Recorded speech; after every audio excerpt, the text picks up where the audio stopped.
All right, it is 8:30, and I am going to call the council meeting of September 10th to order. And before we get carried away on any additions, adoptions, or whatever, I just want to take a moment and recognize Teresa. And Mike was bragging about you, and as a council, I just want to acknowledge your accomplishment and your published new book, The Culture Revolution, Transform Organizational Values and Drive Results. Congratulations. Yeah, very, very good.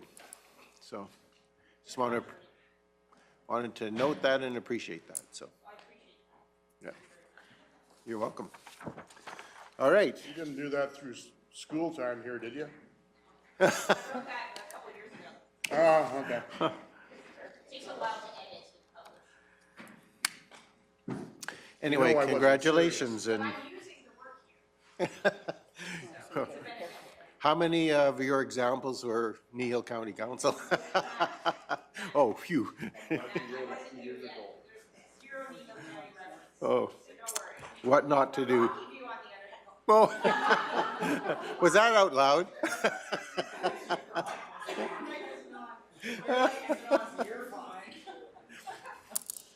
Anyway. All right. On to something a little more serious now. You have an agenda in front of you. Are there any additions to that agenda? Councillor Cunningham.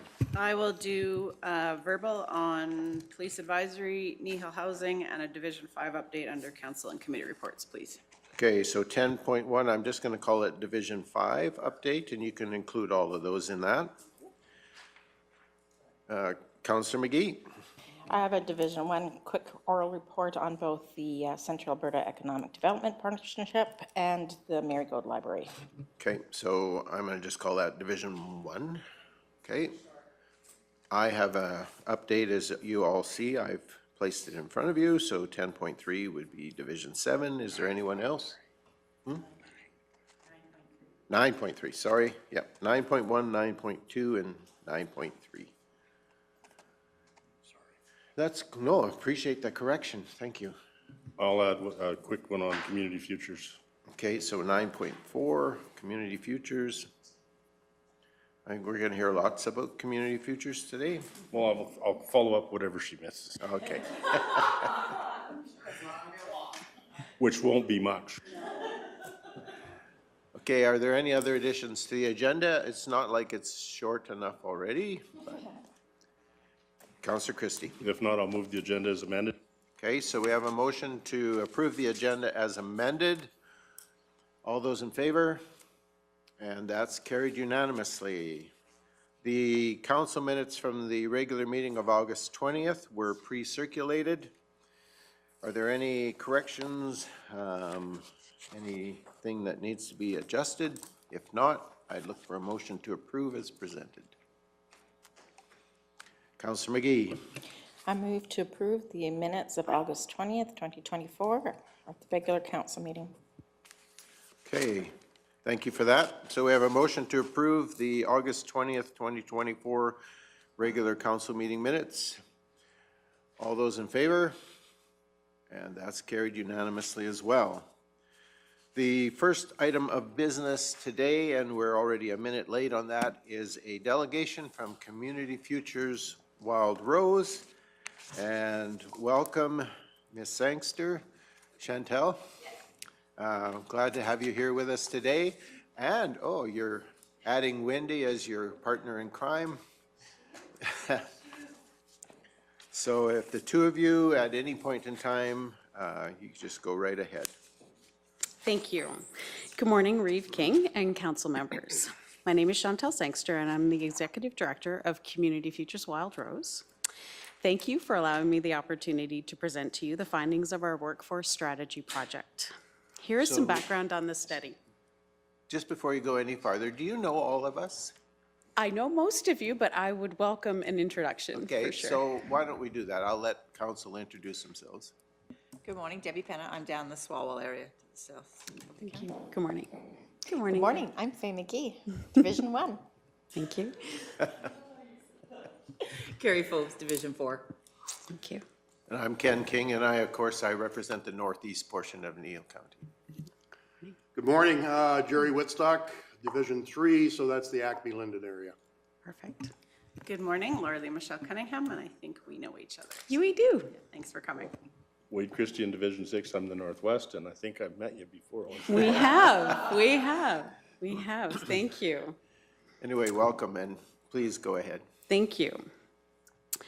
The Community Futures Wildrose region's businesses are currently experiencing significant labor shortages, which is of critical concern for the regional economic and community well-being. Several substantial investments are on the horizon, including projects by Phyto Organics CGC and the de Havilland Airfield. These investments are expected to generate nearly 3,000 new jobs in the region, which, while promising for economic growth, will place additional strain on an already tight labor market. In responses to these challenges, we initiated a regional workforce development project. The primary goals of this project were to evaluate the current labor dynamics within the CFWR region, to gain a comprehensive understanding of the challenges faced by both employers and workers, and to develop strategies aimed at effectively meeting both current and future labor demands. This study was crucial for ensuring that our region can adapt and thrive amidst these challenges. By understanding the labor market dynamics and addressing the needs of both employers and workers, we aim to create a resilient and substantial workforce that can support the region's economic growth. All of the organizations, I need to change this, there we go. All of the organizations that you see on the screen were funding partners in the project. Each organization appointed a representative to serve on the project steering committee, which met several times throughout the project duration. A quick overview of the CFWR region. We are comprised of 15 municipalities, including all of Wheatland and Kneehill County, the northern and eastern parts of Rocky View County, the city of Chestermere, the towns of Strathmore, Three Hills, Horseshoe, and Bassano, and the villages of Acme, Bicyker, Carbon, Hazard, Irricana, Linden, Rockyford, and Standard. The economic growth in our region has been significantly influenced by key sectors, including agriculture, oil and gas, construction, and real estate. These sectors are critical to our GDP, but they have faced various challenges that have slowed overall growth. One of the pressing issues is the shortage of both skilled and general workers. This shortage is impacting productivity and the ability to complete projects on time. The aging population exacerbates this problem as more workers retire without enough younger workers to fill their positions. Our region's population is aging more rapidly than both the province and Calgary. This demographic shift implies that the workforce will continue to shrink if measures are not taken to attract and train younger workers. The labor market is experiencing a significant shortage of workers, despite 80% of the job market comprising general and skilled labor roles. Only 10% of the population has a background in trades. This mismatch is a critical barrier for economic growth and development. Although overall GDP growth has been sluggish due to the aforementioned challenges, certain sectors like construction are expected to see a positive trend. This sector in particular is poised for growth driven by upcoming investments. These projects are vital in driving economic recovery and growth, providing much-needed employment opportunities in the region. Over the past decade, our region has experienced a substantial population increase, rising from 67,072 in 2011 to 80,590 in 2021. This growth rate is significant and reflects broader demographic trends within the area. Chestermere has been a standout, with its population soaring by 50% from 14,824 to 22,163. This rapid expansion highlights Chestermere as a key area of development and residential attractiveness within the region. Rocky View County and Strathmore have seen notable increases, growing by 20.3% and 16.5% respectively. These areas are thriving and continue to attract new residents, contributing to the overall regional growth. In contrast, Kneehill and Wheatland counties have maintained steady population levels. While growth has not been as pronounced in these areas, stability can also be positive. This region's overall growth of just over 20% is comparable to Calgary's growth rate of 19.1. This similarity suggests that our region is keeping pace with the urban expansion seen in nearby Calgary. When examining the age distribution, 64.5% of our population is within the working age category of 15 to 64 years. This is slightly lower than Calgary's 68.4 and Alberta's overall 66.2, indicating a relatively smaller proportion of working age individuals in our region. We have a higher proportion of residents aged 65 and older compared to Calgary and Alberta. This demographic trend underscores the need for services and infrastructure that cater to an aging population. Interestingly, our region also has a larger portion of residents aged 14 and younger compared to Calgary and Edmonton. This suggests a growing number of young families and highlights the importance of investing in education and youth services. All of this data paints a picture of a dynamic and evolving region with both opportunities and challenges. Understanding these demographic trends is crucial for planning and policy making to ensure sustainable growth and high quality of life for all residents. You can just turn that, scroll it. Thanks. On this slide, we'll be discussing the educational attainment of our population aged 15 and older and how it compares to the broader regions of Calgary and Edmonton. Those with no certificate, diploma, or degree, we observe that 17% of our population aged 15 and older do not hold any certificate, diploma, or degree. This percentage is notably higher than the figures for both Alberta and Calgary, where the rates are lower. This indicates a potential area for improvement in our educational outreach and support programs. High school diploma or equivalent, a significant portion of our population, 32%, has achieved a high school diploma or equivalent. This is higher compared to Alberta's 29% and Calgary's 26%. This suggests that while we have a stronger base of high school graduates, there is an opportunity to encourage further education beyond high school. When it comes to post-secondary education, 51% of our population has completed some form of post-secondary education. This is lower in comparison to Alberta's 56% and Calgary's 61%. This gap highlights a critical area where we can focus our efforts to increase access and support for higher education opportunities. These statistics provide us with a clear view of where we stand in terms of educational attainment. While we have strengths, and particularly in high school completion rates, there are evident gaps, especially in higher education, that we need to address. By understanding these trends, we'll be able to tailor our educational programs and initiatives to meet the needs of our community. This slide will provide an overview of unemployment rates, skill shortages, and the impact on various industry sectors. We start with the unemployment rate. In 2021, the CFWR region reported an unemployment rate of 9.8%. This figure is notably lower than the unemployment rates in both Calgary and the broader Alberta region, indicating a relatively healthy job market in our area. Moving on to skill shortages, we see a significant gap in our labor market. Despite a high demand for general and skilled labor, comprising approximately 80% of all available jobs, there is a mismatch in the available workforce. Only 10% of our population has an apprenticeship or trades background, while 40% hold a college degree or higher. This disparity means that our workforce is generally more educated than the current job market requires, leading to an oversupply of highly educated individuals and a shortage of those with trades and apprenticeship skills. Construction is the leading employer in the CFWR region, underscoring the labor-intensive nature of this industry. This sector's dominance highlights the regional demand for skilled and general labor. We've observed significant growth in the business support and professional services sectors, which suggest an increasing demand for roles in these areas.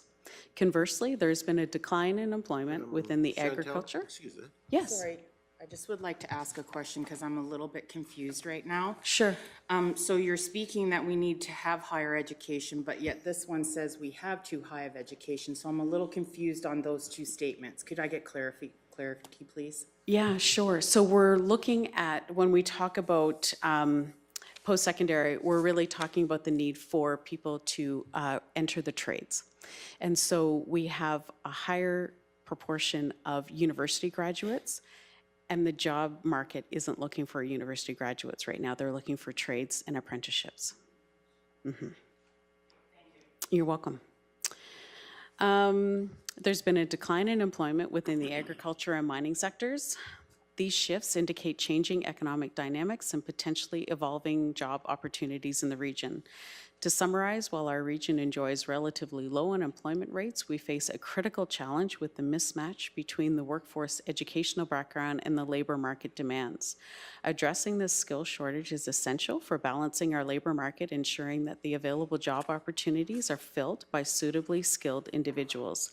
Additionally, the shifts in sectorial employment highlight the need for adaptive workforce training and development programs to cater to the evolving economic landscape. We'll focus on the insights gathered from resident surveys, and business interviews. From the resident surveys, we completed a total of 596 resident surveys to understand the perspectives and experiences of our community members. A significant majority, 74.2% of residents, have lived in the CFWR region for 6 or more years, suggesting a stable and established community.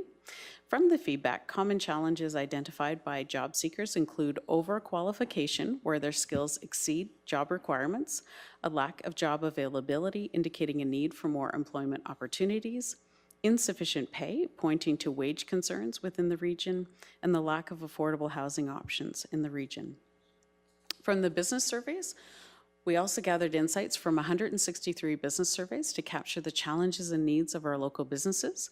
A prominent issue highlighted was the difficulty in attracting skilled labor. Businesses reported skills mismatches where the available workforce does not meet the specific needs of the employers. Limited public transportation option, which hampers employee accessibility and mobility, and a lack of affordable housing options in the region was a deterrent to attract the right talent to fill the available jobs.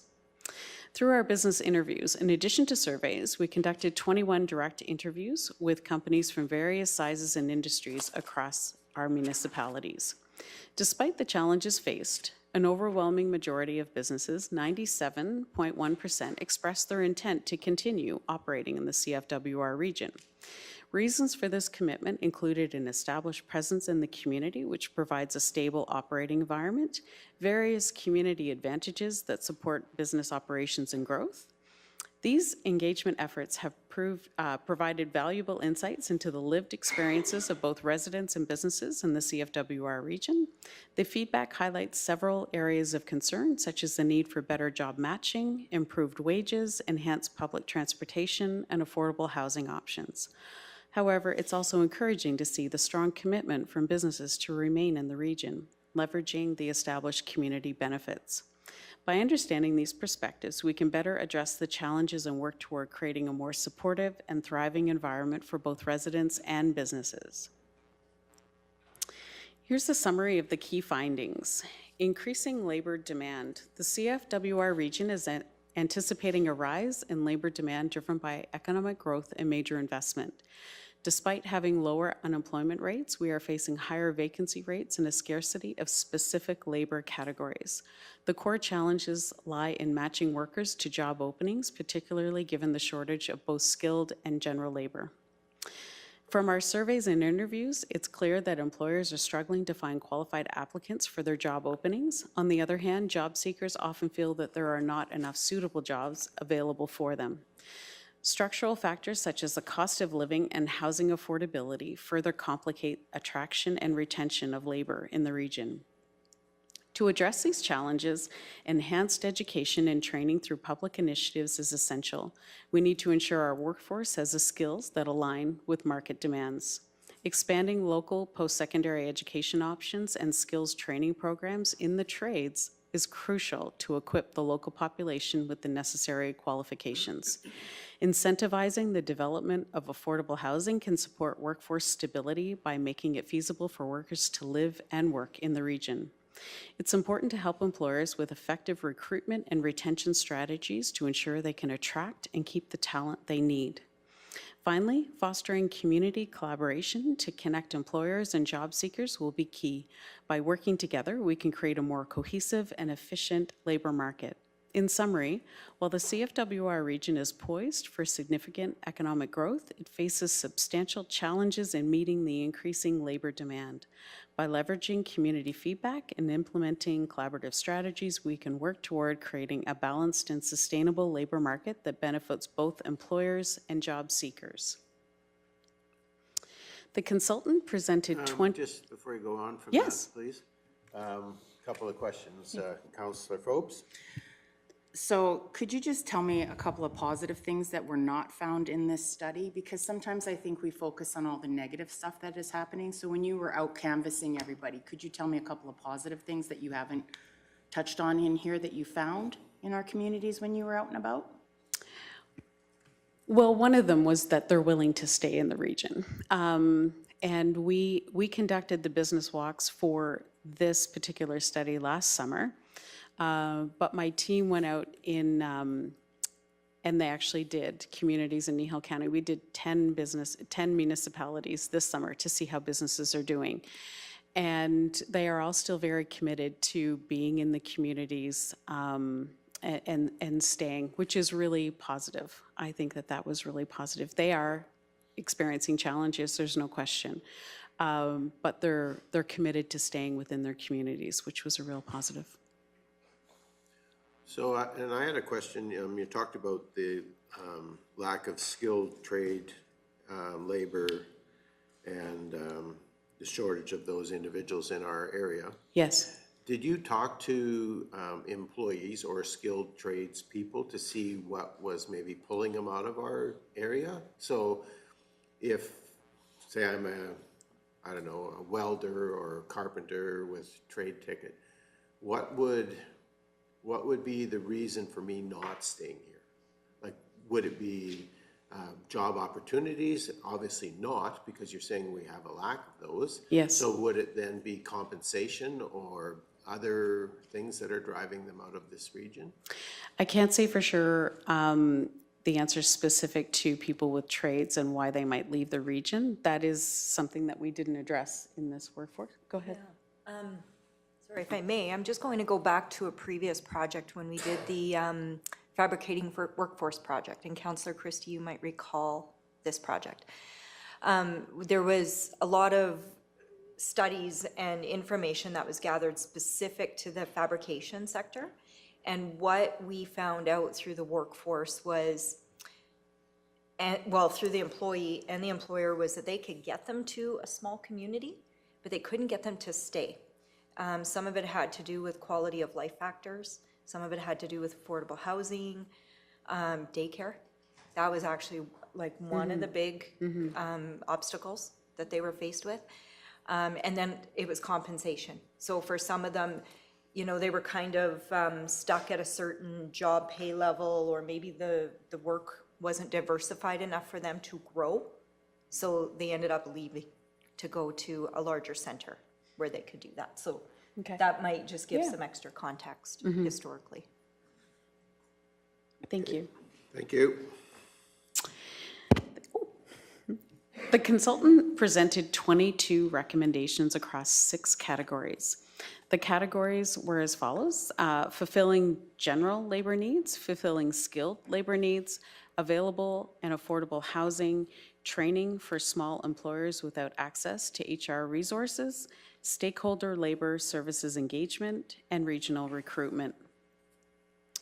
In response to these recommendations, the Project Steering Committee is dedicated to meeting beyond the project's conclusion to address the consultant's recommendations within our scope and capacity, aiming to effectively address the labor-related challenges faced by our region.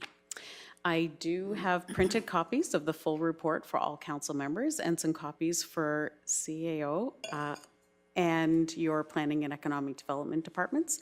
I've provided those to Carolyn. I don't know if you've distributed them. Okay, perfect. Thank you. We thank you for participating in the project and for the opportunity to present the findings to you this morning. Are there any additional questions? Okay, well, thank you for that. Are there any questions from council? Councillor Penner. They took home ec and shop out of schools years ago. Yes.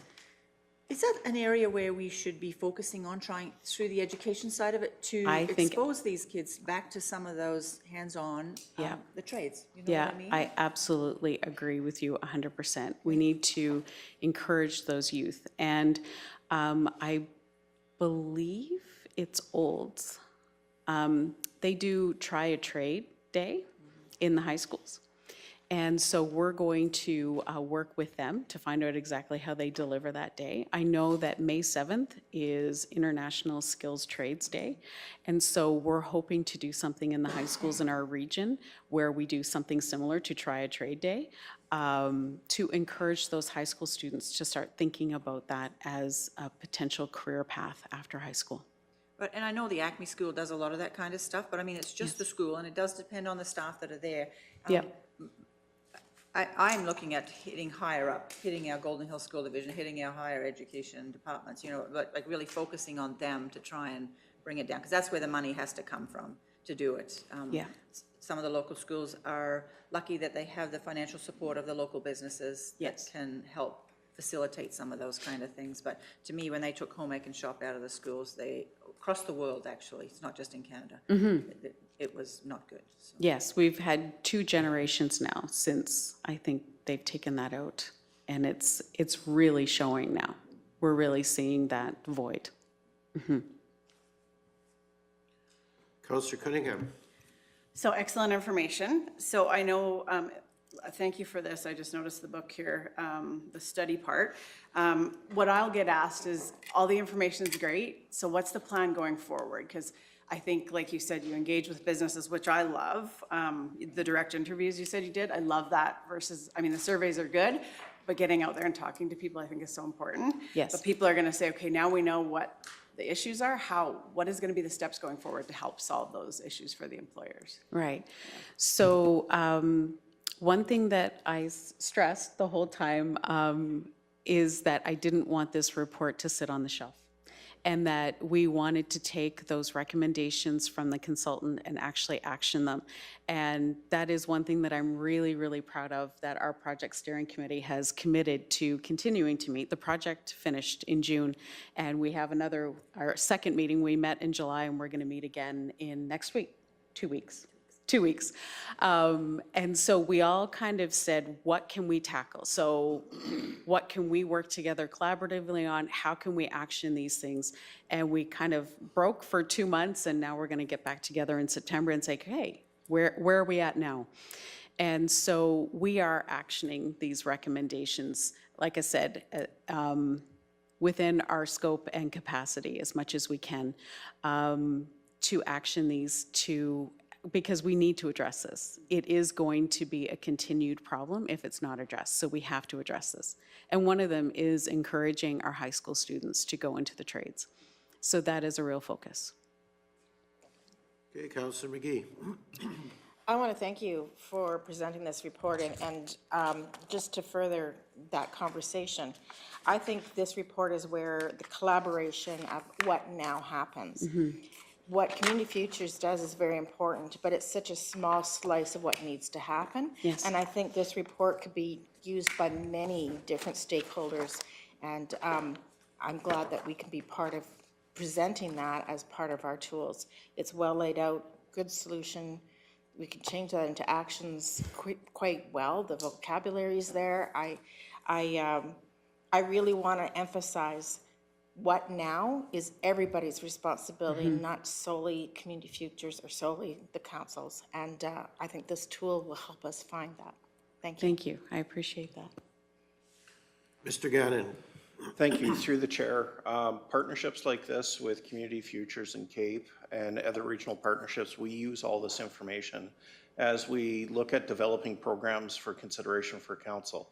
So this wonderful work that's done, we're part of that team. We try to ensure that these projects represent Kneehill County positively and with accurate information, so not to duplicate efforts, and use that information as we develop future plans and as we look at our economic development plan and see some synergies, marriages, and understanding of future initiatives. So All this great work from individual partners, we're very happy with that, and we're happy to be able to sit at the table with them. Okay, thank you for that. Are there any other comments or questions? Councillor Christie. I got a couple comments. The housing thing for me in rural Alberta is there's a huge move of seniors selling their homes in the cities, moving out to rural Alberta, using up our housing that we need. Our staff as the county is more evident than my farm, where most of our senior staff are driving because there's not adequate housing. The other part of the student training programs, the schools need to promote the RAP program a little harder. Yes. Because like my son went through it and several of his friends did, then it kind of died off, but it gave them an opportunity in high school to see what trades are doing. And with some guidance of education. So I think that it doesn't replace the shop and home economics, but it gets the kids in the industry. I agree. So I think that program needs to be supported very strongly. Go ahead, Wendy, please, Ms. Grant. If I may just add, in the partnership on the Brood project with Olds, we're not doing the workforce development project piece of that because of this report. There was no point in duplicating that. However, with the business retention and expansion piece, that we're actually just in the process right now finalizing the questions and distributing the RFP for that consultant with Olds. There will be some workforce development questions that will be restated. So we will have that opportunity to further engage with employers in the area so that we can find out just more information on Kneehill County specifically on where those barriers are. So we're fortunate for that she's allowing us to put some more detailed workforce development questions because we're not participating in that second half of that project. So I just wanted to give that update. Okay, thank you. I know, speaking from my own experience, my own family-wise, the trades individuals that are in our family to get well compensated for the work that they're doing, they basically almost had to leave this region in order for that to happen. And the only way that we were able to bring them back was to put them into their own business. Right. And so then they could generate income that was more, it's not the same as what they were making outside of the region, but is more realistic for them to be able to stay. Yeah. And so, you know, it's not only do we need to develop those skills on the trade side, but we also in part need to be helping them understand the business portion of if they were going to go and be self-employed or start their own business, how they would go about. We can help with that. Yeah, yeah. That's what we do. Yeah, Yes. yeah, and so, I mean, that's one of those things that often is a sort of, I don't know, almost negative from the point of, you know, how do I start my own business? What do I do? And Right. they really need that coaching, and Absolutely. That's what we this do. is your chance to champion that. Absolutely. Yeah, Absolutely. but I know from my own experience with my own children that basically was their experiences, that to really get the compensation that they needed to pay their bills, and they live in this area, Right. but they go outside to work. So, Yeah. Absolutely. and not every business is the same, and not every trade is the same, but certainly from my experience, that was what needed to happen. So. Absolutely. Well, I thank you for your time. I know that I've gone over time, so I appreciate you allowing me to come and present this morning. Well, thank you for being here, and we certainly, there's lots in here for us to action as well, so. Absolutely. Thanks. That's why Ms. Brandt is here to help us do that. Absolutely. Absolutely. Thank Okay, you. well, thank you. Appreciate you being here this morning.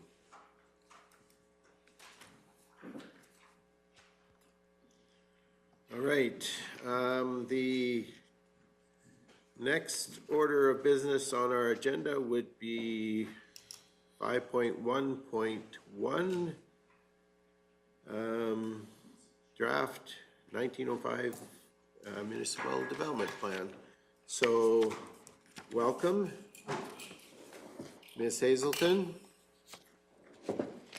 And thank you for all the paper and the verbiage that's in this document. I quite enjoyed my read through, and so I'm looking forward to what you have to say this morning. So anytime you are ready, and welcome.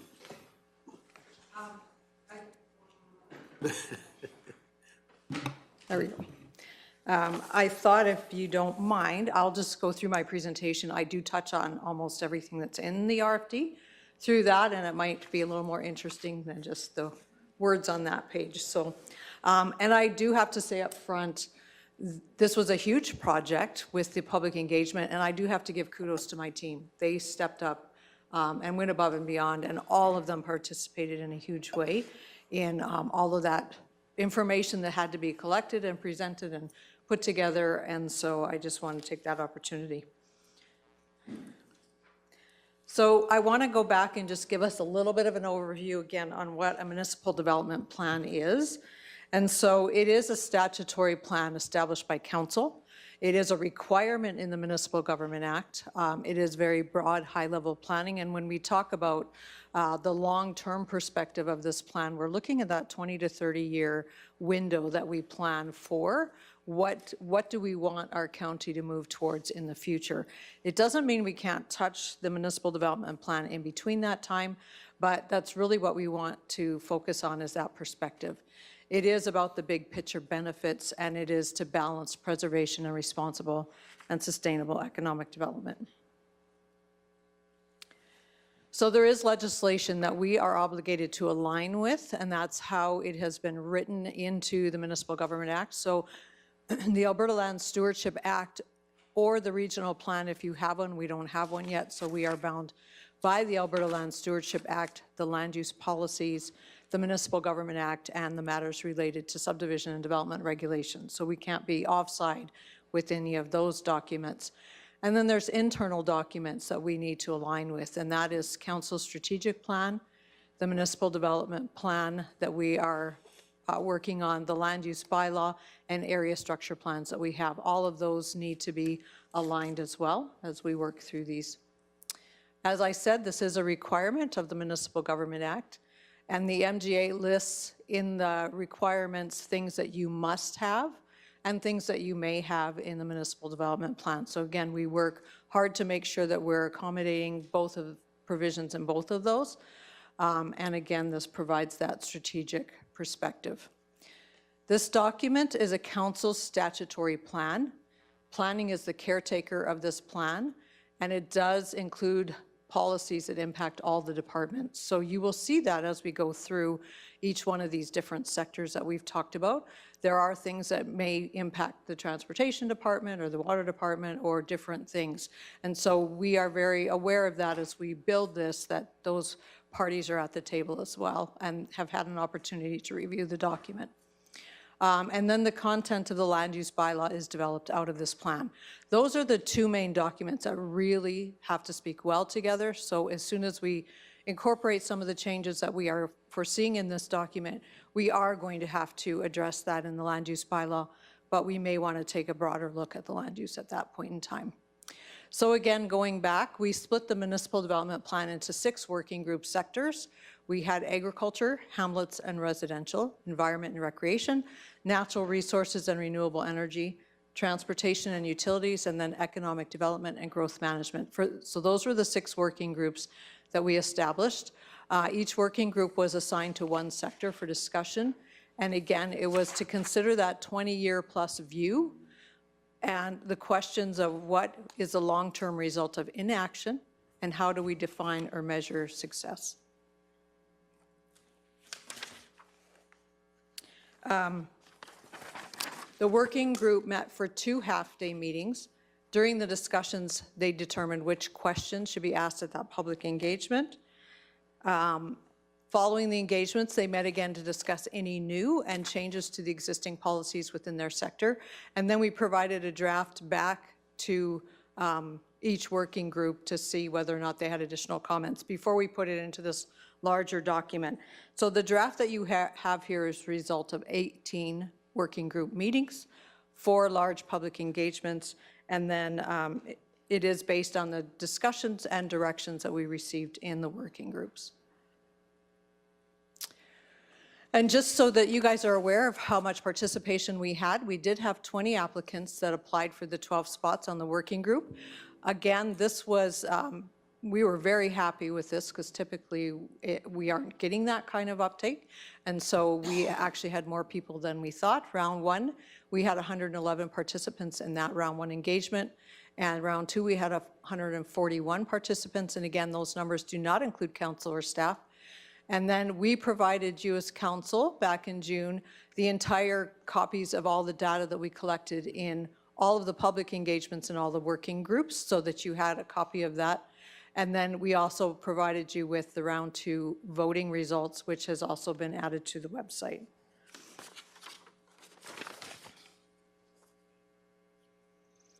So things to note, the proposed amendments to the municipal development plan have been done as track changes so that you guys can see them easily. Administration, as I go through, I'm going to highlight the more significant changes in each section, and then I'm going to highlight some additional points. There were some discussions that happened in several of the working groups that they really didn't land on anything, but it warranted bringing it back to council overall for discussion. And so we are going to do that. The other thing I want to point out is that this document has been legally reviewed, and we have made those revisions based on their comments as well. So we have gone through that process. So when we get into the agricultural sector, we had several discussions. One was on the number of subdivisions, the consideration of using the land suitability ranking system when defining land that, especially for non-agricultural use. And then buffer zones for confined feeding operations was a topic of conversation. And then there's quite a few discussions regarding ways the county can be supportive of agriculture. So when we talked about the subdivisions, what we currently allow, and again, I should highlight that this is on lands that are zoned agriculture. That doesn't stop somebody from applying for a country residential development, which would have to go through that public hearing redesignation process. But just on lands that are straight zoned agriculture, they can have 3 titles. That includes the remnant. And then as you will see, what I've done on my slides is I've captured the compiled data screen from the public engagement so that you can kind of see how they weighed in on that. And as you can see in this case, 65% of them agreed with the 3 titles per quarter. And then how we do that is the details that you see on that right side are more the land use bylaw and how we deal with those 3 titles per quarter. But I just wanted to give you that comparison. So I've done that on all the slides so that you have that window into the public engagement as we go through. So when we get to the agricultural sector and the confined feeding operations, there was a consensus in the working group to change the line that was used to measure the buffer for the exclusion zone. So I do need to be clear that we are not touching the intermunicipal development plan boundary line. That boundary line stays. It is a public hearing to change any of that that involves another municipality. So we're not touching that line. The working group chose to change where we were measuring for confined feeding operation exclusion, and they chose the boundary of a mile from the boundary of the village or town. And so that is what you're seeing there. And again, I don't know if you guys want to have those discussions as we go through or wait till the end of the presentation. I will defer to you as. So do you want to walk through the whole presentation and then come back to the questions? Well, I got a lot of questions, sorry. Well, because I have a lot of questions if I made notes on every single one of these pages to stuff. So if we're going to have a discussion around the keeping this confined, where is the ICFs that we're supposed to be bound to? Where is that in this policy as well? Okay, ICFs are different. That's Okay, the tell me how, collaboration because that's a question. framework. So the IDPs are something that we do talk about here in the end. So they weren't particularly part of the working groups, but in the end of the municipal development plan, when we talk about the cooperation and the implementation parts, that's where we are going to talk about some of that in the back. I'm just going to find here. So. Barb, maybe just again, just clarify the IDP. So the intermunicipal development plan basically outlines boundary lands around our municipalities that are not part of Kneehill County. And we had a conversation around what lands would be identified and where those lands would lie. And so those are defined within the intermunicipal development plan.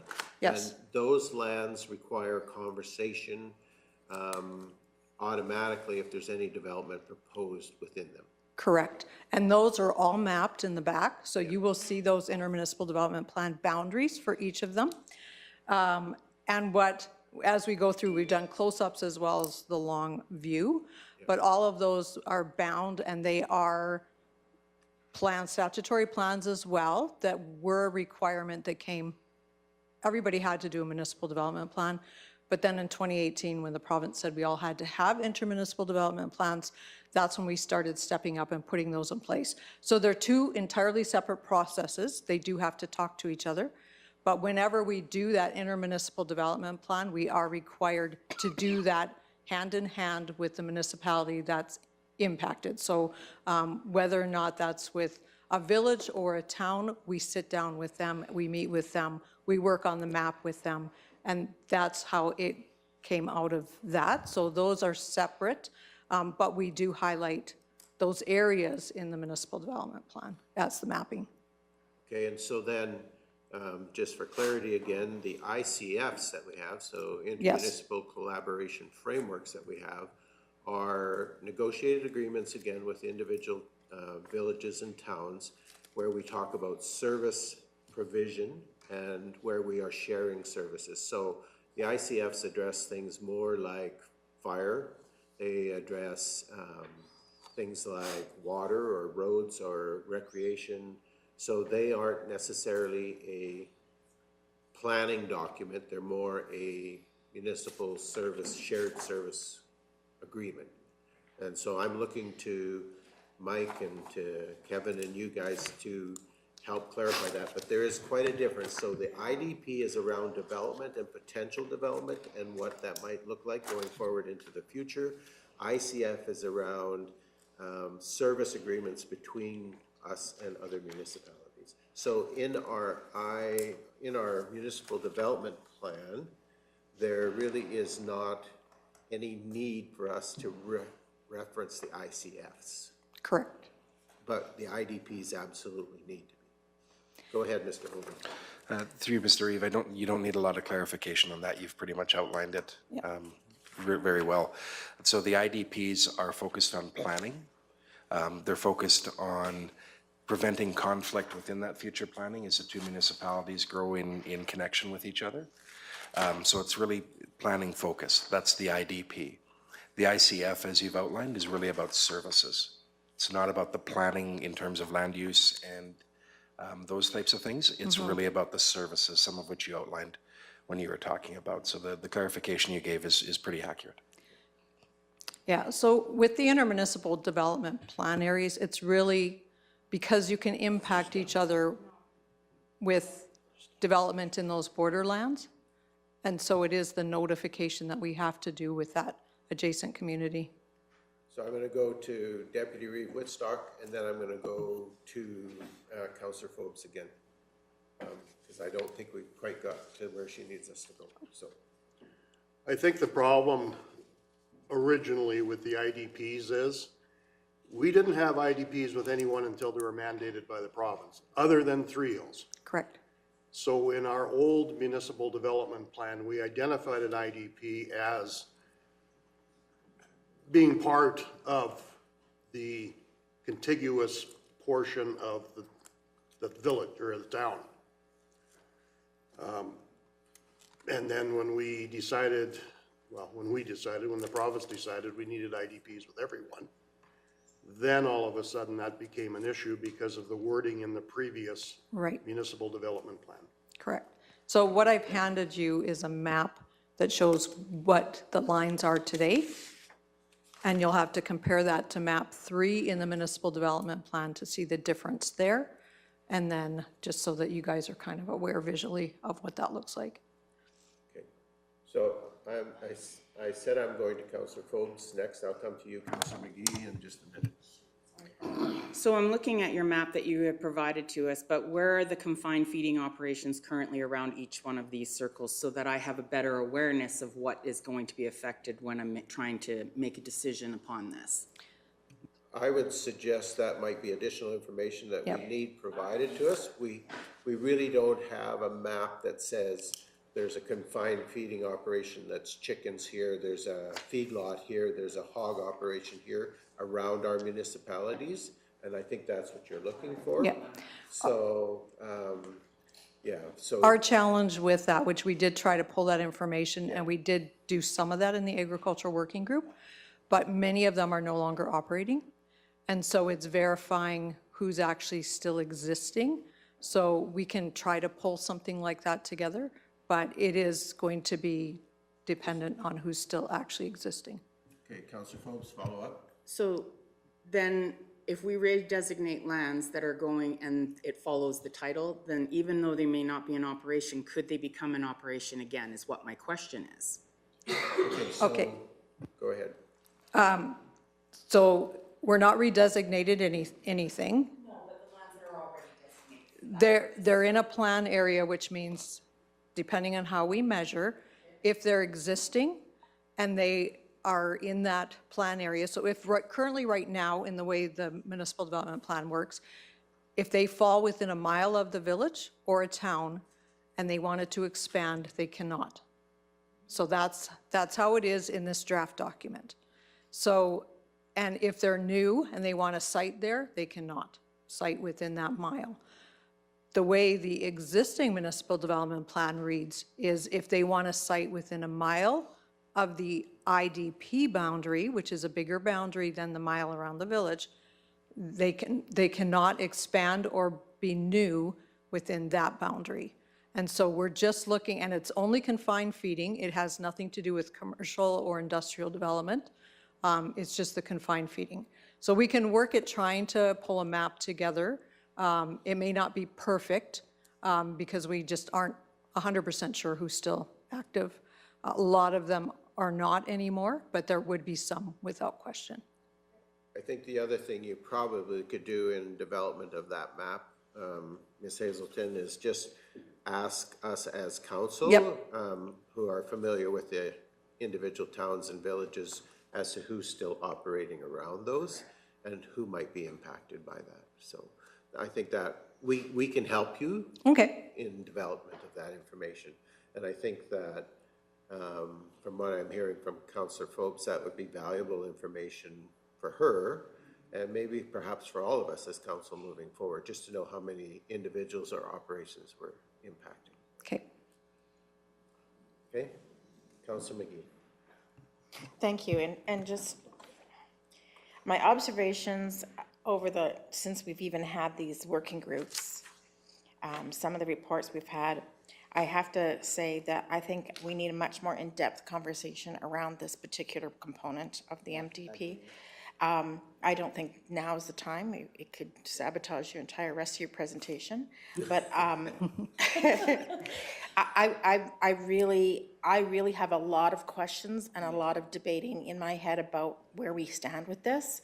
I don't think it's as clear as what this committee might have made it, and it might have been, but I need more time to go through a lot of different details that are on my mind about it. So I just want to ask council if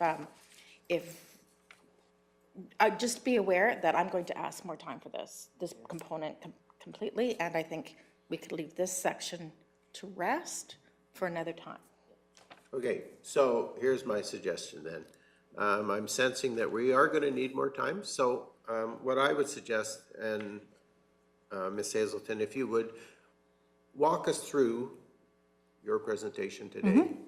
We'll have some conversation at the end of that around what we think we need for additional time. And I can see us deferring this to a COW meeting or something to allow for a much more broad conversation. So No, and that's fair. we want to get this right, very much so, and I think we need to allow whatever time is going to be required. But I also want to respect the fact that you've done a lot of work to prepare for us today, and so I do want to hear what all you have for us. And thank you for that. As you saw in the request for decision, there is a list of questions. And for many of you, you participated in some working groups. When you saw this full draft document, this is the first time you saw the information from working groups that you didn't participate in. So you don't have those conversations in your head, and I completely understand that. The other thing I want you aware of is, as administration, we are happy to amend this document however you want. That's not an issue at all. So we'll walk through, and please, if you have questions as we go, at the end of the day, it's that list on my RFD that we need to know that there's consensus around your table when we go forward with this draft document, and then go from there. And I guess my suggestion would be is if you finish your presentation and there's additional information that we need, that Correct. we can give you that feedback here today, so that when we come to our next conversation, there's some additional information that we have. And then perhaps we can give you some response to some of the questions that are specific here, but certainly we're not going to finish today. Oh, absolutely, and that's totally fine. All right, so if you would continue, please. Okay, so again, the same boundary line was used for existing. So again, it's going back to the village or town and measuring a mile from that border. And so that's where we landed on that one.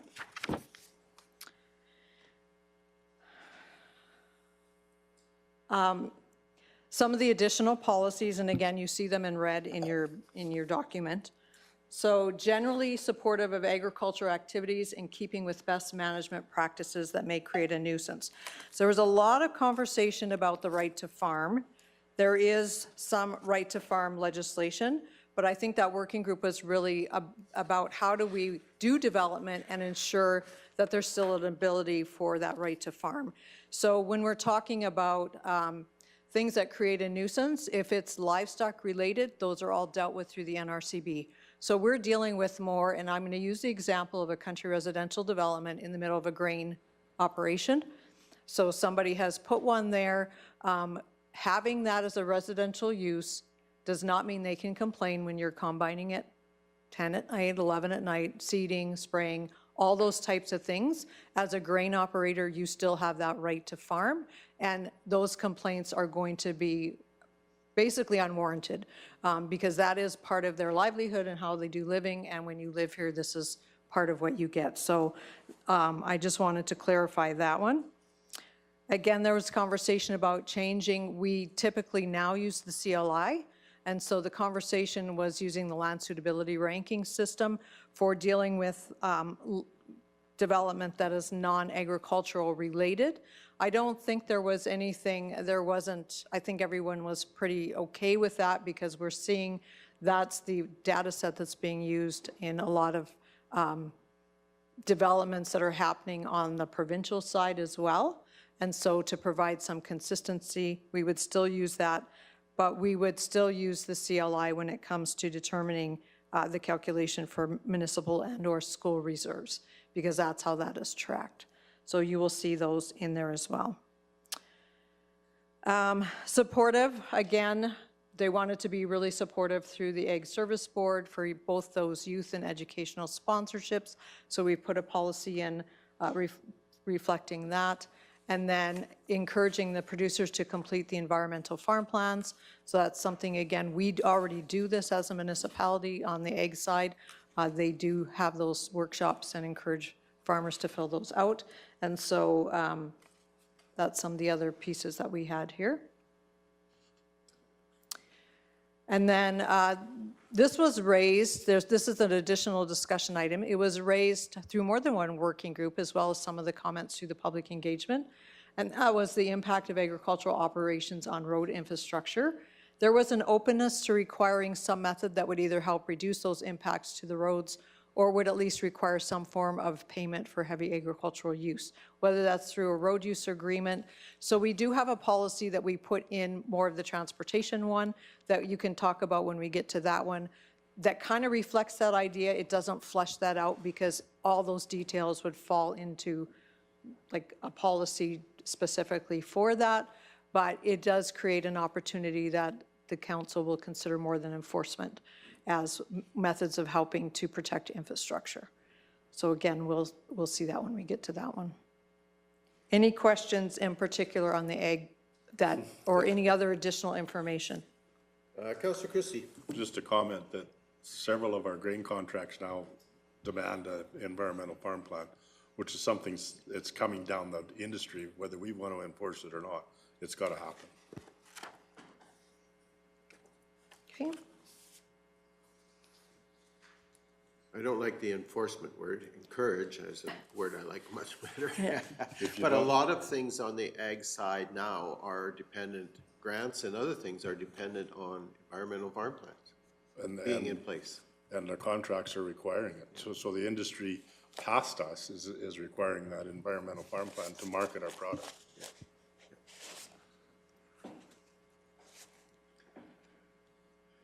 Okay, I don't see any other questions. Okay. Just know that there's probably lots of Oh, them yeah, sitting in the background. and that's totally fine, and we're good with that. Yeah, okay. We'll move on to the Hamlet residential piece. And so again, in the discussions in those working groups, we recognize that there was a real uniqueness to each Hamlet community. They're not all the same, and they all have a little bit different focus and flavor. And so the other thing that we talked about was a consideration for home occupation majors within the hamlet. And again, that home occupation major is the ability to run a business out of an accessory building versus the residence. So a minor, they can have a minor already, but the majors we had limited more for the nuisance. So, and then the other thing that we talked about was hamlet growth factors, and what does that look like? If a hamlet needed to grow or were to grow, how do we facilitate that? And hamlet studies was another thing that came up. So with the public engagement, there was a majority that did feel like there was an ability to consider those home occupation majors for limited uses within a hamlet. So when we deal with that, again, somebody can't come in, even if we do the municipal development plan and allow that, until we actually reflect that in the land use bylaw. And at that point in time, we would look at what uses are appropriate uses to be considered in a hamlet district for those major occupations in the accessory buildings. So that would be done again by council when we touch the land use bylaw. And then the other thing that there was some contemplation of is mixed use opportunities. And the reason this came up, again, keep in mind the context of hamlets. Many of the main streets in hamlets and in towns were set up with mixed uses. You had residences up above, you had a business down below, you might have retail, you might have a restaurant. There's a lot of opportunity. And so we wanted to make sure that we weren't limiting anybody if they did have lands or properties that would be conducive to that mixed use. Again, how that happens would become something that falls out of the land use bylaw. But that's what we're talking about when we're talking about that mixed-use development done in a logical manner. You can walk down any of our towns and you will see that on their main streets, and in Three Hills as well. They have residences above, businesses below. So there are buildings that could create that opportunity, so we didn't want to limit that. So again, we've just put in a general policy regarding that with the details to be coming out in the land use bylaw. The other thing that was very important was, and when we walked through, there was very little appetite to have a timeline placed on undeveloped lots and hamlets. And so we've left that off the table completely. But there was a real discussion around supporting gathering places and park spaces and making sure the county continues to do that. And then how do we do growth beyond boundaries? If it's, again, the servicing has to be feasible and how that works. And then hamlet studies focused on infrastructure and servicing that will be done. So the hamlet studies have been started, and those are being worked on by the manager of environment services. And so those are progressing already, but the growth beyond boundaries will be a bigger conversation when we need to include lands that are currently not in a hamlet footprint, there would be a lot of conversation that would have to happen and how we can service that feasibly, because they would have to be serviced by a regional system. This is the other one that requires some further discussion from the group. So the working group talked about, again, because we were the hamlet residential group, we're talking about what other opportunities could there be to create some affordable housing. And what we are seeing in a lot of municipalities is this idea of the carriage house in the rear of the property. So there are some challenges with this, with all of our hamlets, and that's because servicing and access back alleys are not maintained. So again, those details would have to come out in the land use bylaw, but it's whether or not council would consider that as an option. If we can sort out that access and the servicing and then that out in the land use bylaw, we can include that as a general statement in this one, but it's not, the details will come out when we touch land use. So again, that's kind of where that one came in.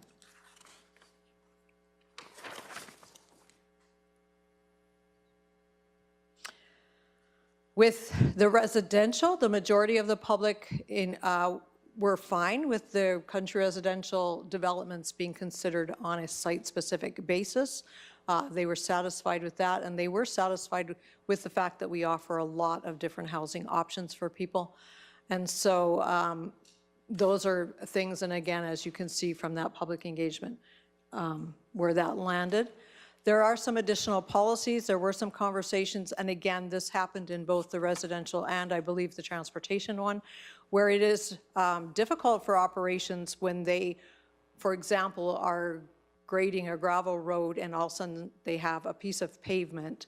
It requires different equipment that has to get there, so it's not as convenient or easy for operations to manage some of that. So there was an opportunity or some discussion where they felt it would be more appropriate if servicing of the access road is consistent with the road they came off of for maintenance purposes. So again, that would have to be reflected in the GMSS, our General Municipal Servicing Standard, as well as on the transportation side. So we have put that in here, but again, all of these pieces are open for discussion.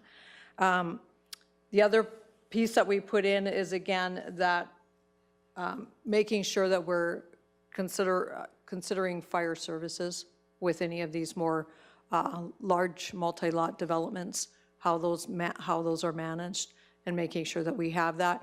We do typically deal with that on the building permit side, but we wanted to reflect that in the municipal development plan as well. Also, if they are developing near an environmentally significant area, reserve easements may be required. And again, we typically take those along the river. If somebody were to develop along there and it's not already been taken, we will take an environmental reserve, which becomes a property kind of Kneehill County, and it remains open for that public use. And then access easements are not permitted for new residential developments. So if you're going to do a multi-lot country residential development and you don't have physical direct access to a county road, we are not going to contemplate an easement through somebody's property to get you access to that on those new ones. We do have historical ones that are like that, not multi-lot, but there are cases where we do have historical properties that are serviced by easements. It's still something we can contemplate for a single residential or single subdivision idea, but for the multi-lots, it's not ideal, so we are taking that out. And again, this was just a slide that we incorporated in the public engagement, and you guys have seen this a few times with the numbers of dwellings that you can have. And again, people were pretty satisfied with that. If you have a full quarter or a very large over 80-acre parcel, you're not necessarily limited on the number of residences you can have. 10 acres or more, you can have 2 full-blown residences, and anything less than that, you can add that garden suite. And so it does help create some opportunities for people that weren't there previously. Okay, any further questions, or do you need any other information on the hamlet or residential piece? Okay, Councillor Fuchs. So, under the hamlets part, and you're talking about water, I know that Wimborne has some, homes that are on their own wells. There's no mention of that in here, because it appears as if it's gonna look like they may have to get on our water. If they're on their own well currently and have been for years. Well, and I do have to verify Okay. with that one, because everybody in Wimborne's on a well. Okay. It's we're doing, it's wells in Huxley and Wimborne. Okay, But whether there's somebody on private wells, we'll have to follow up with okay, environmental services about that. The challenge always with, and this is why we say any further growth, you have to tie in to regional services, is they don't have spacing to do wells and to have septic and all of those things. These lots are very tiny. And so we want to make sure that people can tie into a regional service. If there's something historical that's been there forever, we'll have to verify that for sure. But going forward, you do have to tie in. Okay, I'm going to suggest we take a short break for various reasons. And so if you don't mind, Barb, Nope. We're going to just take a recess to 9:50. So you have 9 minutes, a quick break here, Do you, and then we'll continue. Oh, yeah, we have a public hearing at 10. So, so why don't we continue then we'll continue for another 10 minutes, and then we'll take a break at that point. okay. Okay, so we're back. All right. We never left, but we're back. Okay, and do we need any other information on the residential side? Are we good? Okay. All right, so we'll just touch base on the economic development. Again, with that one, the consensus in that working group was we want to be seen as being open for business. So we want to be able to draft policies that make it appear that we are open for business. And then there was a lot of discussion about the potential to run another water line off of Aqua 7. It would have to be a municipal line. There are locations that's more feasible than others, but again, that's something that's going to warrant further council discussion. And then there was also discussion regarding potential tax incentives, and so how that works. And so you will see some of that reflected in the policies. So the county does recognize, again, specifically the tourism piece. So we've added some policy around that we recognize the importance of tourism to the local economy and strive to build a culture that fosters tourism opportunities. And that we also recognize that some of that success of tourism is a regional approach where multiple stakeholders promote the area tourism sites. And so that's policy, new policy that we've put in here regarding that.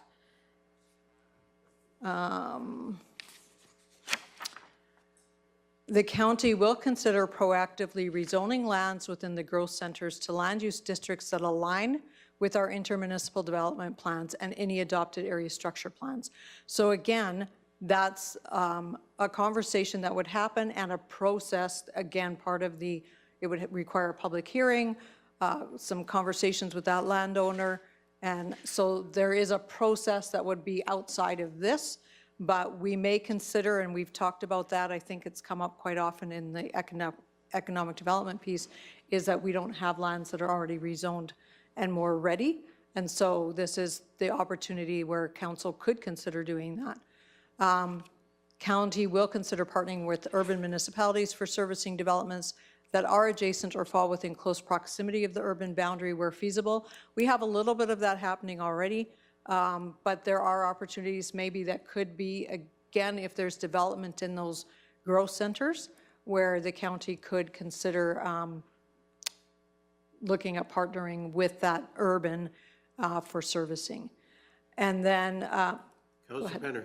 Just a quick question. We have to be very clear on what close proximity means. yeah, so we're talking about that intermunicipal development plan area. So close proximity means it's within the IDP. yeah, and I can clarify that if, okay.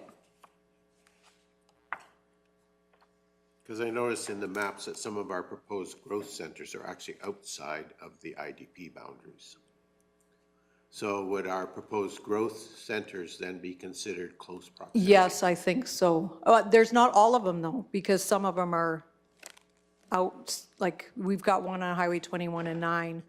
We've got one closer to Drumheller that would not be feasible, but it's whether or not, and again, the conversation with tying into another Aqua 7 line could feed a couple areas, but again, that's council decision.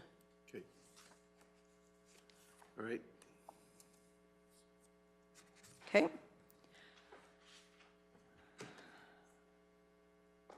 We have an existing policy, any use not in keeping with the character and nature of adjacent uses within a growth center shall not be permitted. This is very subjective and does not allow any flexibility or opportunity to address with conditions. So my administration is suggesting that we maybe reword that a little bit so that, because sometimes there are things that could be next to each other with appropriate screening and mitigation of conditions.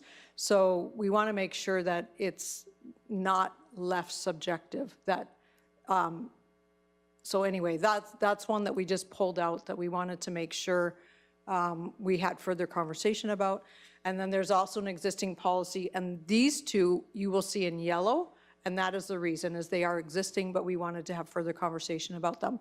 That new commercial and industrial parks will be encouraged to utilize alternative and renewable energy wherever possible. We just want to make sure that's still council's focus or preference. And when we're talking about commercial and industrial parks, we're talking about 3 or more. So it's not the private use anymore. It could be larger or more multiple park going there. So we just want to make sure there's further conversation about that. And again, there was that consensus that we want to be seen as open for business.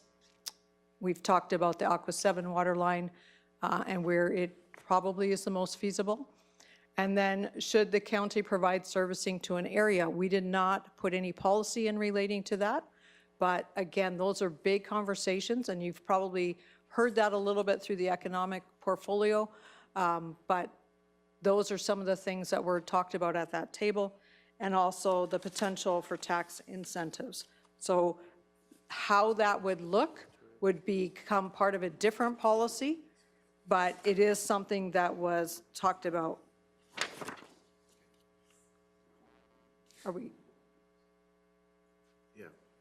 So yeah, I think we're just finding that there's probably issues that are going to need a lot bigger conversation. Absolutely, without, Yeah. yep, absolutely, without question. Councillor Cunningham, you have a question. So, or a comment that number 9, the new commercial industrial parks will be encouraged to utilize alternative and renewable energy where possible. A couple of things. What is the definition of those renewable and alternative energies? I just think when we're talking about being open for business, I think if we had a large development that was coming in and they said, that's not my deal, we don't believe in that, are we actually going to turn them away? Or we're just, like, I guess what's the definition of encourage too?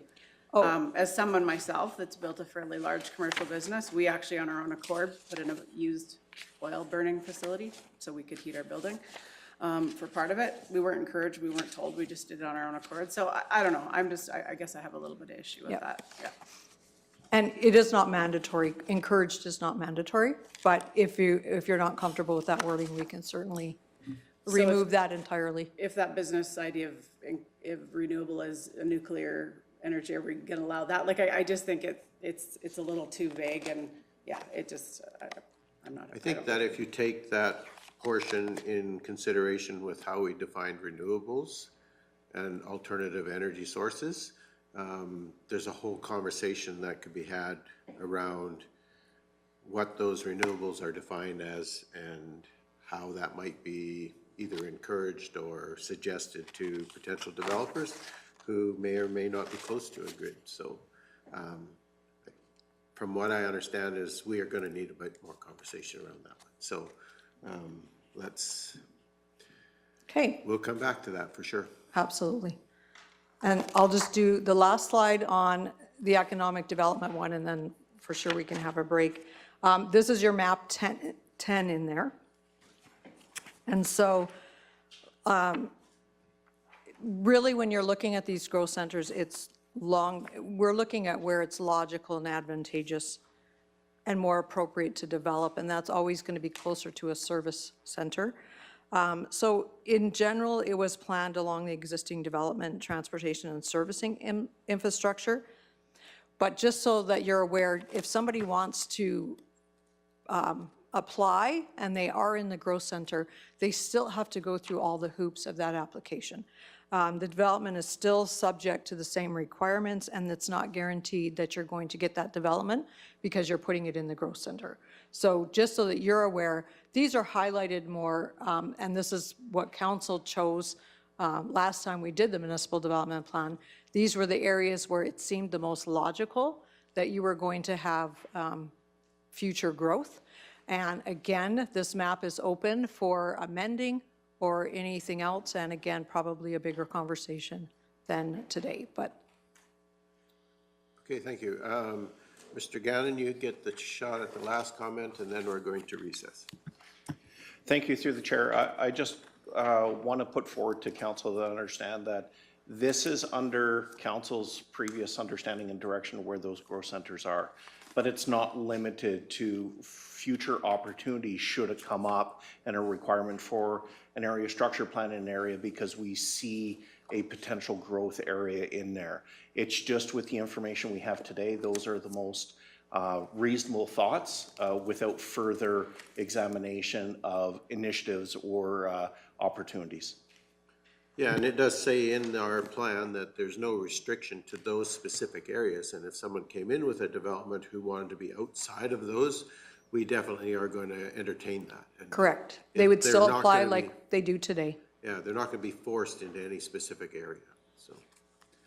Okay, thank you for that. So we are going to recess now till 10. We have a public hearing at 10. So we're in recess until 10 a.m. Thank you.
I love that.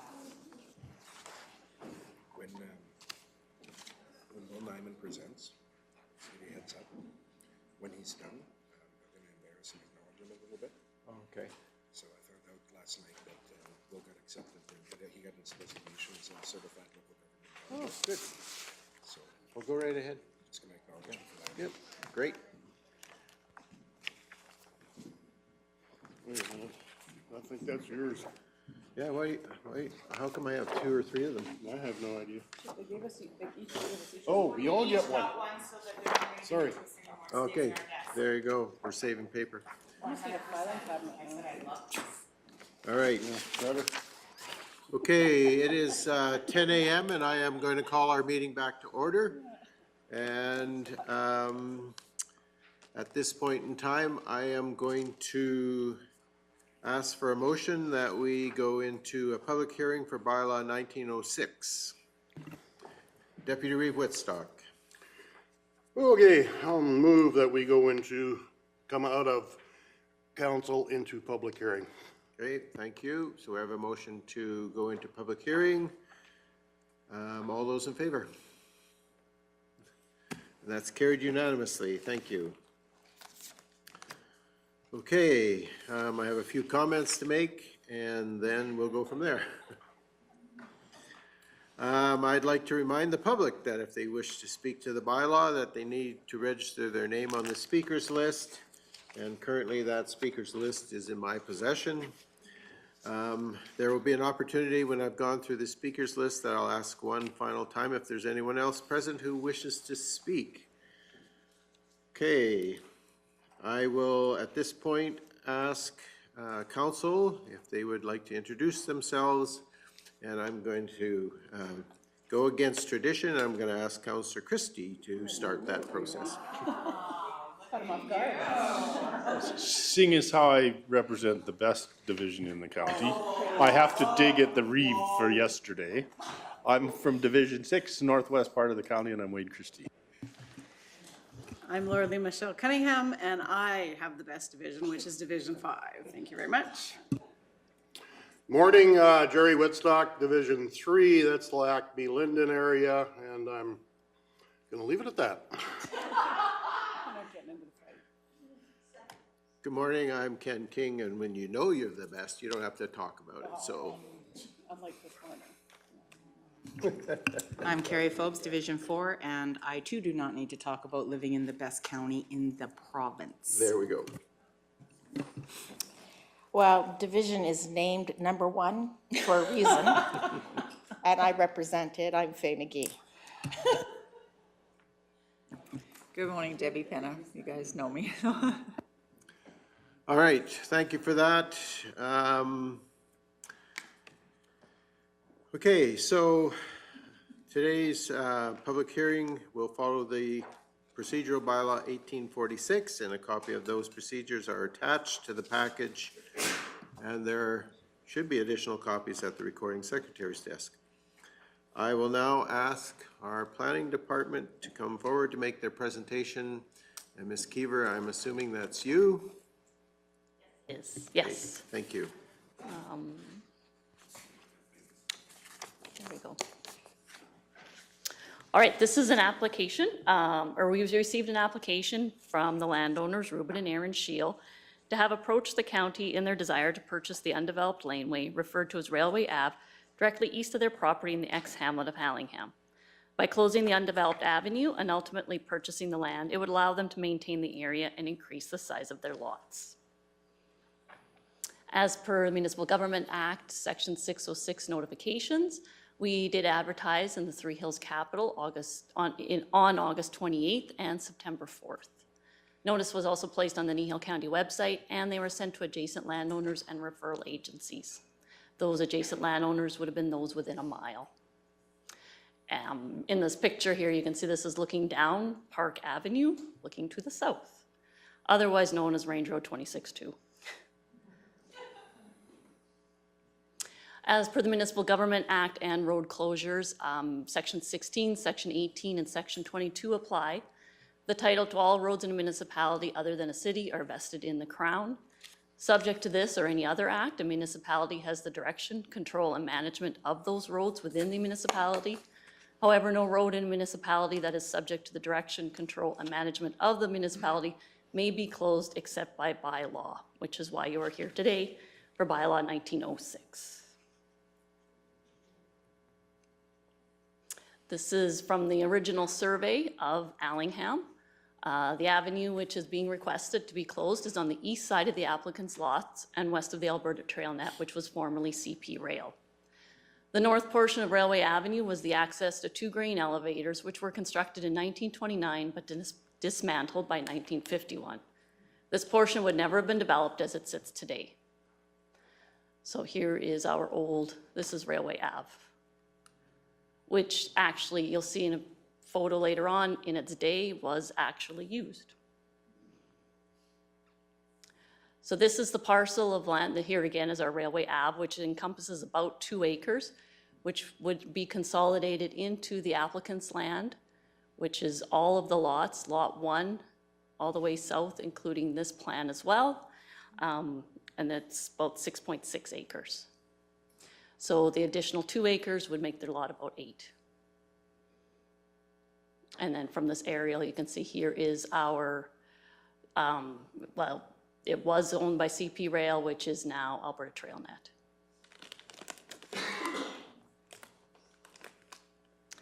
So this is the north end of Railway Avenue looking south, and this is actually the avenue. The tree is about your east boundary. And then our west boundary, it doesn't quite follow the fence line.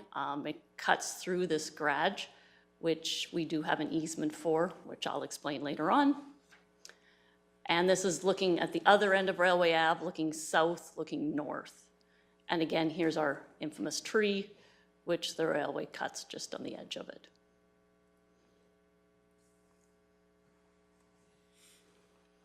So this is, again, another photo. Here is Railway Ave. So this whole area would be consolidated into the landowner's yard site to the west. And then this area here is your CP Rail Alberta Trail Net.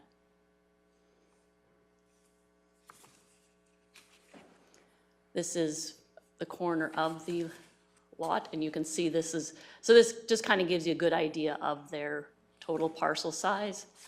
And then the area here, which they wish to consolidate into their lots. And then this again is your Park Avenue.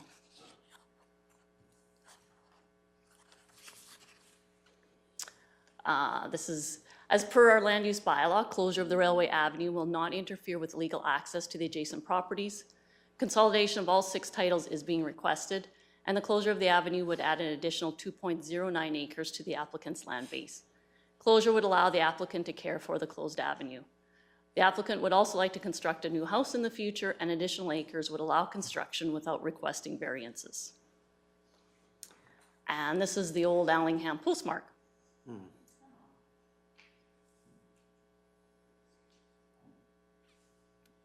An encroachment agreement for the garage does exist and is registered on title. If the road closure were approved, the agreement could be removed.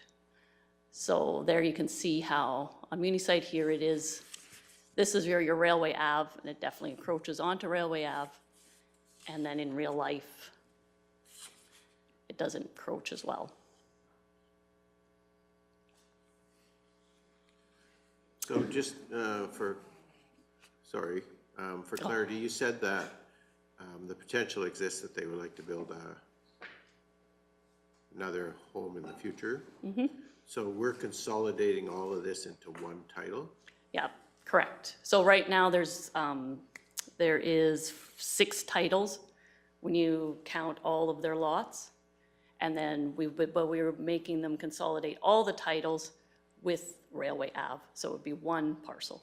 And the parcel size in total, once it's all consolidated, would be 6.6 acres? No, it would be about 8, a little bit over 8. Okay, so it's 8 to 9 6.6 acres. now? It's 6.6 now. Okay, thank you. Yep. Thanks.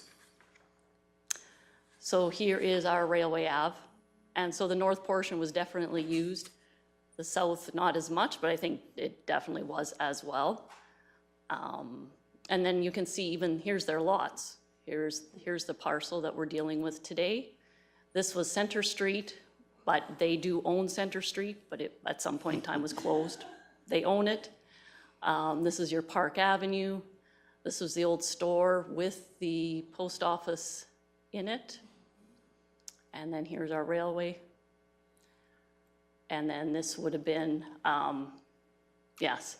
So this all is now owned by Alberta TrailNet. And you can still see the remnants of the old elevators, some foundation.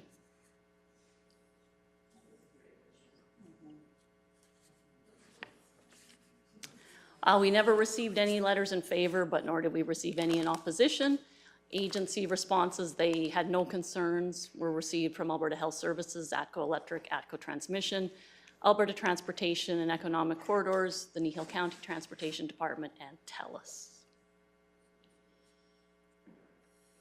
The next steps following this public hearing, I submit a package to the Minister of Transportation for approval.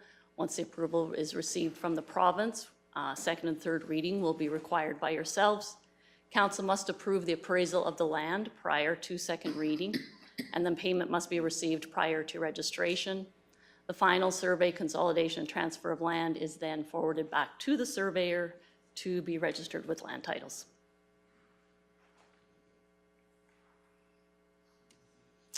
And this is the old, it's an old railway office, moved on to family-owned land. We don't know for sure if this did come from Allingham, because the owner of the land used to operate the railway.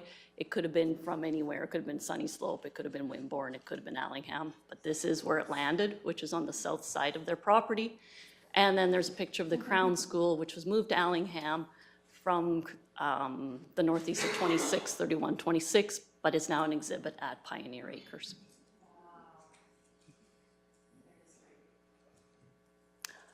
Some of that would be from my father-in-law.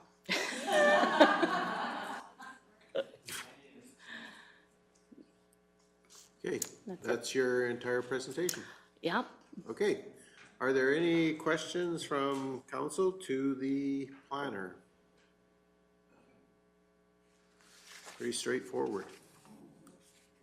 All right, I know the applicants are here today. Welcome. Is there anything you wish to add, or has it been pretty well covered? This is your opportunity if you'd like to add anything. Covered pretty well, I think. Yep. Okay. All right. Well, if that's the case, I'm supposed to call on the individuals who are on the speakers list, but there are none. So I think that we can forego that. I will now ask for one last time if there's anyone wish to speak, and I'm not seeing anyone. Does council have any further questions for the applicant or administration? Councillor Penner. If you could just go back a slide, Jan, to that timeline. Oh, you bet. So with the province, like roughly what kind of time does it take? Something like that. This is just for my own. Yes, unfortunately, and the applicant has been made aware, we're probably looking at least a year. Okay. But I don't know. This one, with us, it doesn't involve any water bodies. Maybe that will help. I don't know. And But no it's- contamination is to say, things like that, so it may be a little faster, is what you're saying, hopefully. Yeah, hopefully. Thank you. See if red tape reduction works. Exactly. Okay, if there are no further questions, so I'm gonna ask council, you're satisfied with the amount of information you've received? And if the answer is yes, then I would like to remind everyone that once we close the public hearing, no further information on this matter will be received by council. So if you had questions or needed information, now is the time. I'm not seeing any, so I will now declare the public hearing as closed and ask for a motion to go back into the regular council meeting. Councillor Forbes. So moved. Okay, so we have a motion to return to our regular council meeting. All those in favor? That's carried unanimously. So thank you for joining us today. The process is now going forward, and I sure hope you're patient. Thank you for being here today.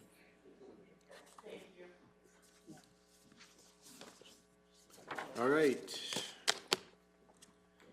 So now we are going to go back in our agenda to 5.1.1, and we're going to welcome Ms. Hazelton back to the table. And we are going to give you permission to continue in your conversation.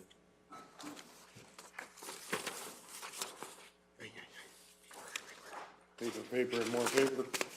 We're killing trees by the thousands. Anytime you're ready, Barb.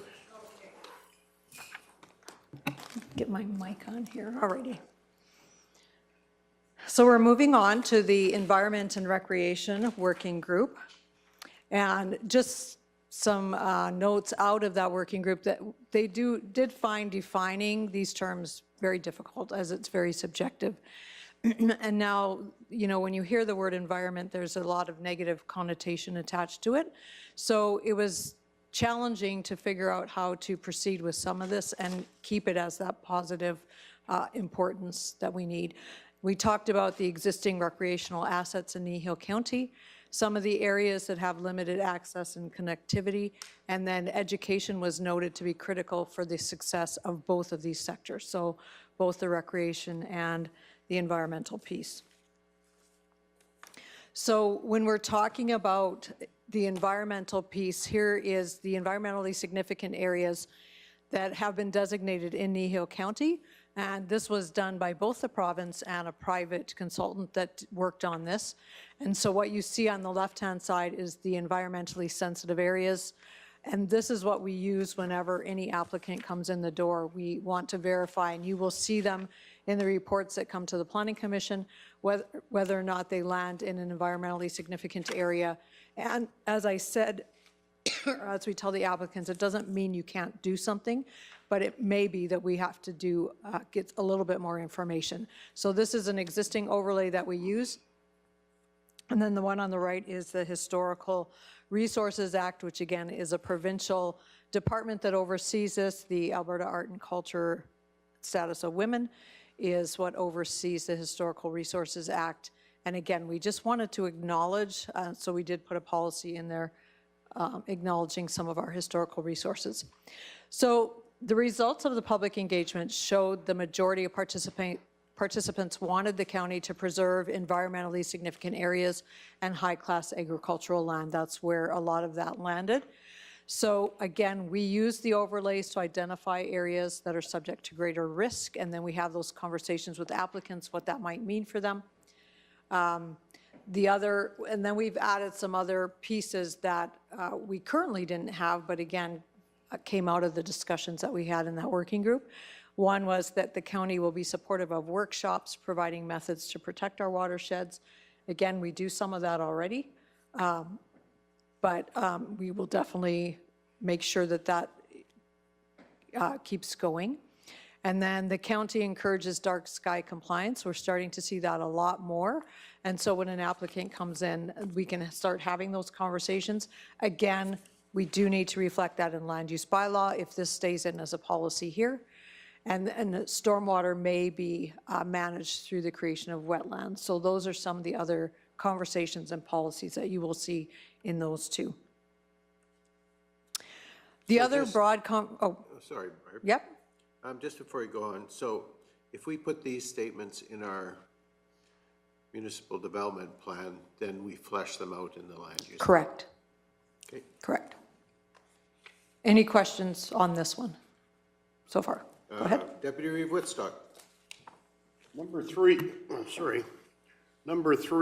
the county encourages dark sky compliance. Okay. So those are really to, when a developer comes in, we're looking at down directing the lights. We're looking at making sure maybe outside lights have motion sensors so they're not on all the time and creating some of that issue.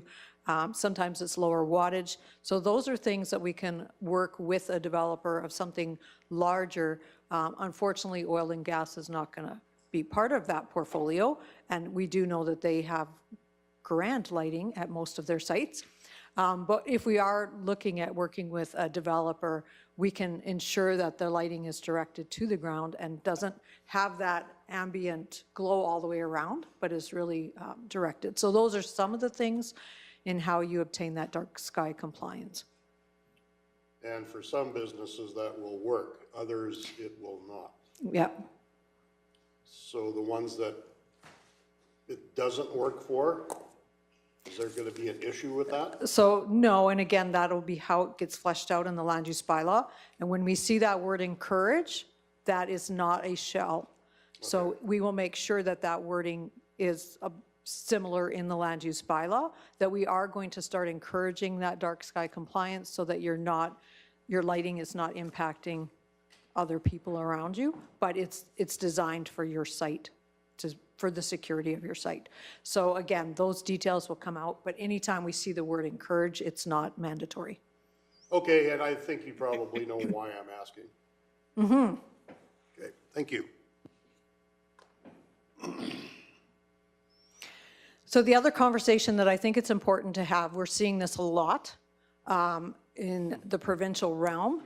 And so are there viewscapes that we want to protect from development that would impact the view? So not all development, but is there viewscapes that we would say we want to ensure that there's a little bit more thought going in and we're not putting in a 5-story apartment building right in front of something that we feel is a highlight or a feature in Kneehill County. Again, I don't expect that this conversation will happen right now, but it just gives you some ideas to think about.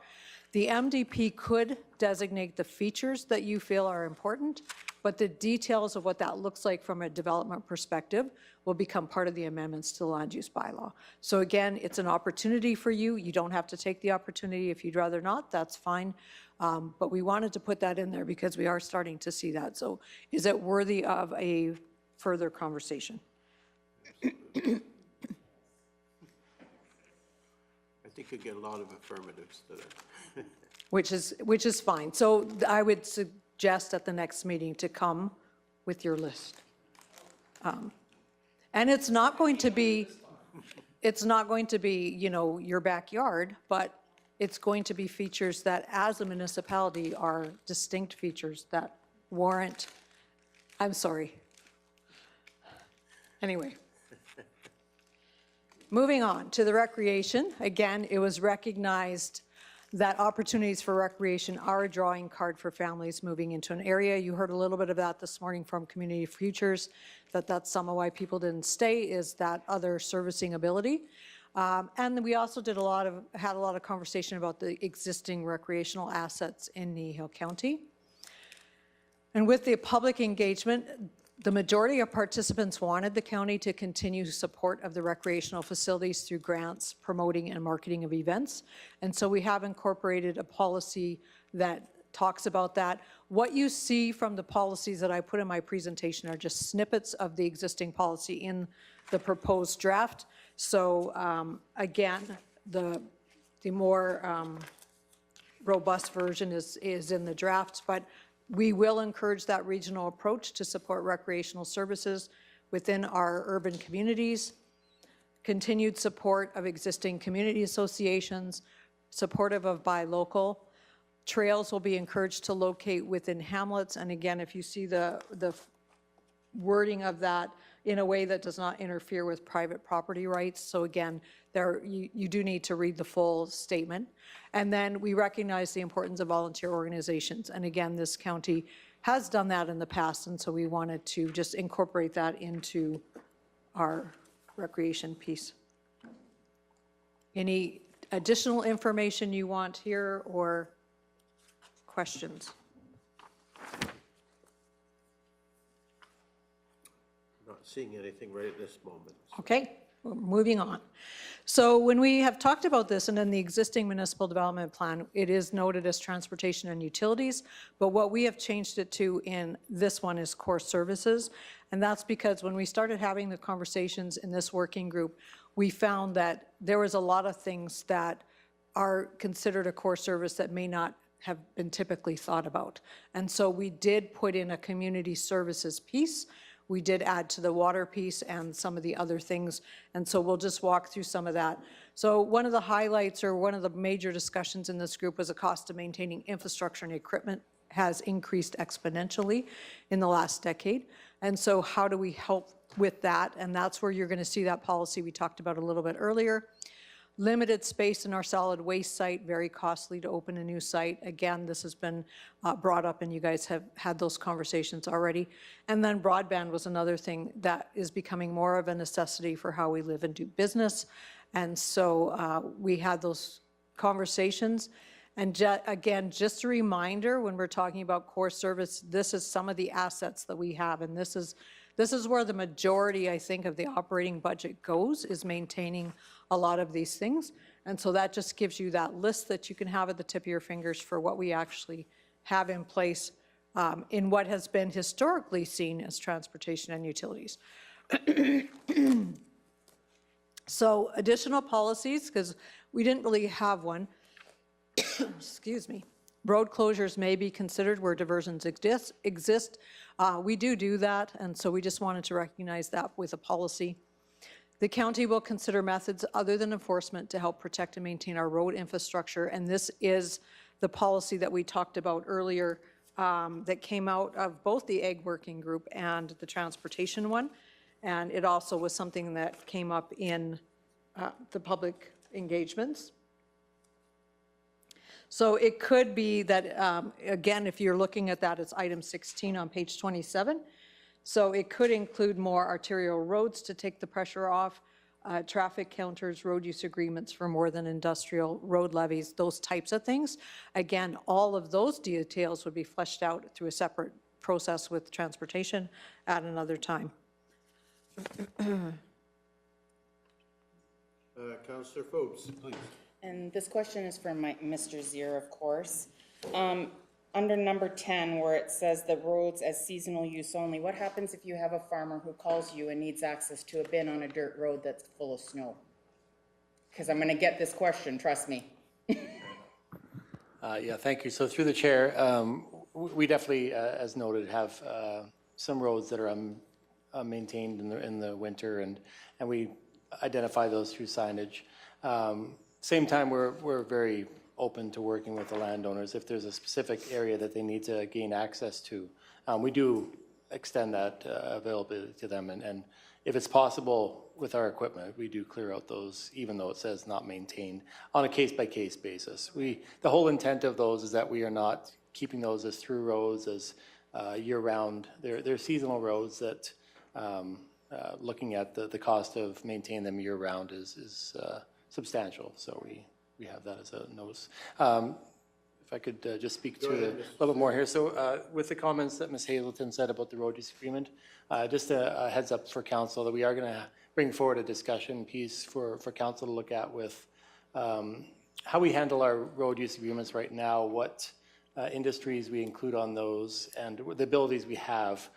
Really just bring the conversation out with council as far as an education piece for them, as well as potential policies that we're looking to bring forward, just to really formalize where we do and don't ask for those road use agreements, and then what's included in the approvals of those. So that's hopefully coming for you in the fall here. Okay, Councillor Phobes. I appreciate that, because one of the things I have gotten comments around from the people that live in my division is that we seem to be going away from the service delivery part of what we do as a county. So I just am reassuring them through this conversation that they still will get their stuff met on a case-by-case basis. So thank you. Thank you. Okay. Are there any other questions at this point? You stole the thunder to my next slide. Currently, the road use agreements do apply to developers and industry. However, we did include a policy noted earlier that the county will consider methods other than enforcement to protect our roads. We did, and some of that could be with the mowing and spraying, those types of things. So it's much broader than just what you tend to think of when you're talking about road maintenance. We didn't get into any specifics when it comes to how the spraying or the mowing would be managed, because those are done by separate policies.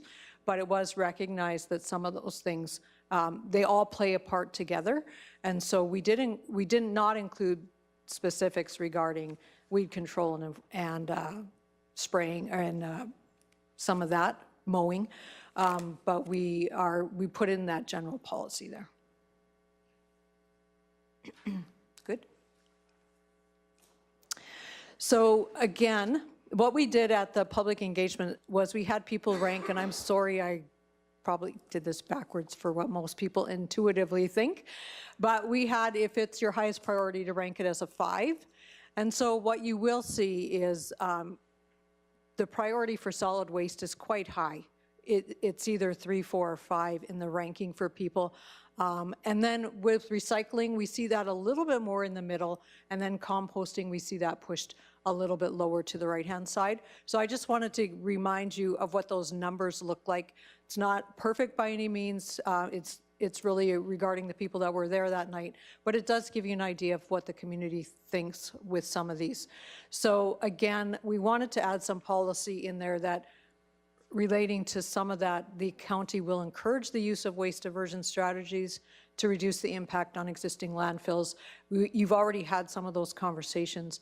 And then the county will explore new technologies for solid waste disposal. And I think we have that, again, you need to read that,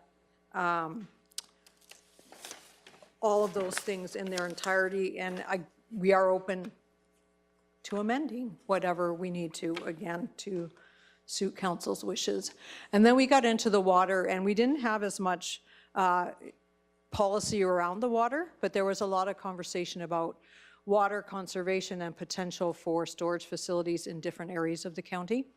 So a couple things that came out of that conversation was the county will encourage constructed wetlands to be incorporated into stormwater management facilities.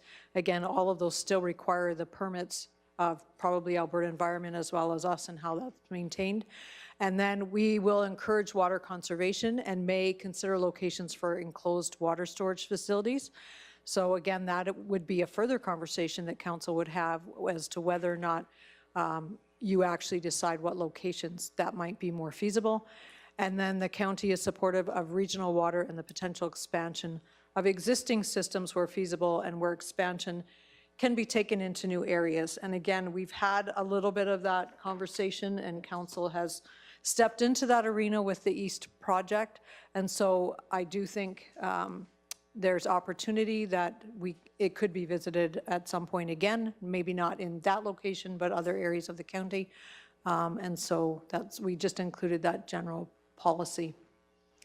And then the other piece of core services that often gets overlooked, and we haven't put any policy in relating to this, but we are starting to see this as something that a lot of municipal development plans incorporate. And so we wanted to recognize that we are not limited to just transportation and utilities, but there's many services that enhance the life of our residents. And so we've added some additional policies that would be supportive of those things. So again, when it comes to the library, we've incorporated an asset management process, efficient and accessible telecommunications. When those opportunities arise, that'll be something that as a council we would encourage. Supportive of methods that provide stability to healthcare. Again, we've seen that recently from you. Continued support and funding of FCSS. Provide grant funding opportunities for youth sponsorships and local nonprofit organizations, and then continue to coordinate the provision of protective and emergency services. So those are some of the additional pieces that we didn't previously have that we wanted to incorporate in here as well. Any comments on that one before we? Councillor McGee. I think that's very important, and thank you for including that. Okay, I'm not seeing any others, so Okay. go on, please. Okay, and then we got into natural resources. And again, the overall comments were we really need good policies which look to the future. There was conversation too about water as a resource, both surface and water from a utility perspective. And so again, we're starting to see that more and more in the forefront with the drought provisions and stuff like that. So it did come up in more than one working group. So again, The satisfaction in the public engagement and with the working group regarding natural resources was everybody seemed to be very good that we looked at them on a case-by-case basis. There wasn't an appetite to put additional restrictions or hoops on them. We're very limited in our natural resources in Kneehill County, for like the gravel, sand type of resources. And so they are, they're recognizing that, yes, we want to ensure that we look at them on a case-by-case basis. We also recognize that often those natural resources are, we have no control over where they are and where they find them, and typically they are close to ESAs. And so we want to ensure that there is water protection encouraged through that permitting process from both our side and environment side when we're dealing with them. We have removed one policy because reclamation is subject to the code of practice for pits. Security is now provided to the province for any of that reclamation, and so we've taken that piece out of it. Additional protections to protect recreational lands and land with significant features of importance. So we've added some of that, and again, when we talk about the viewscapes, that's going to be something that we would incorporate maybe in this section as well. It would be something that aligns both with environment and with our natural resources. And then the county may consider constructing additional water storage facilities where feasible. So again, that's based on some of the discussion that was had. Comments or questions? Any additional information you need for that one? Okay. If not, we'll move on to renewable energy.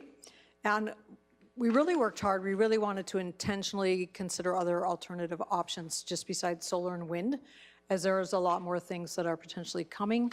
And again, we need good policies which look to the future. And we also were made aware and had conversations about the fact that storage can be an issue with renewables. And so some of what we see here, and again, nobody, and through the public engagement, and I think through council, and when we made the changes to the land use bylaw, nobody wanted to discourage the use of private use for category 1 alternative energy sources. So if somebody wants to put solar panels on the roof or do private use, other types of alternative energy, that was still encouraged as far as both the public and council has been. And again, the county will be supportive of research and development of new technologies. How and where that happens, we don't know. But the county will continue to supply educational materials for landowners. We have done that, and we will continue to do that at council's wishes. We've done the fact sheets, we've done the info sessions, so we want to make sure that we are still willing to do that and we capture that by policy. And, yep.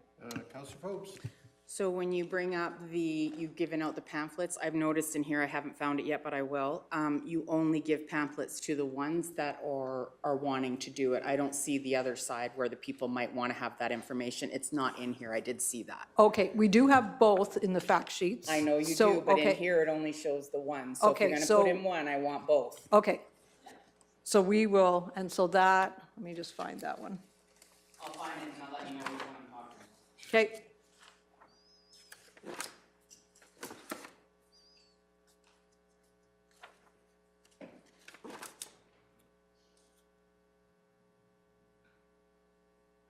Okay, so number 10. Thank you. 10 on page 32?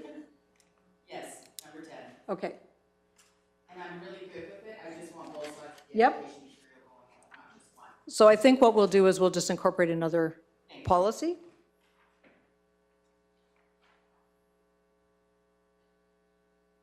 Okay.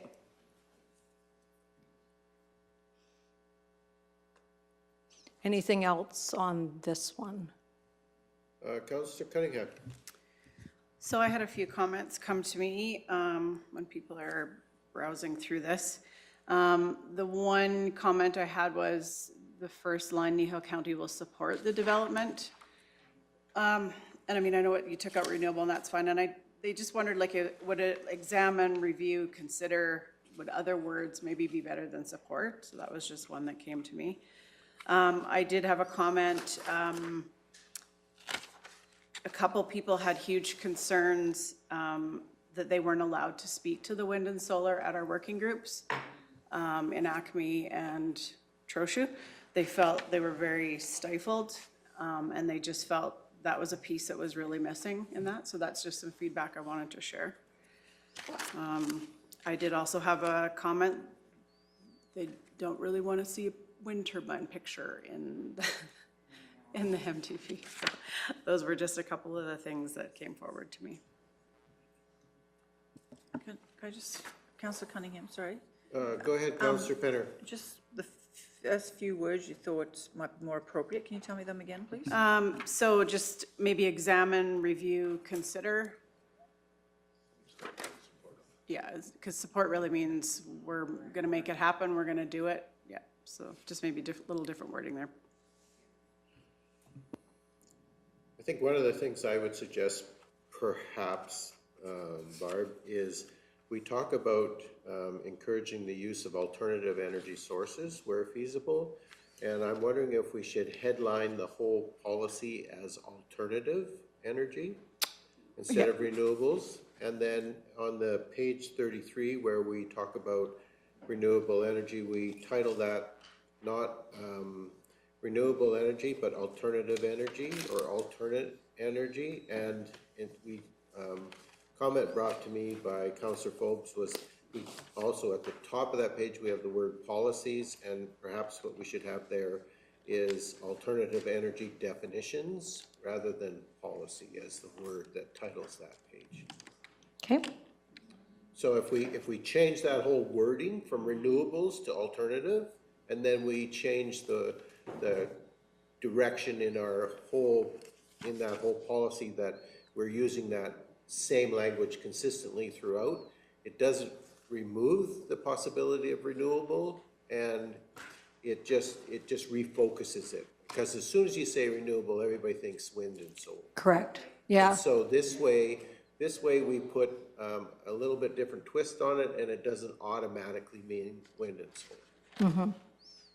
And we did purposely in that working group try to talk about the other ones because the municipal development plan and land use bylaw needs to consider everything, not, Yes. yeah, for sure. So by using that word doesn't necessarily remove the possibility of those two options, but it just automatically changes the reaction to the word. Okay. Just a suggestion. Yeah, no, and that's all good. We can do that before we bring it to the next thing. Go ahead. Councillor Phobes. On number 3, where it states that it's being put on marginal lands, can we put in what we've determined, what our, what we believe as a council, which I believe was 1 through 5 or 4, I can't remember what it was. Can we state that in here for public consumption? Yes, we can, and this is where we're a little bit challenged because we want to know if you guys are willing to go to the land suitability ranking system, because then those numbers look a little different. So we want to make sure we have that conversation first. If we are going to go to the land suitability ranking, we will have to address that then in the land use bylaw, but I didn't want to put numbers in because we don't know which system data set we're using. So does our current land use bylaw not designate the type of lands that we would yes, it consider? does. In the CLI, 1 to 3 is prohibited. Yeah. So your 0.7 indicates that we will push them towards what our land use bylaw outlines, right? But maybe we just need stronger language in the MDP, and we need to decide LSI or CLI. Yeah, correct. We LSRS, yeah. And so once we determine which data set we want to use, then we'll make sure it's reflected in land use. But then you guys may have to look at which numbers now become part of your restriction. Yeah. Mr. Gannon, I saw your hand. Thank you, through the chair. I just want council to consider the municipal development plan of how stringent we are with those definitions compared to the land use bylaw. If we have to amend the municipal development plan, then it's going to have a compounding effect downwards rather than having the land use bylaw hold the majority of those determinations, those setbacks, all those information in there. without the requirement of an amendment to the municipal development plan. So as long as these are addressed within the land use bylaw, it's a lot easier to amend that document than the visionary document, which is the municipal development plan, if I'm making sense. Yeah, and that was the kind of the clarification I was trying to get to with Ms. Hazelton around our land use bylaw does currently specify specific types of land that we will encourage that development on. Correct. And so the key for us at this point, my understanding would be as council to decide if we're using the LSRS or if we're using the CLI. Yep. Thank you. If you're keeping it, then no changes need to occur in the land use. But if you change it, then we'll have those conversations. But typically, as Mr. Gannon has noted, we don't want to have to change 2 documents every time there's an amendment. So we do try to keep this one more general and put all the details in the land use. Okay, thank you for that. Councillor Penner. So should we include both those maps, the CLI and the LSRS? Because we only have the one, right? Number 2, map number 2. Just a minute, I thought we had both of them, but I will verify that. Yeah, we have them both. Map 1 is the LSRS and map 2 is the CLI. Oh, yep.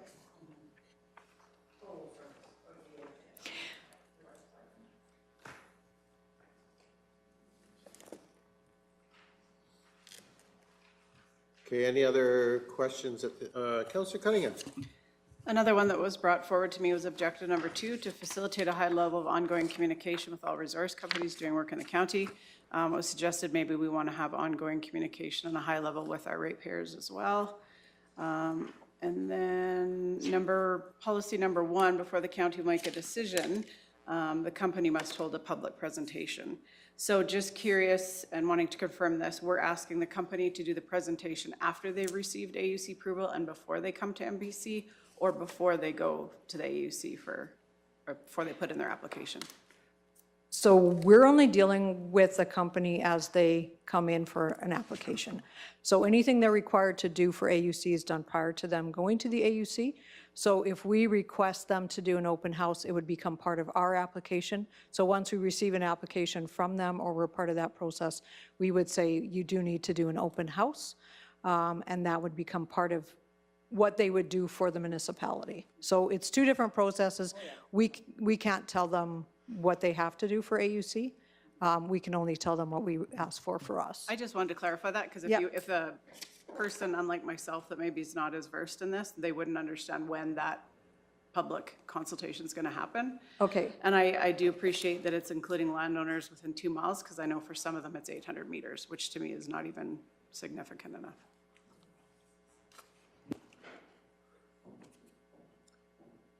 So, and I don't know whether this is an appropriate time to bring this up, but probably better than sometime later.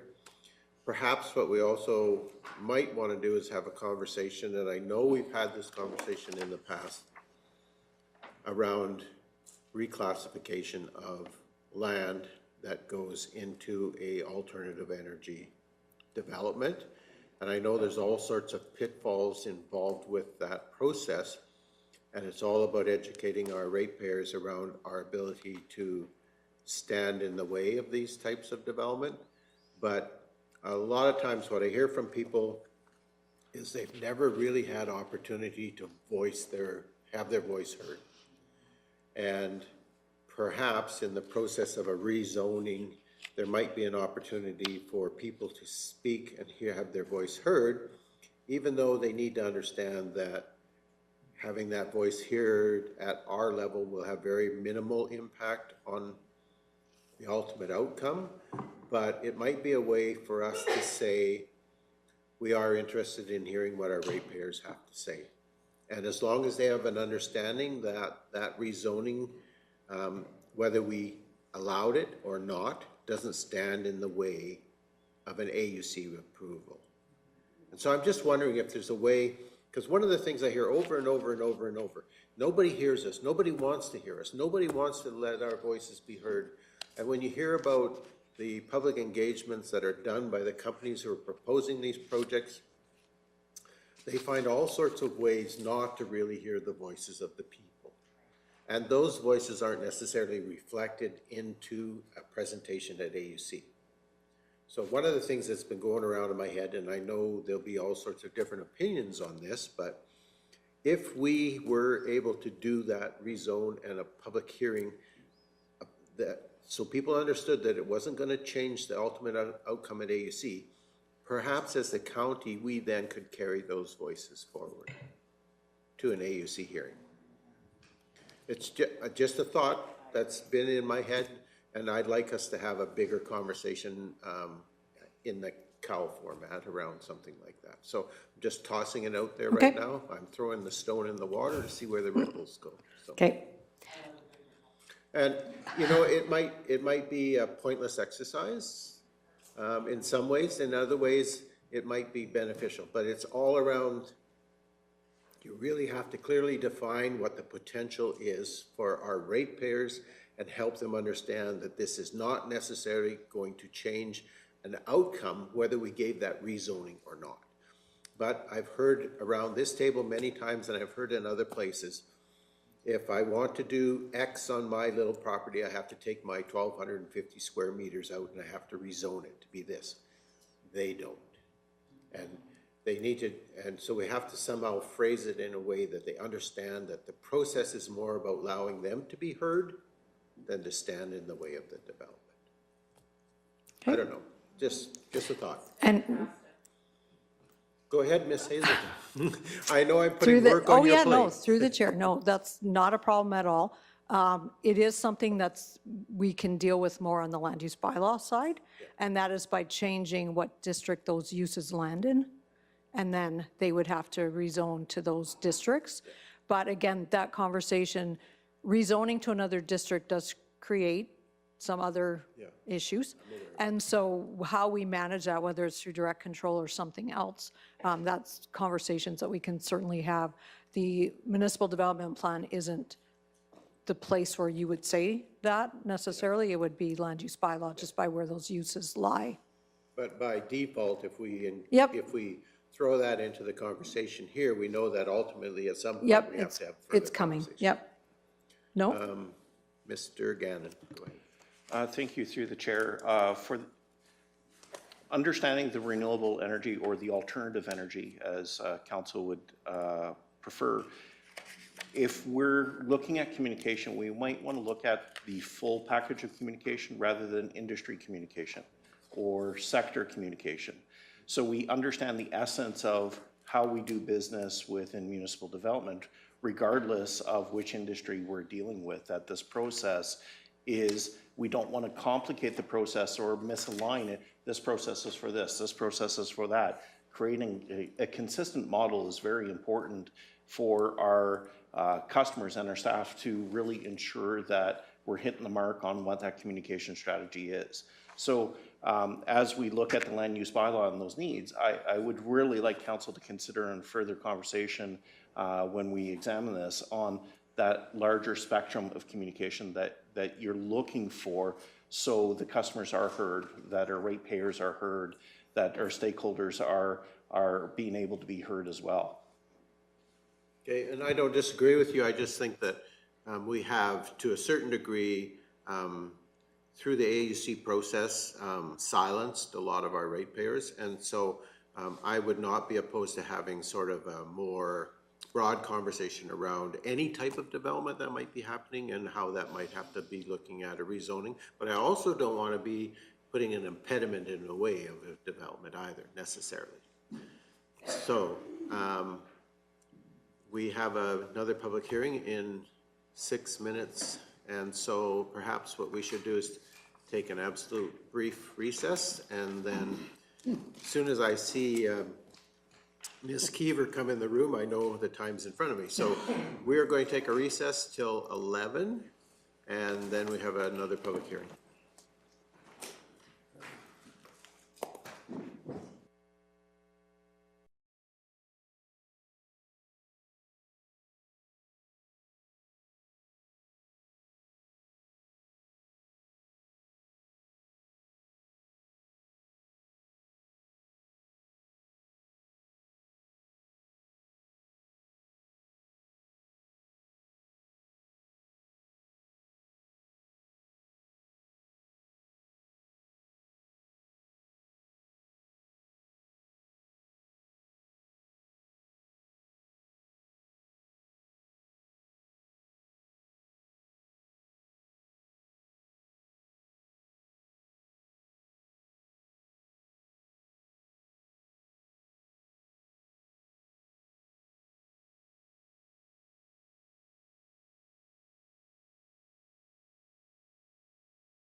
Okay, it is 11 a.m. And our next item on our agenda is a public hearing. And so 3.3, public hearing, bylaw 1907, redesignation from Direct Control District 5 to Agriculture District. And I'm going to call for a motion that the public hearing be opened. Deputy Reeve Whitstock. Move to open public hearing. Okay, so we have a motion to open a public hearing for bylaw 1907. All those in favor? And that is carried unanimously.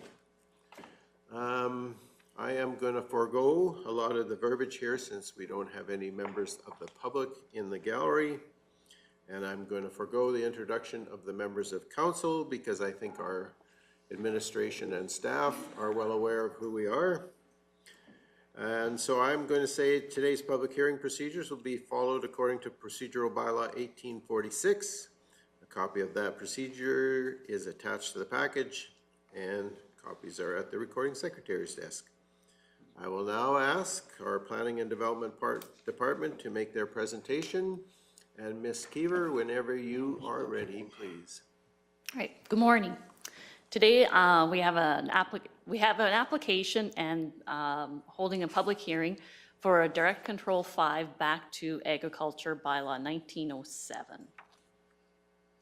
We followed the MGA Section 606 notifications advertised in the Three Hills Capital on August 28th and September 4th, 2024. Notices were sent to adjacent landowners within a mile and referral agencies, and it was also placed on the Kneehill County website. This is to consider the redesignation of approximately 1,224 square meters, which incorporates 2 existing buildings within a portion of the southeast of 1830-24 west of the 4th, which is a 10.25 acre parcel, back to agriculture from the Direct Control District. This property was rezoned to Direct Control 5 on October 22nd, 2019. The owner's intent at the time was to operate a micro-cannabis cultivation facility from within 2 buildings on the property. Due to unfortunate circumstances, the area rezoned was never completed and operated for the intent of the redesignation.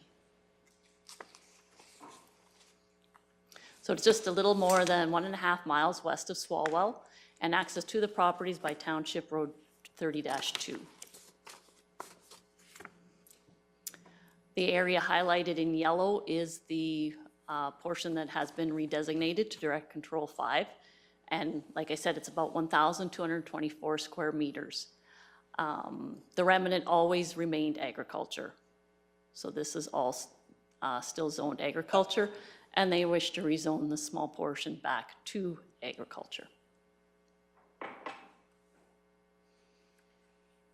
So this is a photo of the 2 existing buildings which were renovated and joined to accommodate the micro cannabis facility.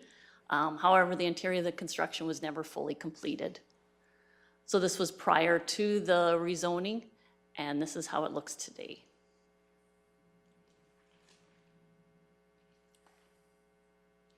I kind of referred to your strategic plan and the quality of life, promoting and sustaining Kneehill County's unique rural lifestyle, and the land use bylaw.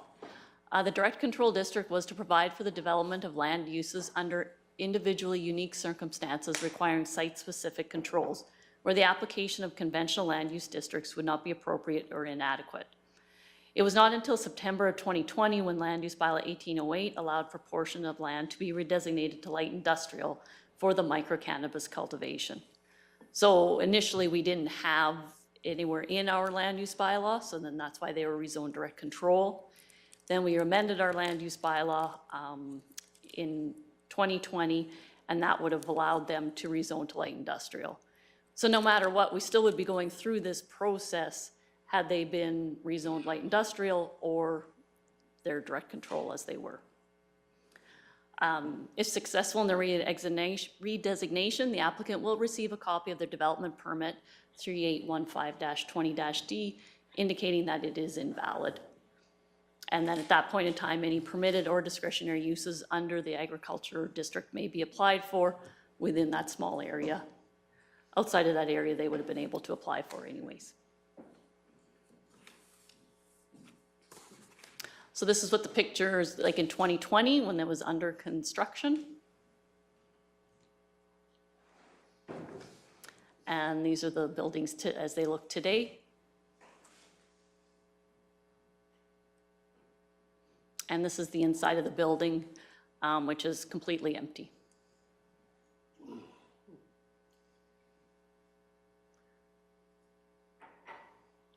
We received no letters in favor nor any letters in opposition.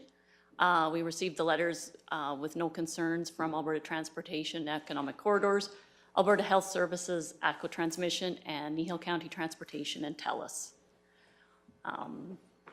Consideration for second and third reading of this bylaw is on the agenda later today.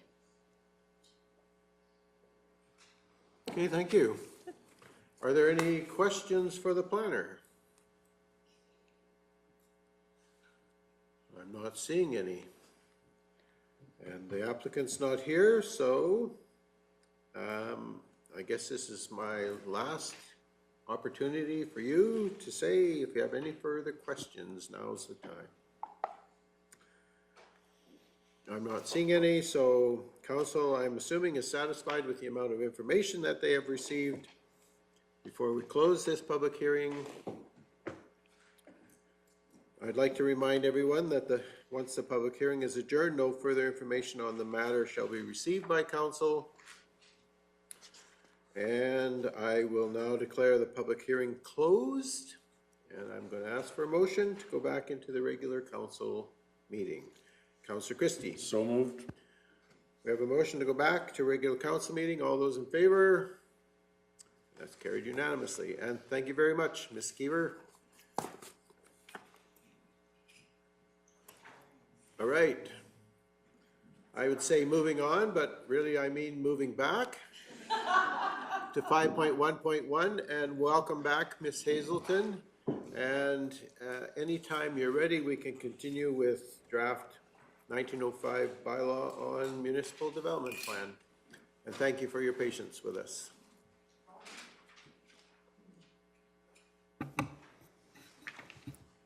All right.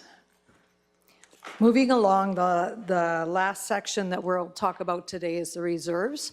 So there were some changes to the Municipal Government Act, and they did add to the reserve options. So we have tried to incorporate those in this section of the Municipal Development Plan. And reserves can be used to protect features that are environmentally sensitive, or cash in lieu can be taken for community benefit. So there's environmental reserves, and then there's also municipal or school reserves. So we tried to accommodate all of those by creating some policies to make some clarification between them. So environmental reserve easements do stay with the landowner. We do not take those lands. They stay as a titled owner, but they are registered against title in favor of the county. So we do the enforcement on environmental reserve easements. Conservation reserves are for lands located typically within a national or provincial ESA. And the county can take those. However, if you do take conservation, if you do take lands for conservation reserve, you do have to pay market value for those, and you do become the titled owner. So the other thing that we wanted to encourage is the voluntary efforts on private land to conserve environmentally significant areas and water sources. And so those are things, again, these are things that we do need to do some education on and put some more information out the door. So we are aware of that as we walk through. There are a couple other sections in the Municipal Government Act that I did not bring today, but we have made some changes, and that is areas that were not part of the working groups. So they're not off the table by any means. So if you want to bring any further comments regarding those sections, we can certainly consider those. I'm assuming we're going to a committee of the whole at some point, and you guys are welcome to consider anything is on the table. So I don't know if you have any other questions or if there's any other information that we can provide for you to make your role easier here. We're happy to do that. Okay, are there other questions or conversation that's needed right at this moment? Or Councillor McGee? Not necessarily needed, but I just wanted to comment, though we have lots of details we want to discuss, I'd like to say that I think the overall presentation of this information is very user-friendly, and I really appreciate that. I think I love seeing our documents that can be read by the average resident as well as by those of us who understand the lingo, and I think you've captured that quite well, and I appreciate it very much. Okay, thank you for that. Any other questions or comments, discussion? I'm not seeing any right at this specific moment. I guess what I would suggest at this point is that the appropriate motion that I would understand based on council's direction is that we move to bring this proposed bylaw 1905 to a committee of the whole for additional discussion. And I think that's probably the most appropriate route. This is going to be, I think, quite a lengthy conversation that's needed for us to seek some clarity, and it might require more than just one kick at the cat. So I think, Ms. Hazelton, you've indicated a certain willingness to do that, and we certainly appreciate that. It just allows us to probably deal with the rest of the business that's on the agenda today, and then facilitate that conversation that's needed. So, Councillor McGee. I think I applied that I would like to make that motion way back at the beginning of our discussions, so I will make the motion to have this discussed further at Cal, please. Okay, so the motion is council move to bring the proposed bylaw 1905 to a committee of the whole for additional discussion. So the question I would ask is in terms of timeline, because administratively, Mr. Hogan and others, you know what's kind of on the agendas coming up, and what kind of timing would you see as appropriate for this to come back to council? I don't think it's here, so, yeah. Oh. Yes. Thank you. I am The going next for Cal that. meeting is next week, so. Oh, yeah, I'm gone for October 15th. You're I'm here for next week. September. Yeah, Okay. ADOA's next week. Okay, so for what we're just bantering about here for council's information, Ms. Hazelton is gone in the October Committee of the Whole meeting. However, this item it can be added to next week's Committee of the Whole without issue. Okay. All right, so we'll look forward to that. So I have a motion to to bring it back to the next Committee of the Whole meeting for additional discussion. Any further comment, question, or discussion related to the motion? Councillor Cunningham.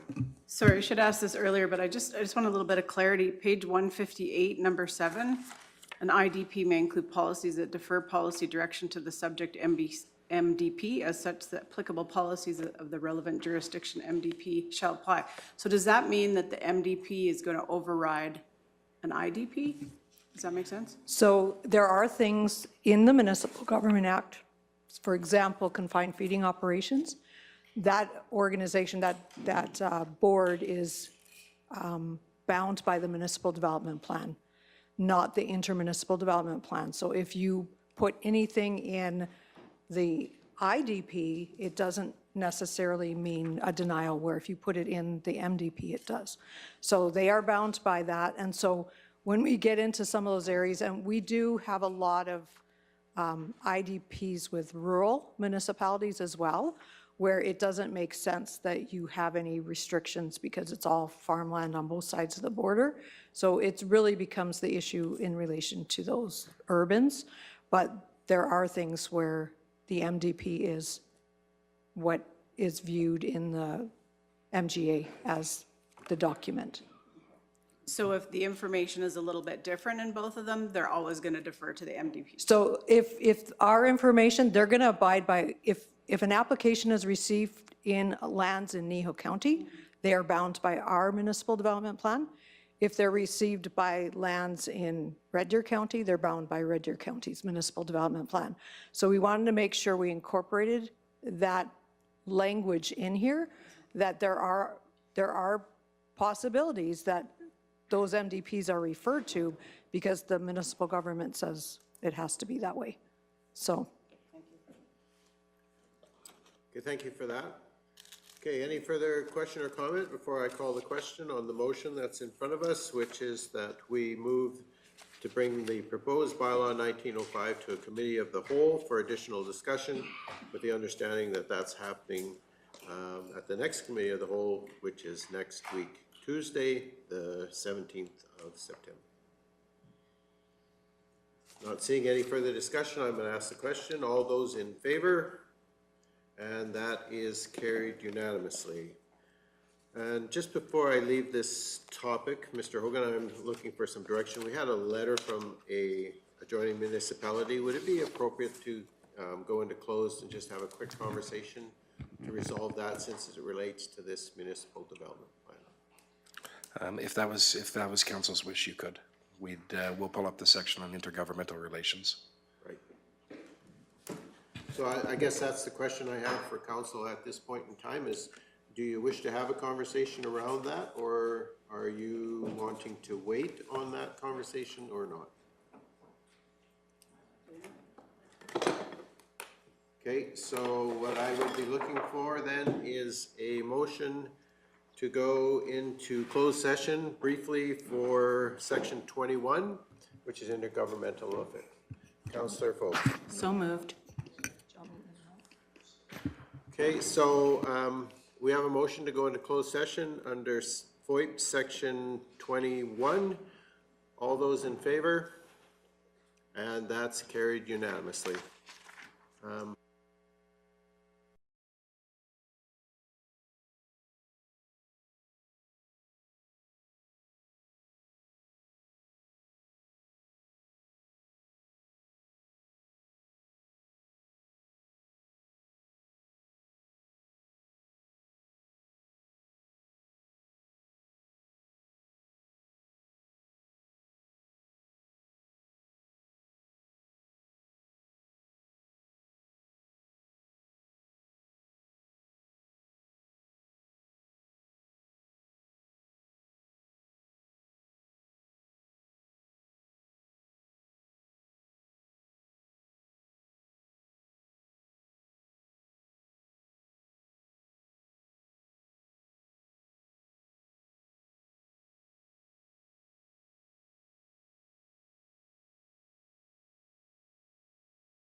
Okay, thank you.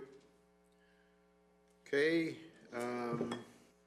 we had a motion to come out of closed session. We are in closed session to discuss FOIP Section 21, disclosure harmful to intergovernment relations. And we are just in a short recess to allow the return of the public and to change the signs on the doors, so that's done. Okay, and I'm going to call us back to order at 11:34. There we go. We're waiting at a request. Deb has a meeting in Linden at 12:45. I think she's got 2 items. Okay. So if we're able to deal with one and then jump to her, that would be helpful. Deal with, Because I think we're on this one now. yeah, If we either do that one, jump to here, or jump to here. okay, So Deb can get to her meeting. okay, all right. Thank you. Thank you. All right, Mr. Gannon, you had a comment? Yes, thank you, through the chair. Just briefly, as we prepare for committee of the whole, I know council has made their own notes and stuff of that nature. If you'd like to share that through the CAO or directly to us, so we can prepare and have information potentially ready to understand what types of questions might be available, it probably aid us in preparing for the meeting a little bit better. Okay, thank you for that. So council, if you have questions or specific things you would like addressed, we need to get those to Mr. Hogan and he'll pass them along. All right. Okay, at this point in our agenda, we are at 5.1.2, and that's Bylaw 1904, redesignation, agriculture to recreation, the third reading. And welcome back, Ms. Keever. And anytime you're ready. All right, good morning. William and Diane Buchanan wish to redesignate a portion of their 9.22 acres from agriculture district to recreation. The subject land is adjacent to the Red Deer River on a portion of the southwest of 262921, Plan 8210253, Block 1, Lot 1.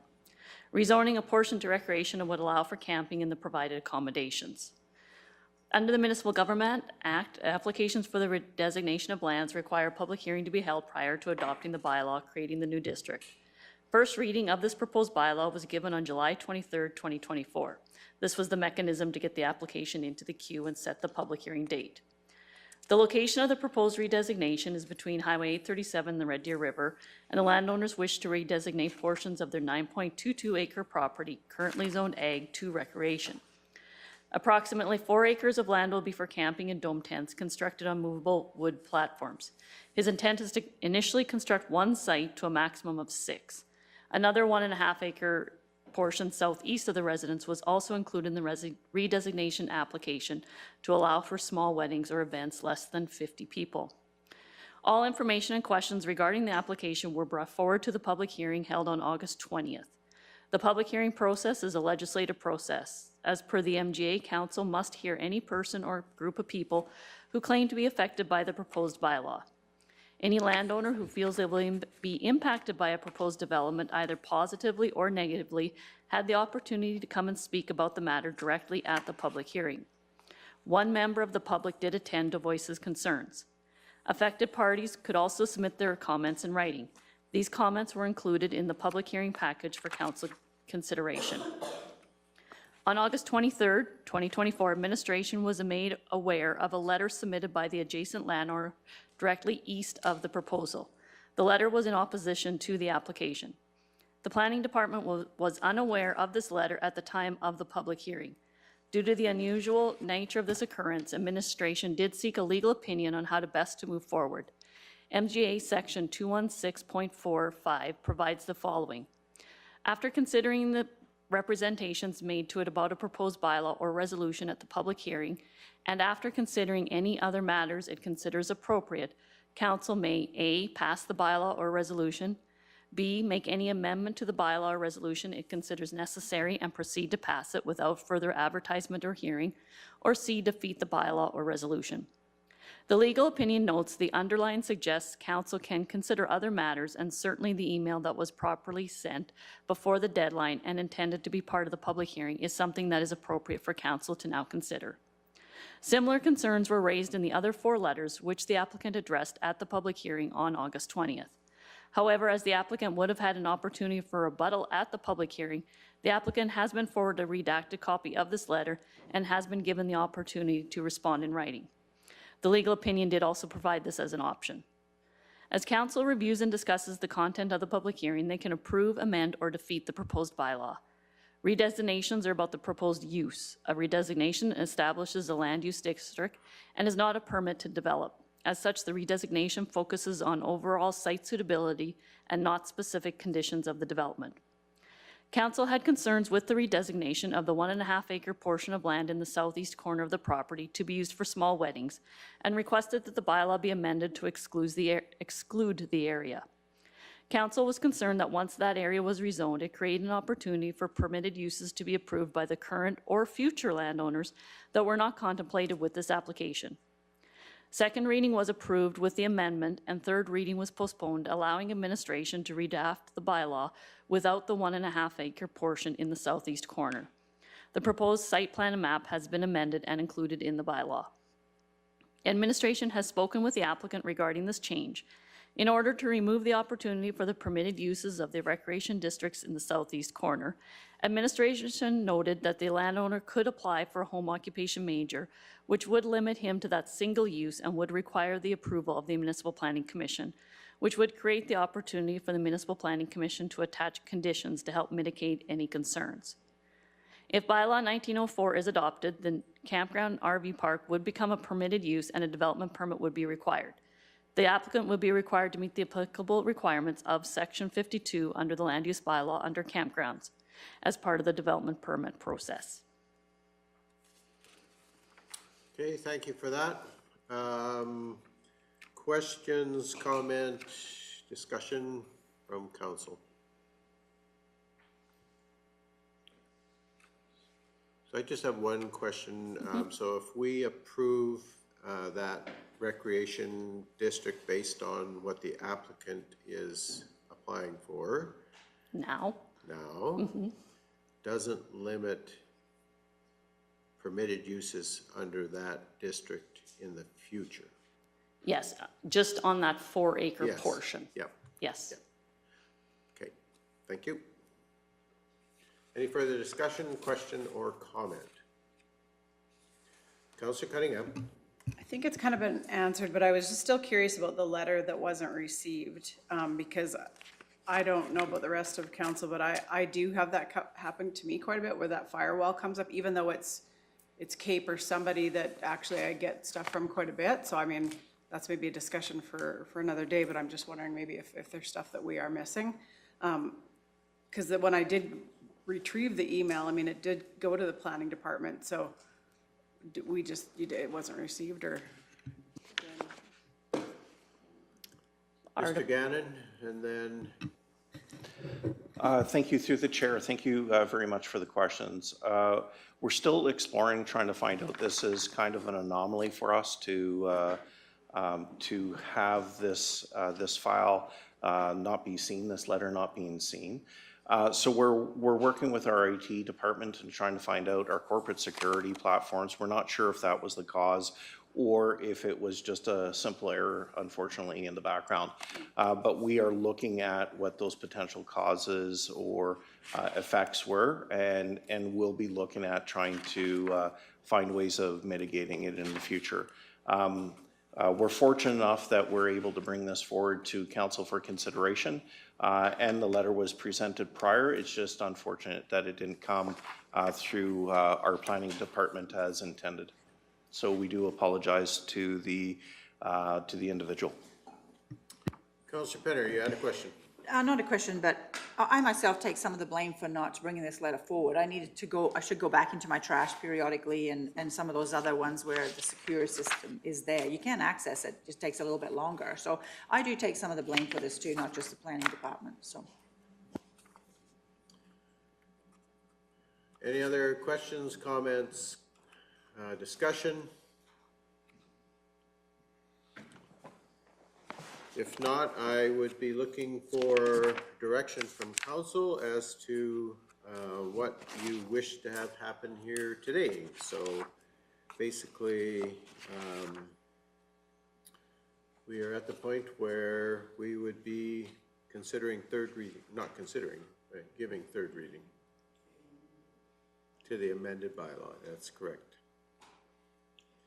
Which would allow for the development of the 6 on-platform camping sites, as shown in the bylaw. Councillor Penner. So to me, what he's doing here is like eco-camping and that, and it's a niche group of people that does this kind of stuff. It's not for everybody. And I like to see how he is okay with what the amendments here. So I'm prepared to make that motion that council move third reading of proposed bylaw 1904 for the purpose of amending land use bylaw 1808 by redesignating a portion of the southwest of 262921 west of 4, plan 8210253, block 1, lot 1, from agricultural district to recreation district. Okay, thank you for that. So we have a motion to move third reading. Any further discussion to the motion? Councillor McGee. I just wanted to clarify for those who are following up on this, since it's been an ongoing thing. All the letters were properly considered, including the one that was missed. Our administration has done an excellent job of being sure that each and every one of us was informed, so that that is very clearly understood, that when we do vote on this motion, it is that we have made, basically, I think we requested those changes because of some of the concerns that came out of the public hearing through those letters and through persons. So just to clarify that, we have had that well cared for. Okay, thank you for that. Any further discussion? If not, the motion is that we move third reading of proposed bylaw 1904 for the purpose of amending land use bylaw 1808 by redesignating a portion of southwest 262921 west of 4, plan 8210253, block 1, lot 1, from agriculture district to recreation district. Ask the question. All those in favor? Opposed? Motion is carried. Thank you, Ms. Keever. At this point, I'm going to adjust our agenda, and we are going to go to 5.3, protective services. And we're going to go to 5.3.1 and welcome Ms. Grossfield. And anytime you are ready. Good morning, Council. Thank you very much. Today I'm bringing to you the Unsightly Premises Bylaw number 1903. This is a request or a proposal for the third reading of this bylaw. This is the same RFD that we presented in July, and nothing has changed. Just as a bit of a summary, so basically Council since December has been reviewing the existing unsightly premises bylaw and suggesting possibly that we would update it to include the possibility to enforce this bylaw within agricultural lands and some other, through discretion, and some other areas of just general updates to the bylaw. So those have all been presented. It was approved for first reading and second reading, and then brought back to this meeting for the third reading consideration. So I'm not sure if you want me to go through the RFD in its entirety. Completely up to you. So do you want to walk through the whole RFD, or is there specific questions or comments that you would have? What's council's wish? Are you prepared to move forward, or do you have some questions you'd like some clarity yet on? Yes, Councilor Phopes. I just want to say thank you to yourself and anyone else who was part of this, because I understand that this is a lot of work that we have put on you.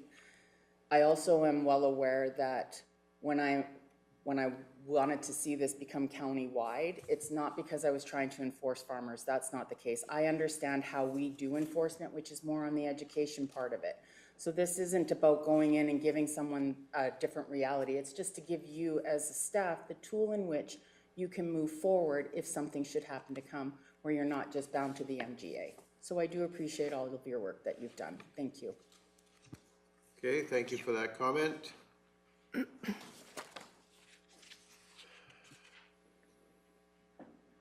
As with any bylaw, there's always a few little pitfalls that potentially are going to rear their head. Are there any specific questions or comment? One comment I will make is in the material presented us in the package. I'm going to assume that by the time it gets to me for signature, the date will be September rather than August. And hopefully it'll be September, if not October or November. And other than that, is there any further question or comment? Deputy Reeve Whitstock. Well, I've stated it before and I'll state it again.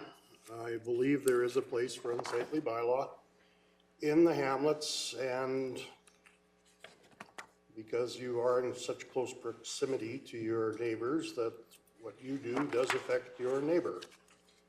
I personally have experienced, and I wouldn't call it unsightly premises, I would probably call it community standards bylaw, that yes, they are needed, but they also are enforced depending on who happens to be directing the enforcement of the community standards.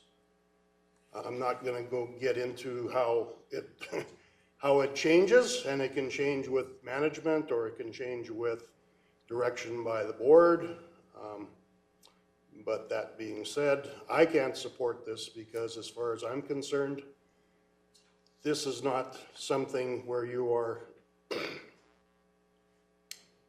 where you should be subject to a neighbor, or not even a neighbor, somebody driving by, to have an enforcement placed upon you because their standards may be different than your standards. And I'm not saying that I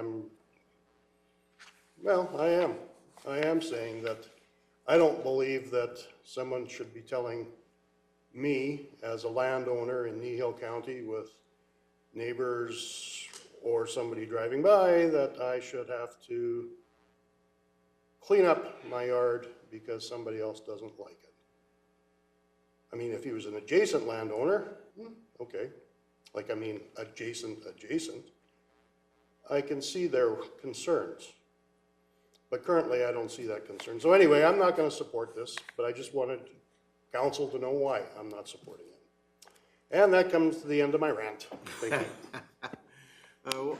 Just one comment I'll make before I give Councillor Forbes a chance to have conversation is, in this bylaw, I did say there are some inherent pitfalls potentially within here. One of the things that gives me some degree of comfort in relation to what Deputy Reeve Whitstock just outlined, in Part 3 General Guidelines, it does say that the general condition and state of tidiness of neighboring or surrounding properties will be taken into account when considering what makes an unsightly premise. The reality is, in some of our hamlets, probably 60% or better of those properties could potentially be considered unsightly, except for everybody around them is in the same condition. And so if I'm sitting next door to my neighbor and I'm going to complain about his property and mine looks like his, the bylaw officer has the discretion to say, I'm not doing any enforcement because it fits the general condition of the neighborhood. And that applies in rural as much as it applies anywhere else. So that's the only comment I'll make to that. And I get it that in the future, this administration or the people charged with implementing this bylaw could change and the direction could change, and at which point in time we as council will have to make a different decision or change what we've done today. Councillor Forbes. the other reason why I wanted to include this is because we are changing the landscape of how we do business in this county.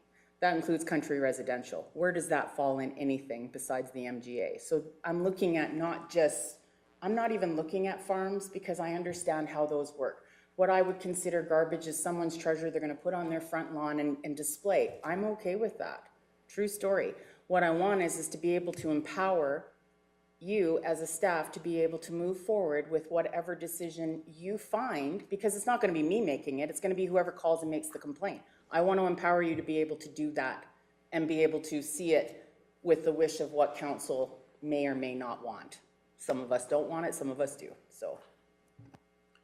Well, and that's the beauty of being on council, is that we have come to the point where, as far as I'm concerned, unless there's further discussion, I would be looking for a motion that would say we are going to go ahead with third reading of bylaw 1903, and then we have the opportunity to exercise our democratic right and vote. So is anyone prepared to make the motion to approve third reading of bylaw 1903? Councillor Christie. Because I believe that emergency services need some kind of, what do you call it, basic rights to go fix something that could be unsafe for our first responders, is my concern. They need some kind of tool to go by. And I think this is as close as we're gonna get. So I would make the motion to approve third reading and final reading of bylaw 1903, unsightly premises. Okay, thank you for that. So we have a motion to approve third and final reading of bylaw 1903 on unsightly premises. Is there any further discussion related to the motion to approve? Councillor Penner. I think the original bylaw was fine, but we've had great discussions about this, and there are some properties that aren't safe in the county and whatnot else. But I really don't think the original one needed to be adjusted.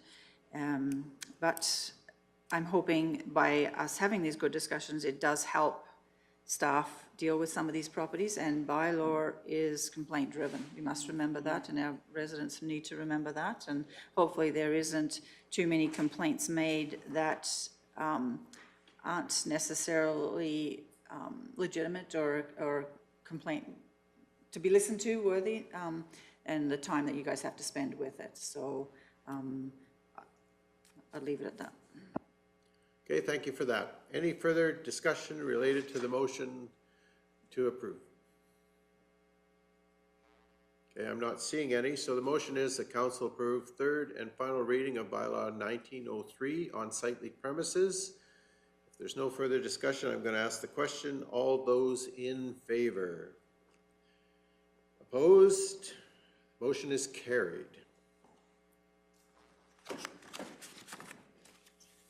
The next item on our agenda is 5.3.2, which is Protective Services Report. And again, Ms. Grossfield, welcome. And whenever you're ready, please go ahead. Thank you, Council. Today I am presenting to you the Protective Services Report. So we'll start off with the RCMP reports are attached in here, including all of their stats.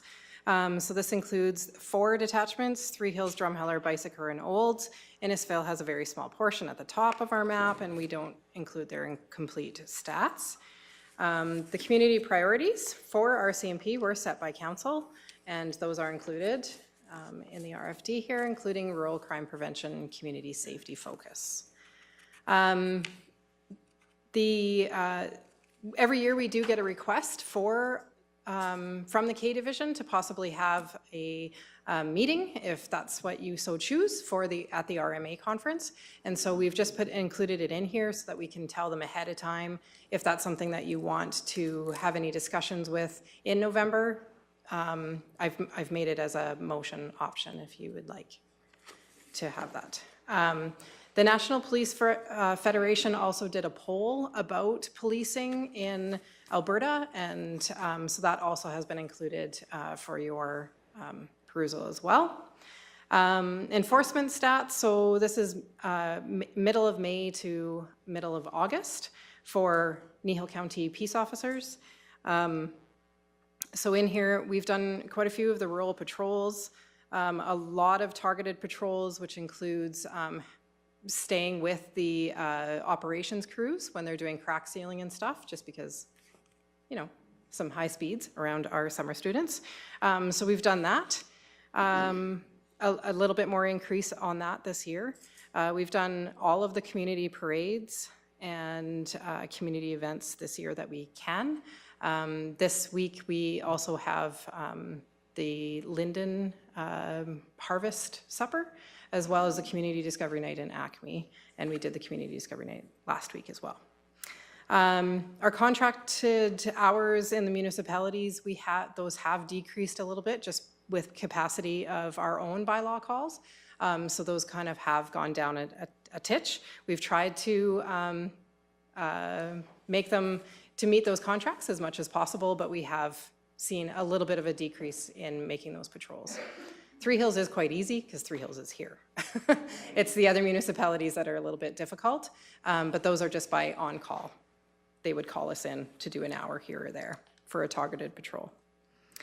Emergency management. So we have our next Regional Emergency Management Agency meeting for September 12th, and that is actually going to happen after our next workshop. So our workshop is also on September 12th, and we're going over incident commander, liaison officer, just another workshop. We have, I have we have 27 attendees for that, and so that also includes our CMP, as well as some community partners from Olds, Drumheller, and Starland areas to try and invite them. And we have done some emergency management collaborative emergency response plan reviews. So we have attended some exercises with oil field companies just recently as well. And we did an egg services presentation on livestock planning for emergencies. Fire services, so we had that huge field fire, and we actually held a debrief with all the attending fire departments on that call, just to kind of see what went well, what didn't go well, what we needed to change.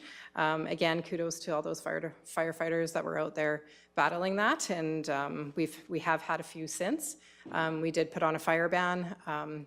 We did have rain, but we also had a lot of winds that were driving it, and even we have a lot of volunteer firefighters who are farmers that are in combines, so not easily, able to respond. So if you can take out a little bit of risk, that's what we try to do when we're doing that risk assessment on those fire bans. The Acme tender deposit has been, the chassis has been purchased, and so that is underway in the build. The Three Hills Kneehill County engine has been delivered, and so we have the September 19th, we're going to have a celebration of that collaborative purchase at the Three Hills Fire Hall. And we had done 6 fire investigations, and actually now we have done a couple more since then. So the fire investigations do take a lot of time and effort to do, because you have to call all the witnesses and try to determine those fires. So it does, and we also have a contractor fire investigator on standby for that as well. That helps us with that. So it's not just our Dan that's doing it. We have contractors that we have for that as well. Yeah, I think that is about it. So council's options are to approve the report, and then again, if they want to request a meeting with the RCMP K Division at the RMA conference. Okay, thank you for that, Ms. Grossfield. As always, thorough and good coverage of everything that's going on. And I guess the comment I would make is just to echo your comment earlier, is to just acknowledge and say thank you to all the firefighters who are active in our region. We need them, and they do great work, and so we need to just be very much aware of their importance. And that also applies to our community peace officers, and so and I know you and Dan kind of try to keep a handle on everything, and so that's appreciated, so thank you. All right, so any question from council related to the Protective Services report? Counselor Forbes, yes. And it's for Counselor Cunningham, because you sit on police advisory, is there anything that we could go with to K Division with that you currently are sitting with? So you kind of stole my thunder there, because I was gonna, no, that's okay. I was gonna ask Ms. Crossfield the same thing. So Counselor Forbes and I were very thrilled last year at RMA. We were able to meet with K Division. We had a really good meeting with them. I found them very receptive, and I guess I look back over the year and go, has anything changed? I don't know. I think the staffing issues are still there. You know, I'd have to confirm that with Sergeant Day, but I would say they are there. I'm sure, Ms. Crossfield, you would have things that you feel we could bring up, and I'm sure Ms. Sergeant Day would as well, but that's up to council. But it was a really good meeting last year, I found. But yeah, and just to echo Reeve King's sentiments, I did get a quick chance at Discovery Night the other night to speak with our fire chief and just again express my thanks for all the work that the fire department's been doing, and there's not enough that can be said for all the thanks for that. So please pass that on. That didn't really answer your question, but yeah. Okay, so any further discussion, questions, or comment? Okay, I'm not seeing any. So what's the wish of council? Do you want to approve the Protective Services report? Mr. Gannon, did I miss a hand over there? Okay. All right. Councillor McGee, I missed a hand over there. Okay. Go ahead. I'd like to make the motion that we approve the Protective Services reports for September 24 as presented. Okay, thank you for that. Any further discussion to the motion that we approve? Not seeing any, so I'm going to ask the question that we approve the Protective Services report as presented. All those in favor? And that is carried unanimously. And then I guess the other clarification I would be looking for from council is, are we directing administration to request a meeting with RCMP K Division at the RMA conference? Councillor McGee. Do we know the deadline of when we could request that?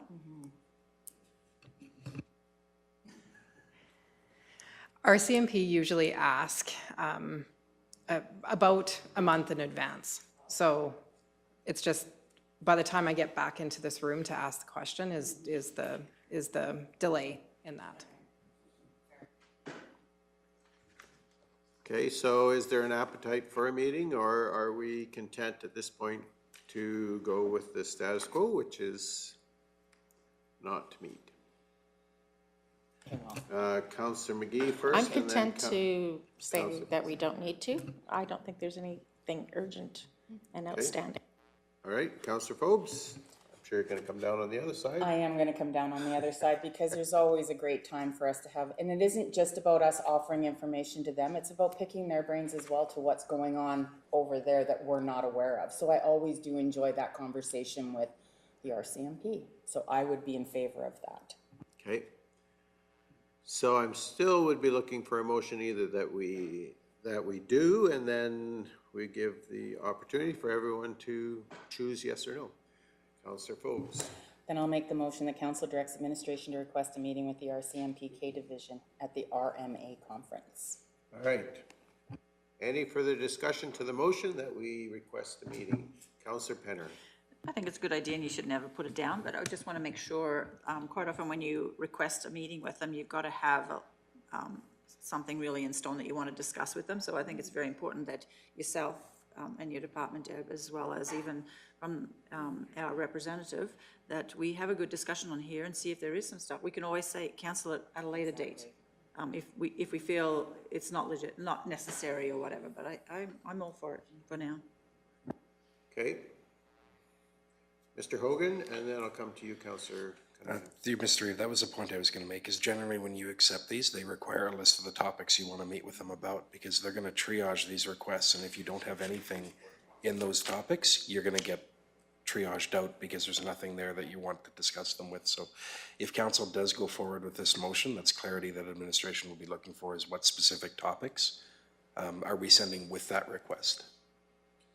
Okay, thank you for that. Councillor Cunningham. So I know last year I created that list in conjunction with Councillor Forbes, so I'm not sure if with administration, if it's necessarily needed, but that's up to council.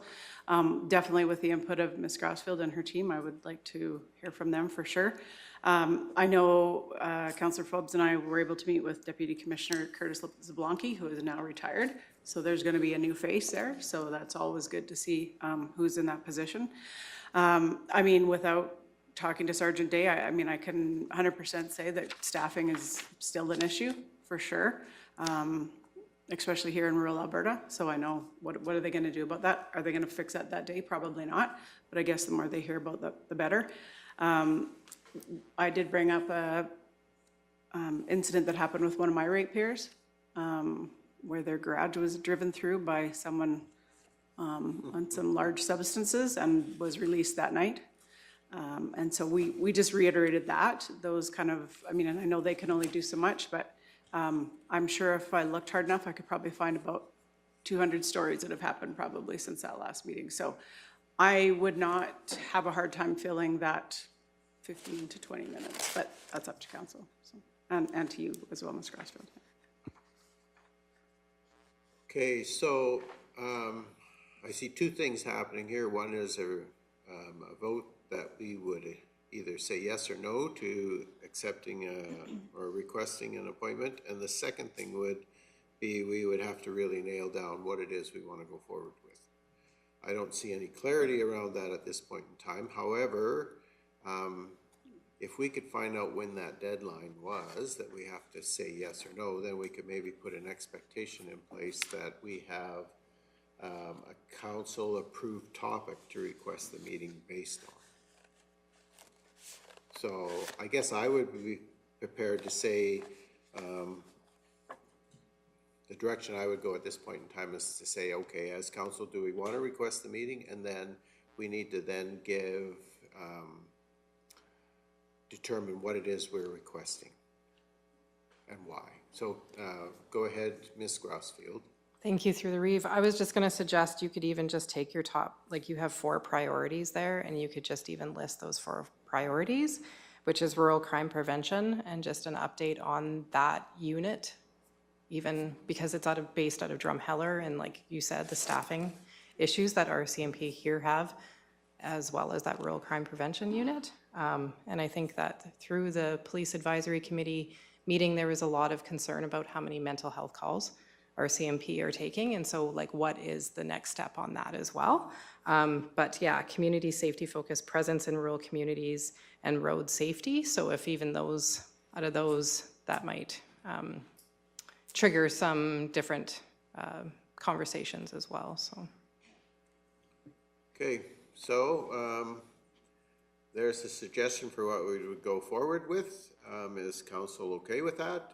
We still would need to make the vote on whether we're going to request that meeting. So if we're requesting a meeting with those as our content, are we, I guess what I'm just looking for is, are we prepared to make a vote on that motion knowing that's what we're going forward with? And then Councillor Christie. I guess my comment would be that I'd like to see what the committees, what the representative to RMA on that committee, I'd like to see have the committee have some input on what they think we should have too. Like the action committee for the towns, and so we're the only rural municipality member on that group, on her committee. I guess the concerns we should take forward though are our specific concerns for Kneehill County, I think, rather than representing the Police Advisory Committee that covers this massive region. To me, that would be my preference if we're going to go forward requesting a meeting, but certainly They're going to be similar for sure. Yeah. Okay. So where are we at? I'm looking for direction. So we have a motion on the floor that we request the meeting, and really what I'm looking for clarity at this point in time is, are we okay to go ahead based on the priorities that we've already outlined? And if the answer is yes, then I'm going to say, are we prepared to vote? Councillor Cunningham? Just to throw another little thing into it, if what I did last year was I actually sat down with Sergeant Day and really talked to him about the concerns that he felt were paramount at this time, so I would be willing to do that as well, if council would like me to do that. Or the other sergeants in the area as well. Okay. Mr. Hogan. Through Mr. Reeve, I can request or recommend, if we're going to go down that approach, the better approach is to probably have Ms. Grossfield contact all of the sergeants in the area and gather that information from them and amalgamate it into one report. Okay.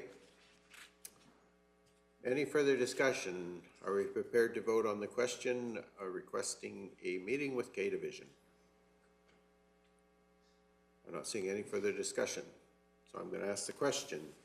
The motion is that Council direct administration to request a meeting with RCMP K Division at the RMA conference this fall. All those in favor? Okay, that looks like it's carried unanimously. So thank you, Ms. Grossfield, for being here today with us and for presenting the information. Hopefully our meeting with K Division doesn't get lost in the G7 conference discussion. All right, I believe I saw lunch arriving, so I am going to adjourn, or no, recess our meeting. Recess our meeting. A little ahead of yourself. Yes, and we will be back at 1 o'clock.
No guarantee of that happening either. Okay, so it's 1 o'clock, and I'm going to call the council meeting of September 10th back to order. And the next item on our agenda is 3.4, which is a Pine Cliff Energy Limited delegation. And I see we have their presentation all set up on the prompts. So whoever's the presenter, if you want to come forward to the presenter's desk. No, right up here where the microphones are, yes. I'll let you know that we are recording and streaming live, so when you speak, I'll encourage you to just turn the microphone on, and all you do is push the button down and you should get a red light. But before you do that, welcome here today. Before you go ahead, I'll get council to introduce themselves and our staff that are in the room, and then you know who you're talking to. So, Councillor Penner, if you would like to go ahead. Good afternoon, Debbie Penna, Division 2. I'm in the Swallow area. Hello, I'm Faye McGee. I'm in Division 1 in around the Drumheller South area. I'm Ken King. I represent Division 7, which is the northeast portion of Kneehill County. Good afternoon, Jerry Whitstock. I am Division 3, the Acme-Linden area. Good afternoon, thanks for coming. Laura Lee Michelle Cunningham, Division 5, and so I'm the area to the north, south, east, and west of Three Hills. Okay, I'm Wade Christie. I'm in the northwest corner of the county, so north of 27 and to the west. Mr. Hogan. Welcome, Mike Hogan, Chief Administrative Officer. Mr. Gannon. Good afternoon, Kevin Gannon, Director of Community Services. Hi, good afternoon. Mike Zier, Director of Infrastructure. Hi. Sorry, Teresa Cochran, Director of Corporate Services. All right, well, welcome here, and if you want to introduce yourself and then go ahead with your presentation. It's on. As soon as you see the red light, push it down and leave it. There you go. Thank you very much. My name is Terry McNeil. I'm Chief Operating Officer with Pine Cliff Energy. Thank you very much for taking some time to meet with us today, and we'll walk you through a short presentation that we've already sent up. With me here today is Austin Neudorf. He's our Vice President of Finance, and he's our Corporate Controller behind me, and Sean Ferguson, he's our Area Superintendent for Central Alberta and lives in resident within the county itself. Phil Hodge, our President and CEO, would have loved to have come and sends his regards, but unfortunately he had a previous commitment. So, you know, feel free to interject at any point in time should you have any questions. But I'll just kind of walk you through just a very short presentation that we have just in respect to the time. I know you folks are busy, so so put together just a short agenda and just kind of walk you through a little bit about what just a general high-level corporate overview of Pine Cliff, who we are, and how the Kneehill assets fit into our portfolio. Our relationship with Kneehill County, you know, we've been active in the county for some time, why we're here today, and what we're seeking today. So. This is just a general map showing where our assets are physically located. We've been around for 12 years. We are a Canadian-owned, publicly traded company, so everyone on our board of directors is a Canadian. Our management team is all Canadian. We were all long tenured with the company. I've been here almost 11 years. Phil Hodge was here since inception, 12 years. Austin, behind me, joined Pine Cliff originally in September of 2015, so I guess that would be 9-10 years. Sean Ferguson joined us when we acquired assets in the area from Conoco in December 2015. Many folks here are long tenured. We're a very blue collar company. We don't have Duvernay assets. We don't have Montney assets. We don't have $100 million capital budget. We're a very hardworking blue collar type company. So we are very different than many of our peers. We don't have incredibly active drilling programs. We don't have $100 million line of credit. You know, we are we're you know, very diligent on maintaining cash flow. That's what we work off of, and you know, we've been quite successful for the first 12 years. You know, I think many of the assets that we have in Kneehill County are really a depiction of what Pine Cliff is. That, we're not shiny new, we're hardworking, and we see a lot of life, and we want to continue to work in the county for a very, very long period of time. One of the things, and again, this is not new to Pine Cliff, but we are very cognizant of fulfilling our end-of-life obligation. Over the last few years, we've abandoned almost 900 wells in the province of Alberta, 370 pipelines in the province, plus the only other jurisdiction that we're active in is in Saskatchewan, where we have active closure programs there as well.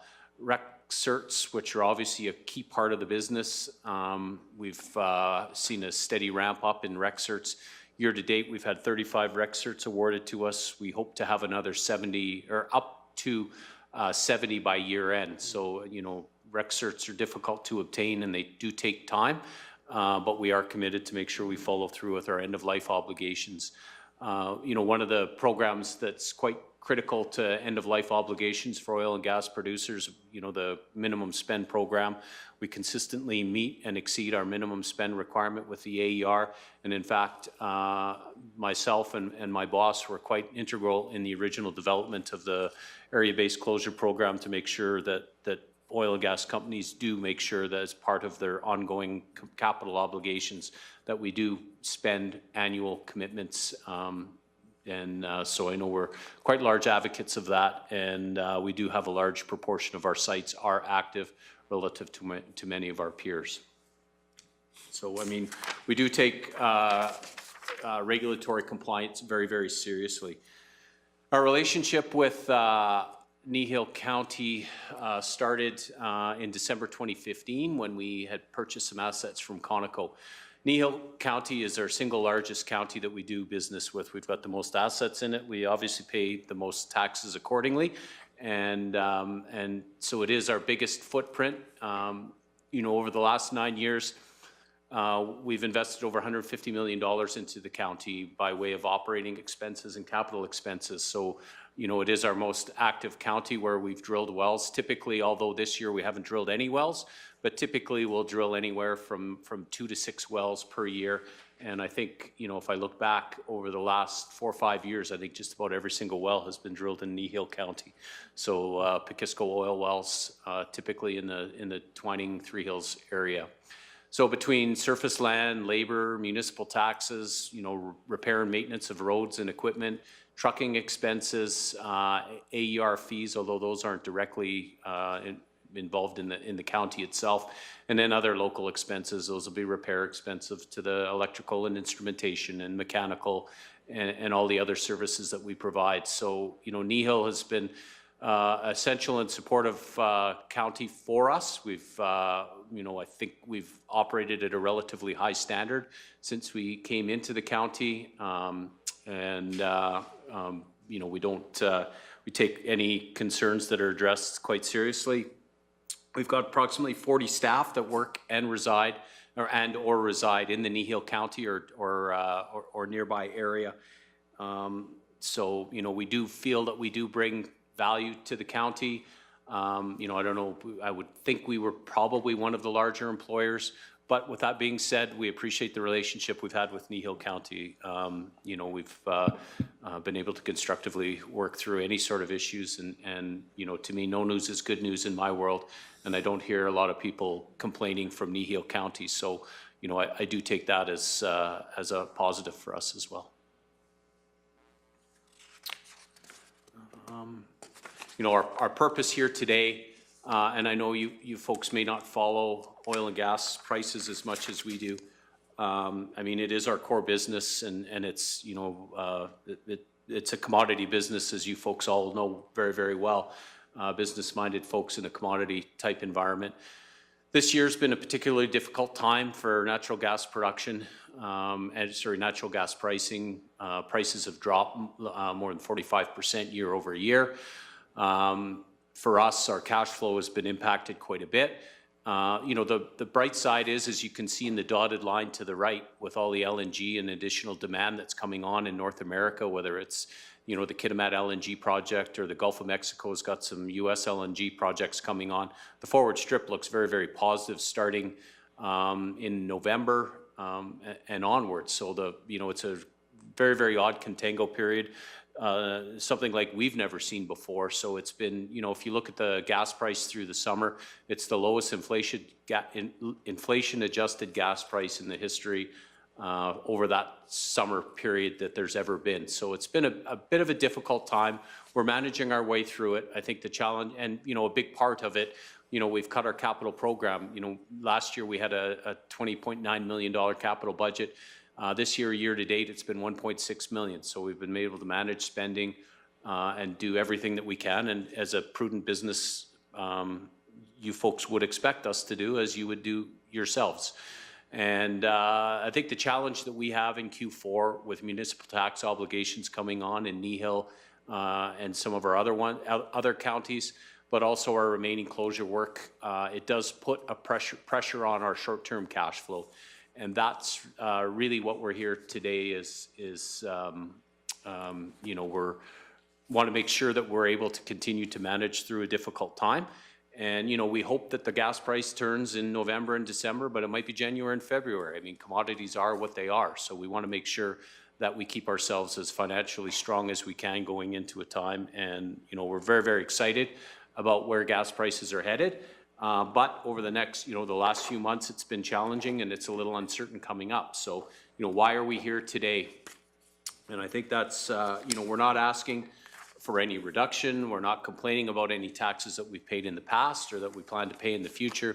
We want to continue to have a strong relationship within Kneehill County. We see this as an active area for us to continue to grow. But really what we need is just a little bit of short-term relief to manage through Q4, which is, you know, a very difficult time to make sure we manage through high taxation period, but also through make sure we can continue to do our closure spend program. So that's what we're seeking from the county, and we appreciate the opportunity to sit and present to you folks today.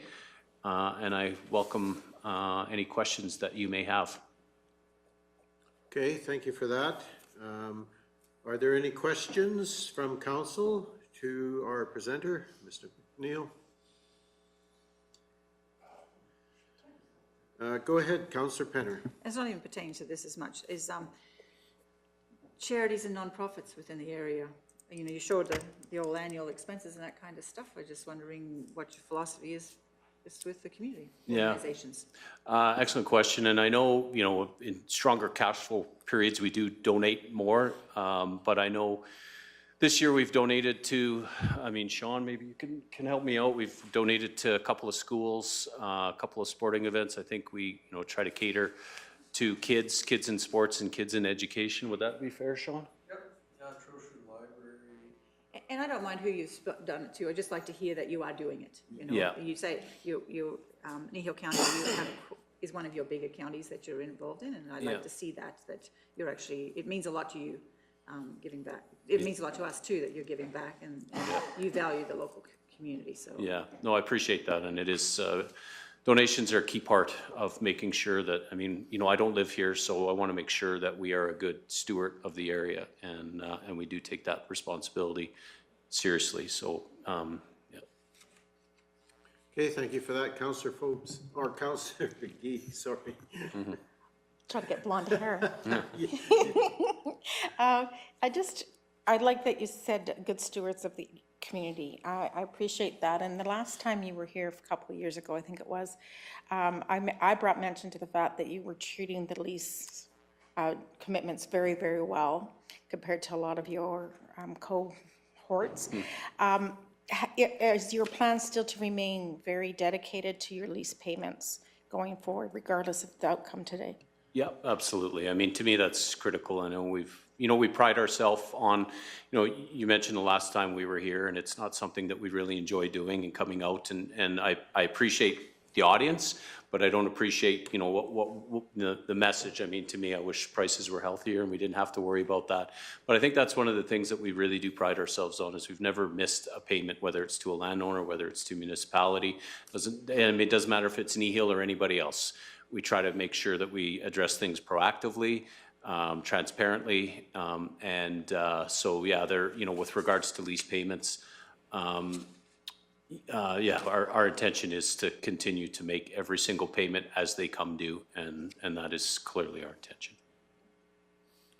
Thank you for that. Are there any other questions from council for Mr. McNeil or for Pine Cliff in general? Okay, I was just gonna say. Sorry about that. Deputy Reeve Whitstock. It's more of a comment than a question, but I'm glad to see that you are keeping up with your lease payments. I did see your graph expecting prices to increase in October of '24, and maybe sometime in January it'll actually match carbon taxes. Because that is some of the things that our residents are really, I mean, the gas prices, yeah, it's not bad for our residents. That's but right. the add-ons are just tremendously stupid. Yeah, So, no doubt. Good luck. Thank you. I appreciate that. We could talk about the federal government. Yeah. ad No, nauseam. we don't That's a- have that much That's time. that's a challenge. You can just use the disclaimer that you really have no control over that. Yes, that's right. Yeah. Okay, so any other questions specific to the request today and Pine Cliff in general? Councillor Cunningham. So no questions, just a comment. I really appreciate you folks coming in today. We hear lots of scenarios such as this, but we never see faces. So for you folks to come in person, I really do appreciate it. And I appreciate your answer to Councillor Penner's question. The contributions to the community, that's really important. So, and making sure that our ratepayers are paid what they're owed, that's important to us as well. So thanks for coming in, appreciate it. Excellent. Well, thank you very much. I know when we were given the opportunity to present over video or present in person, I always appreciate, you know, if we're asking for something, it's much better to do it in person than to do it over video. So I appreciate the opportunity to come in. Okay, are there any other comments, discussion, concerns? I'm not really seeing any, so what I would say is thank you very much for being here today and for bringing your request. We will be addressing it later in our meeting, and certainly appreciate the sort of proactive approach that you're taking, and the fact that you came today and presented to us as council is very much appreciated. Great. Well, thank you very much for your valuable time. I really do appreciate it. Okay, and I'm sure you'll be hearing from us. Thank you. And have a great afternoon. You're good. Thank you. Thank you. Okay. I am going to say we're moving on now in our agenda. And I'm not seeing the person I'm looking for, but so 5.2.1. So come on in. So, Mr. Nyman, you're in the room, you're presenting on?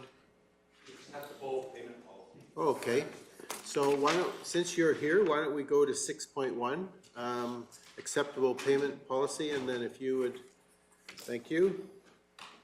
And thank you for being here, Will. Are you getting supervised today? I am.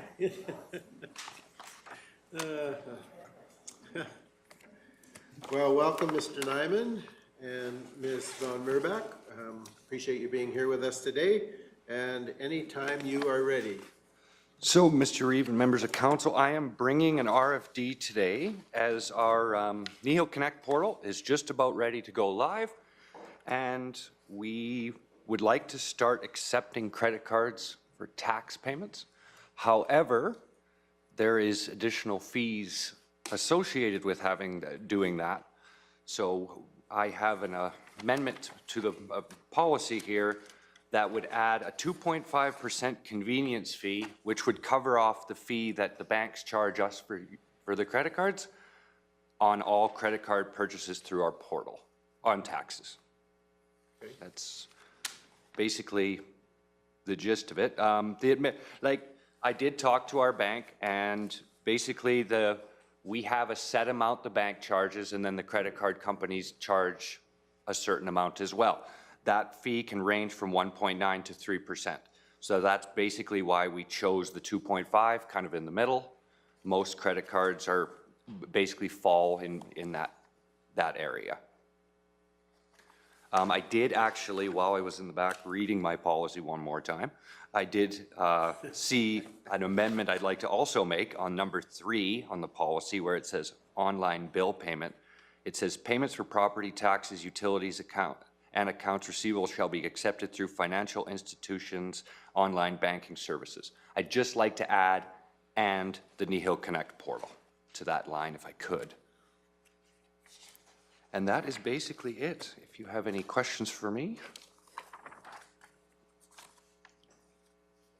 So, go ahead, Councilor Penner. And Marika, you might be able to answer this. What is it costing us now in fees? Through the chair right now, because we're not accepting credit cards through the system, the fees are significantly lower than what they will be through this system. Okay, so it's very minimal. Like, I think we're under. So the ones that pay over the counter? Yes. There's no credit card payment accepted at the counter, correct? That is Right now it's debit or cash or check? Yes. Okay, and Just there's for no taxes. debit fees at all? Okay. Just for taxes. We do accept credit cards for utilities and accounts receivable. Okay. Just, we're talking about the taxes is the big one here. We do not accept credit cards on taxes right now.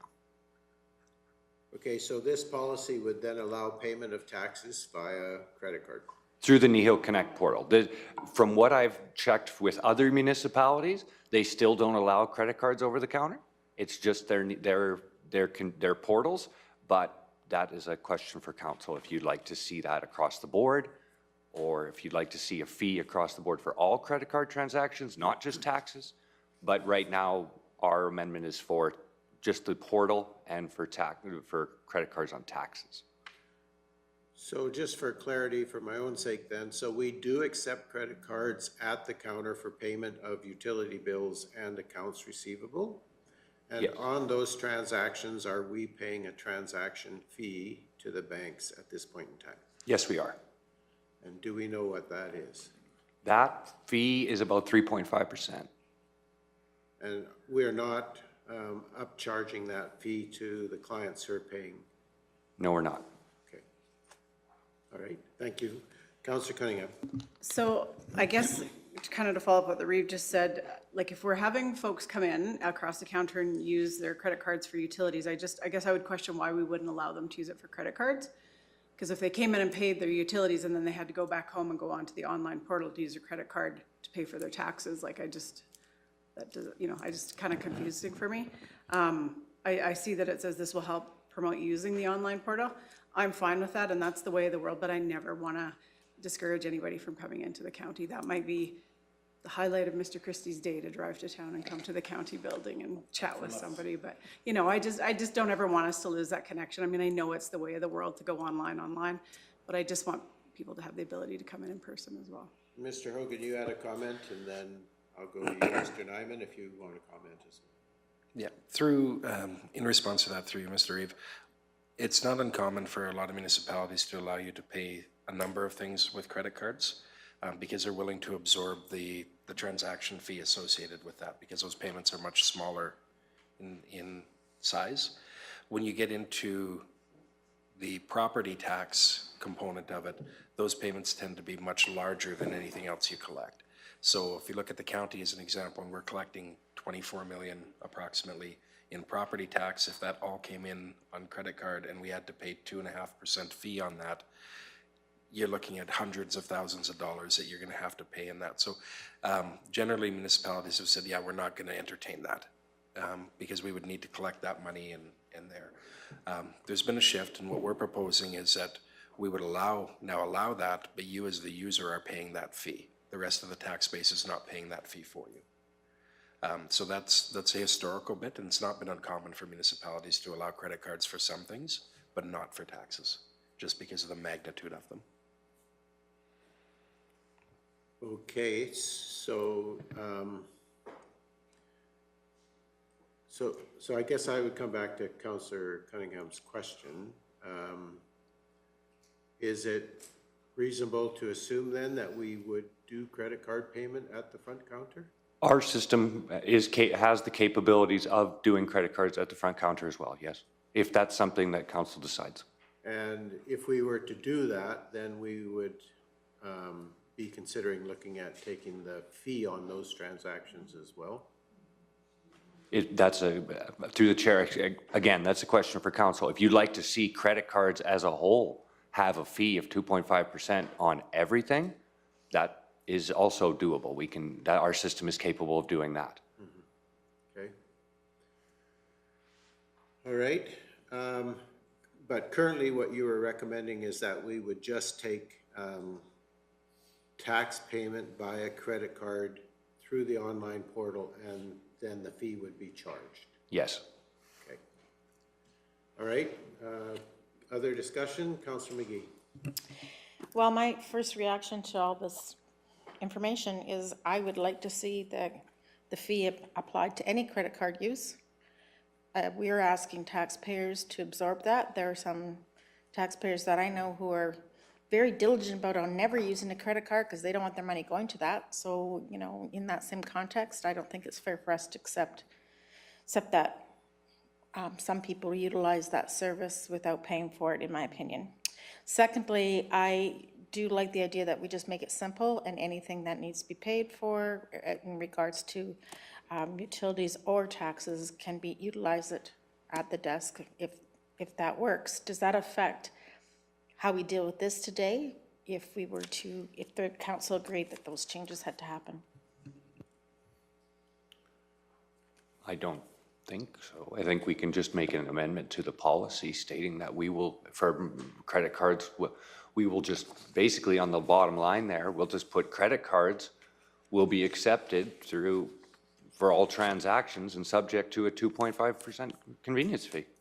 I think that we can amend that like that. I think that would sound good. Yeah, because you already have online and in person as your policy guideline 1. Yeah, so we would just take it out for taxes and put for all transactions, and we'll just have it for all transactions. Question? Councillor Penner, yes. Can you negotiate that fee with the bank? We can. Most of the time, we're getting a very, very low rate for our portal. Now we are currently with a different financial for the front desk, just for like through all our other transactions, but we are getting a very good rate. It's the credit cards that set the rate. The credit cards, every credit card has a different rate attached to it, and they set those rates. We can't negotiate those. We can negotiate our set rate, which is already very low. It's the rate we get charged, that the banks charge on the credit card. I'm sure they'll go to 5. Negotiate up, yes. Okay, any further discussion, conversation?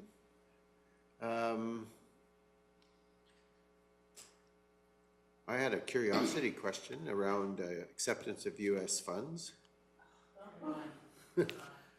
And so it says that we will accept payment in U.S. funds, and then it says at a later point that we, at a minimum, will deposit cash once a week. So what happens to exchange rates when we take U.S. funds on Friday and deposit next week, Thursday? Do we ever get caught in that? Or when we get U.S. funds, do we run to the bank quickly to make sure the exchange rate stays in place? Through the chair, yes, it's a bit of a challenge when we do have to accept U.S. funds. Typically, it is dealt with that day because of those exchange rate challenges, which can pose a bit of an issue. There's not a lot that come through in U.S. funds. And I'm not sure you could, yeah, I think there's 1 or 2 situations where we kind of have to be able to accept them for certain service providers, but it's really not very common. Okay, like I said, it was more curiosity on my part than anything else. And thank you for that.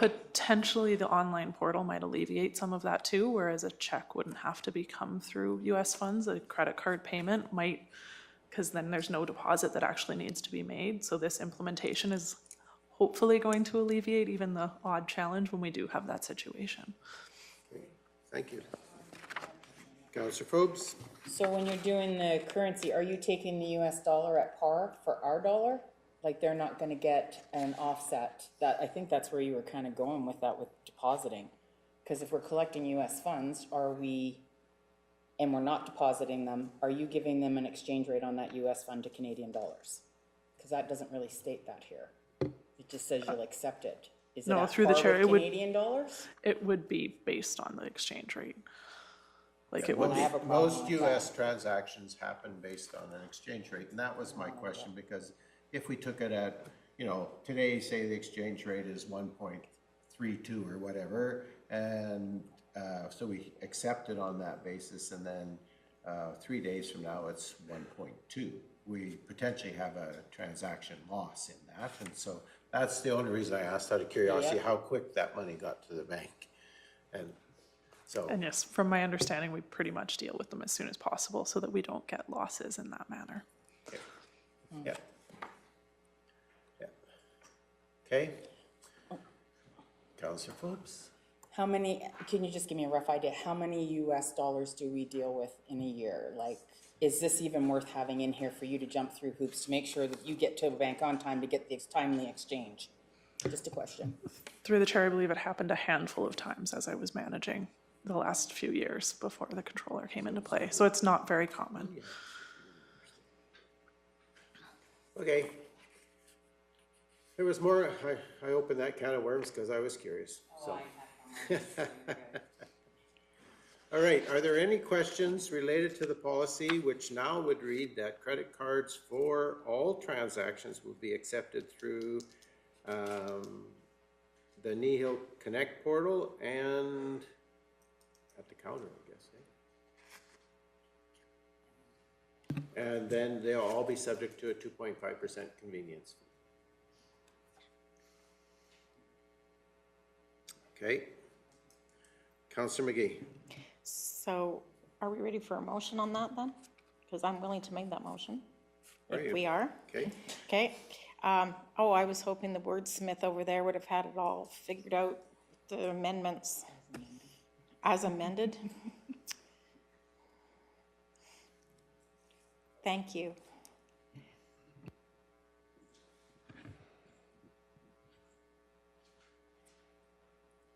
So do we consider our front counter then a point of sale?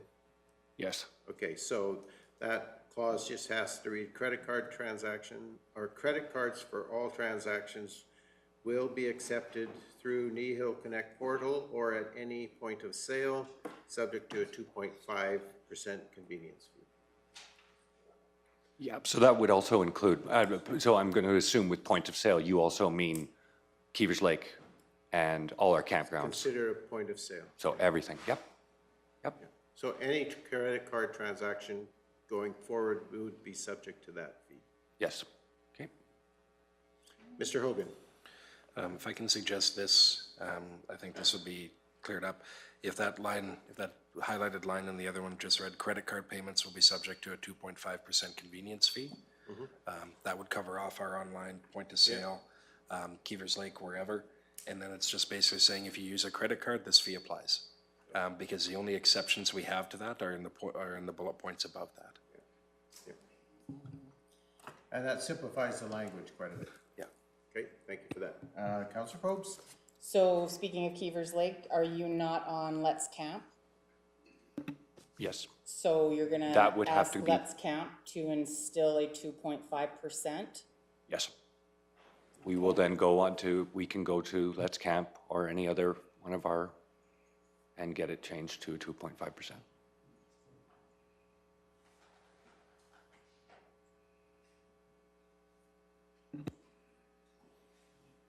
Currently, we've been asking the taxpayers of Kneehill County to pick up whatever transaction fees that have occurred due to credit card transactions.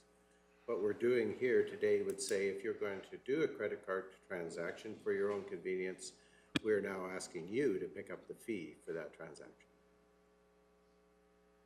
Through the chair, yes. Okay? Any further discussion, question, or comment? Councillor McGee. I just wanted to say that, you know, it feels almost uncomfortable when we think of Keevers Lake to be doing that. But again, you know, just to reiterate, I do believe that we have done all kinds of very hard work in keeping our budget as well as we can over the last several years, as we've had many different challenges and things to overcome. And we're getting down to the details now in order to help our tax dollar go further. And I think this is just the reality of the times we are in.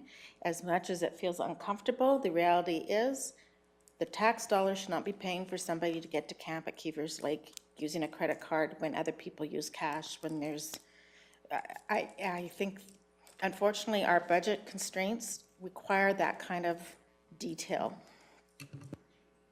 Okay, thank you for that.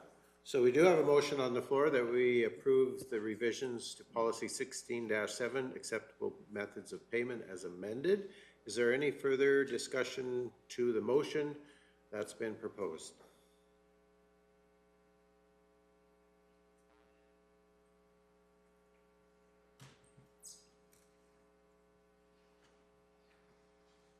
Not seeing any further discussion. Are you ready for the question? So the motion is we approve the revisions to policy 16-7, acceptable methods of payment as amended, moved by Councillor McGee. All those in favor? Opposed? And the motion is carried. And thank you, Mr. Nyman. Thank you. Thank you, Ms. Von Merbach. Mr. Hogan, you had a comment? Not a comment on that policy, but before Mr. Nyman leaves the room here. Oh, yes, sorry. Would just like to have council maybe join me in congratulating Mr. Nyman on achieving his certified local government manager's designation, which we were informed of last night. Thank you. And I would actually like to thank council and Kneehill County for I get to work here. I'm very happy to work here, and I'm glad that I got to take courses. The county helped me take those courses, and I'd just like to thank everyone. Thank you, Will. We do appreciate the work you do, and there's many days we sit here and listen for your footsteps because we've encountered a problem. So you're a very valued member of our organization as well. So thank you for making the effort, and congratulations on finishing. So very much appreciated. Congratulations, Will. It's about time. And we love our new screen. Okay. We're going to move on. You know what? Since we're already in there, corporate services, why don't we do government distinguished budget award presentation 6.2? Since we're there, and I believe this is going to be presented by Ms. Cochran. Did I?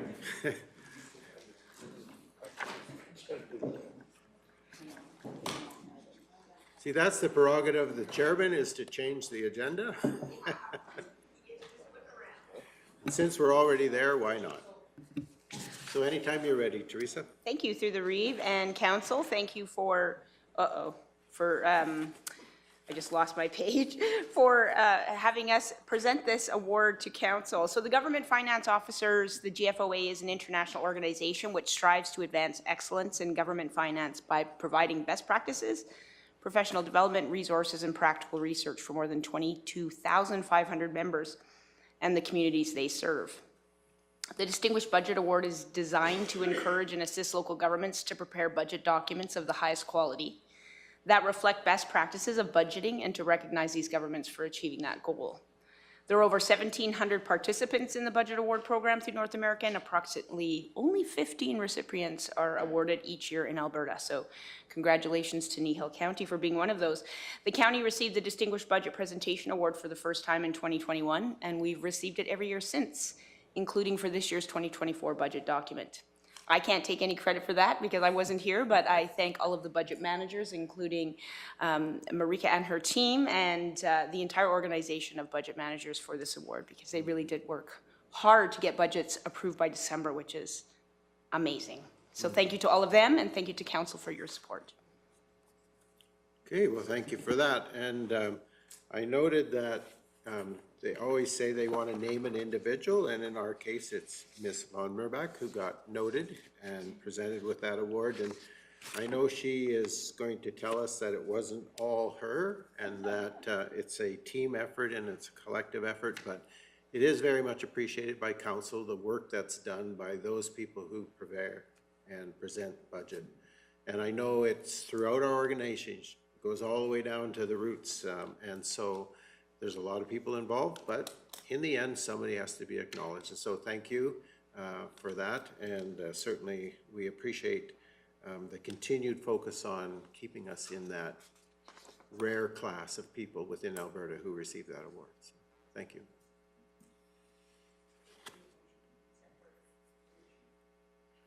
Yeah. That's what it shows. We could do that. Okay, so all the little details, right? So someone care to make the motion to accept for information? Laura Lee? Councillor Cunningham. I'll move that council accepts the report on the 2024 GFOA Distinguished Budget Presentation Award for Information. There we go. So we have a motion to accept for information. All those in favor? And that's carried unanimously. And again, with our thanks to those who are involved. So very much appreciated. Okay, the next item in our agenda, who do I want to surprise now, eh? I think we're going to go back to 5.2, and we're going to go to 5.2.1, which is the 2024 Horseshoe Canyon Master Plan. I'll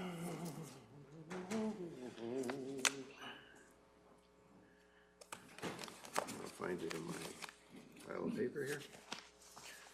So welcome Ms. Sherlock and Ms. Gerbrandt. And we look forward to what you have for us today, and anytime you are ready. Okay, good afternoon, Council. So Economic Development and Parks and Agriculture are excited and proud to present the Horseshoe Canyon Master Plan to you today. Administration believes the plan is aligned with Council's vision and priorities and encapsulates an innovative approach to attraction, development, and stewardship of the Horseshoe Canyon.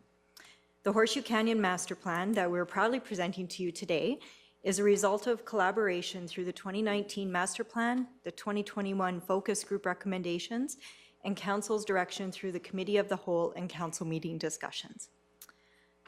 Fallon will outline the changes to the Master Plan as per the July 23rd Council meeting, and at the close of the review of changes, we would be pleased to answer any questions Council may have and review the recommendations set forth in the RFD for Council to approve the 2024 Horseshoe Canyon Master Plan. So on July 23rd at the Council meeting, there were some recommendations that had come forward.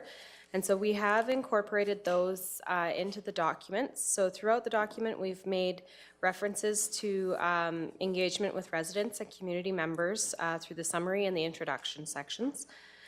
And then we have the additions to the outcomes. So a positive visitor experience includes the establishment of an asset that provides a source of pride and utilization for residents through involvement and consultation with the community, as well as the responsible management involving adjacent landowners and local community in the planning and development process. And then under the guiding principles, we added community involvement as a guiding principle, and to involve the local community through the planning and development process. We've also added end community members to Strategy 4, seeking partnerships with tourism organizations to enhance the visitor experience at Horseshoe Canyon while not harming the natural qualities of the site, as well as moving Strategy 11, consult, engage, and develop an area structure plan for further development from a secondary strategy to an initial strategy, also adding engage as part of that strategy to hit the community engagement portion of that. Additionally, we did some on top of that grammatical and formatting corrections throughout the document to bring you the final format that you see before you today. Okay, so thank you, Fallon. So with that, we're just asking you now to see if you have any questions for us to address. All right, thank you for that. Are there any questions regarding the Horseshoe Canyon Master Plan. Councillor Forbes. I know that Councillor McGee brought forth the acknowledgement at the front for Indigenous. Where are we with that? Because I've heard where there might be a little bit more time required for that. Mr. Hogan. Through Mr. Reeve, it was something that we looked into. I believe Community Services is actually preparing a report to bring back to council on what that full process is, and then to have a discussion with councils if that's something you would like us to pursue or not. For this plan, for the other plans that we do, there'll be a discussion coming. When we did look into that, what we wanted to make sure that if we went forward with that, or if we do go forward with an acknowledgement of that type, that it's done the right way so that it actually is an act of respect and reconciliation. If we don't go through that process and we put some wording in there, it can actually be disrespectful to what we're trying to achieve, and we definitely don't want that. So it is, it has a full acknowledgement. It's not being included in this document, but there is a discussion coming to council around that process, what it entails, and what council's wishes to go forward with that are. Okay, thank you for that, Mr. Hogan. Any other questions or comments with regard to the Horseshoe Canyon Master Plan? Councillor Cunningham. So it's funny, you can be on council for almost 3 years, but still feel like you're catching up. So I may have asked this before, but I just want to confirm this. And this is more for administration than it is for staff. But, approval of this master plan is again not a go forward necessarily for the visitor pavilion, correct? Correct. Okay, because I think we've heard, many of us have different visions of what that will look like. Many of our residents have different visions. So I'm just curious, and maybe Ms. Cochran can help me with this. Is there a budget line item of $1.3 million earmarked for the visitor pavilion or something of that entity? Mr. Gannon? Thank you, through the chair. There is a earmark for next year, should council choose to move forward as soon as the feasibility comes forward. It was pre-planning in anticipation of seeing if it did go forward or not. So there has been money put to the side. I would have to pull that document completely, see, but it was millions, I believe. Councillor Cunningham? So I just want to be really clear that if I vote in favor of this plan, does not mean that I'm in favor of voting for the X number of dollars that's in the budget for the visitor pavilion, if that makes sense. I just want to be really clear on that. Yep, go ahead, Mr. Gannon. Thank you, great question, through the chair. The plan is a visionary document. Any projects, any initiatives from that plan will be brought to council for consideration and approval. Thank you. Okay. The only comment, oh, Mr. Hogan, go ahead. Thank you, Mr. Just to provide some additional background on that and expand on what Mr. Gannon has said, there was a budget, I'm going to say 2 or 3 years ago, that did have an earmarked component that I believe was 1.2, 1.3 million in it. When council approved that, though, it was approved with what we call an asterisk, which is basically meant we were to go forward and do some design work, but we weren't to spend that money or build anything until that design had been approved by council. There were a couple of iterations of that came back, but none of them went further than that.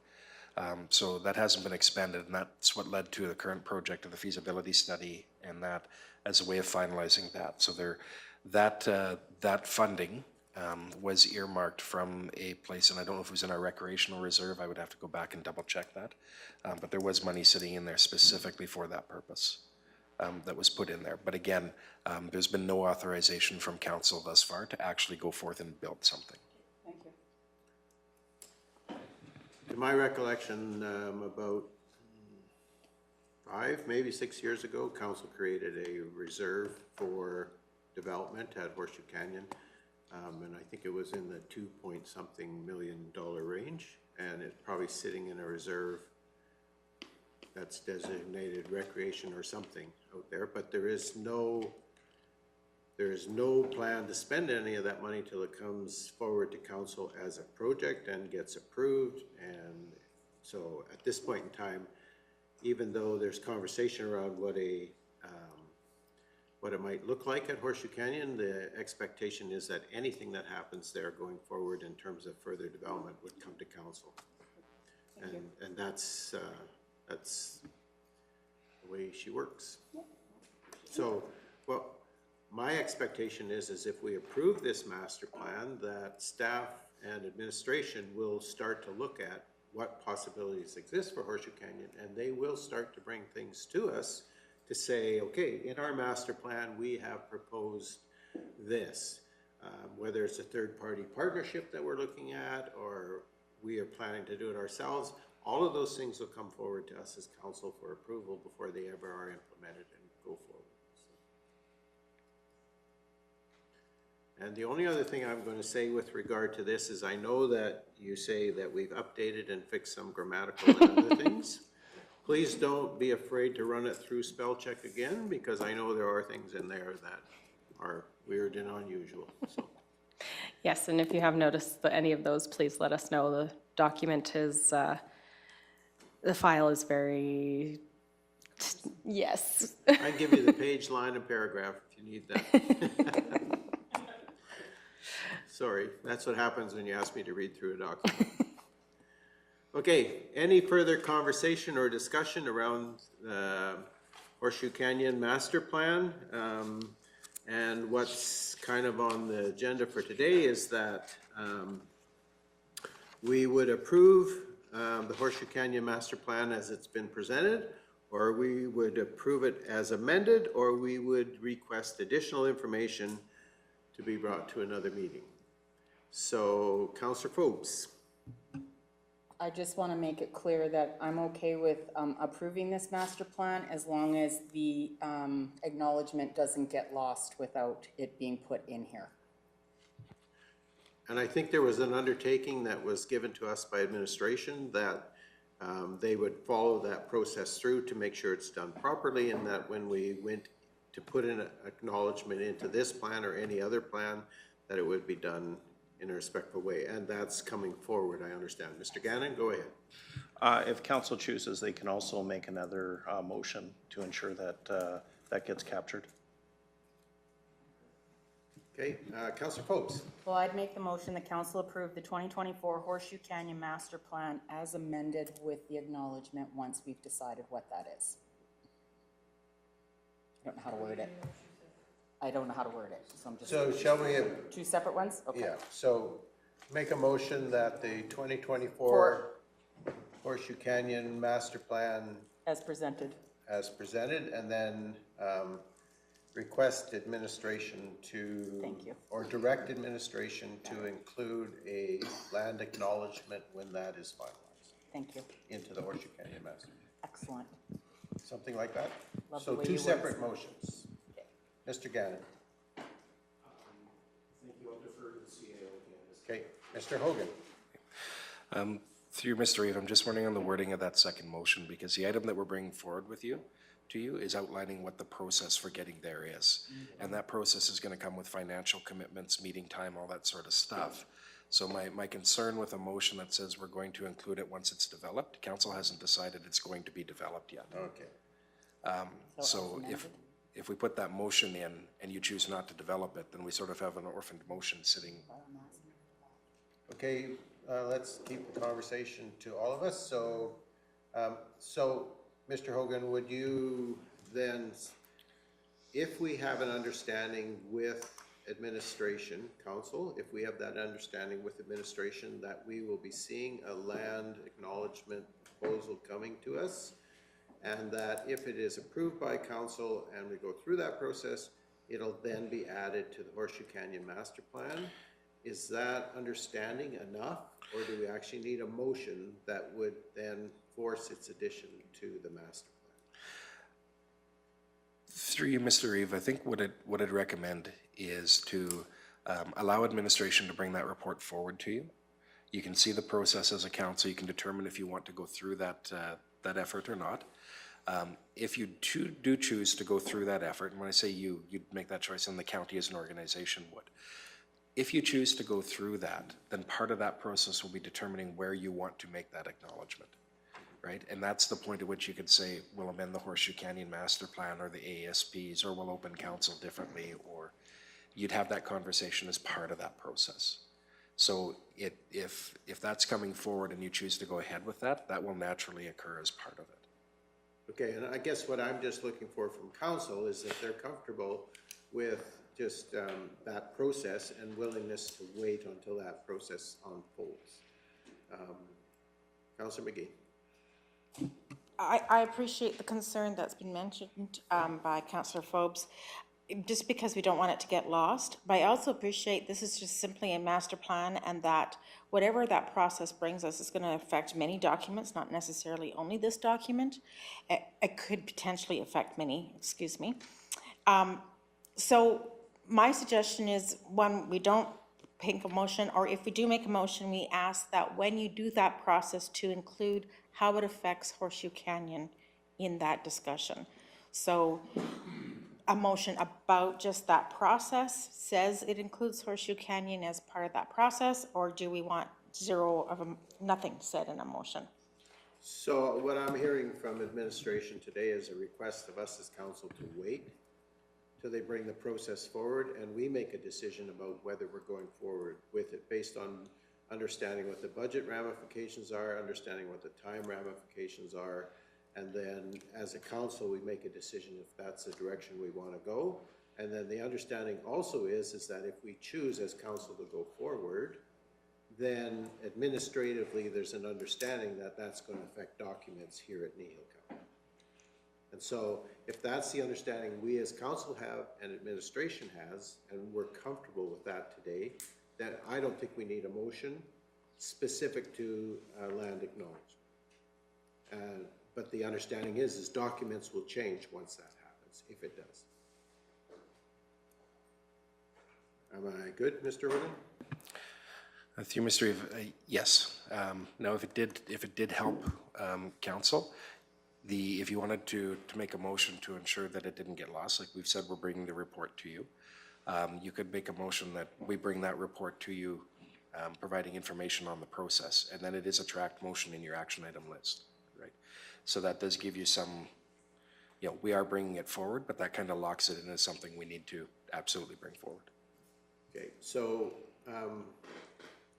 we didn't action that previously then. We've had a conversation, but we've never actioned it through a formal motion. Okay. Right, and that's my point. So really, that's what we're looking for here then. So let's deal with the Horseshoe Canyon Master Plan first and foremost. And then if we want to create an action item through motion, then we'll motion that we go through the process and look for a report coming back. So at this point, what I'd be looking for is a motion that approves the Horseshoe Canyon Master Plan 2024 as presented here today. Oh, I didn't get that recorded. So that motion was made by Councillor Phobes. Thank you. Oh, okay. Right. Okay. So,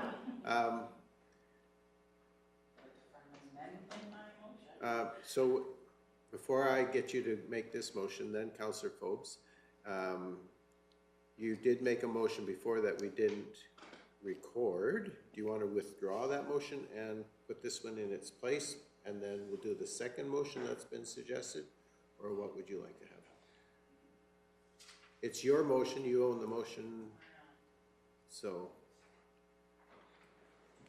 So do I rescind this one? No. And then I can just make this one. So the motion that, Mr. Hogan? So if I can provide some clarity. So motion's been put out there, so it belongs actually to the table now. But if nobody has a concern with withdrawing that motion under your procedural bylaw, the mechanism is unanimous consent. If nobody has a concern with that motion being withdrawn, then you can withdraw it. Then I make the motion to withdraw my motion at this time. And so it would just be, we would just acknowledge that it was withdrawn. Of us as council, so your original motion is council okay if Councillor Phobes withdraws? So then that's just the permission that's required, right? It's unanimous through council. So then that would allow you to make this second motion here. Are you So wanting I'll to- withdraw my first motion and I'll make a new motion that says council approves the 2024 Horseshoe Canyon Master Plan as presented. And I'll put my procedural bylaw away. Okay, so we understand the intent. We know what we're looking for. This is one step of what we're looking for. The other one we're going to follow up here shortly.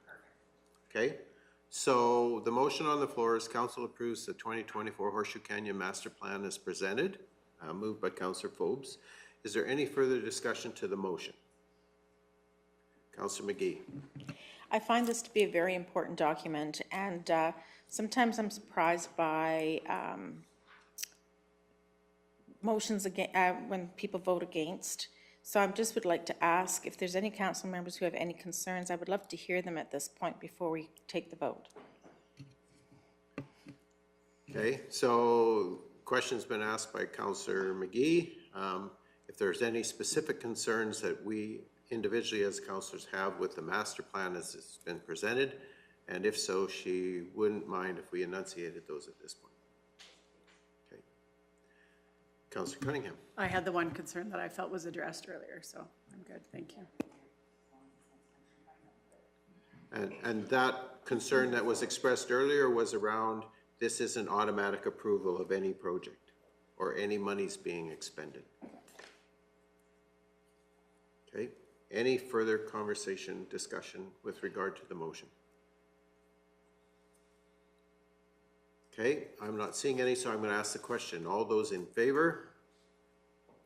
That's carried unanimously. So now what we need, if we want to action the land acknowledgement, we want to have a motion to direct administration to proceed with bringing back an RFD on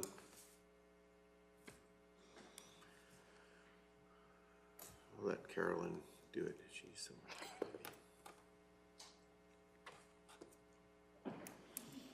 Okay.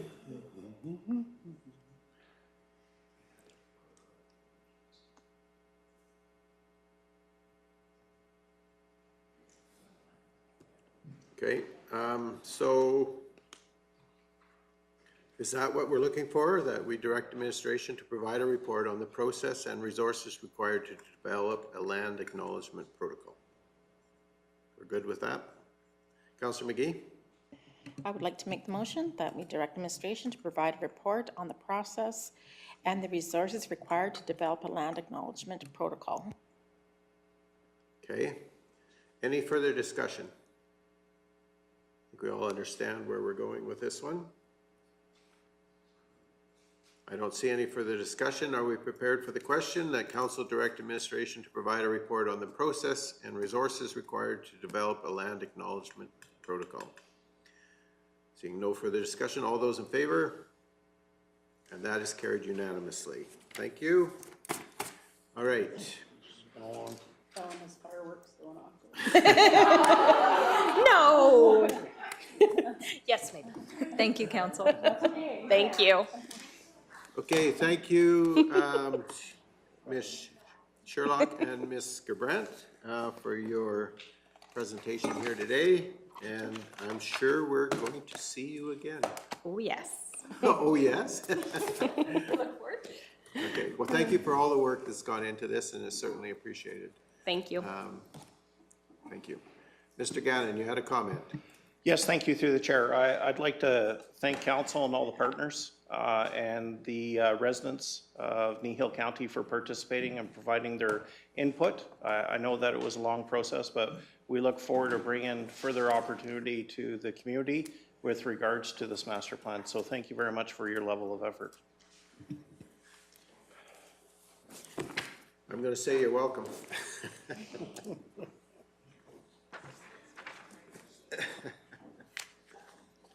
Okay, the next item on our agenda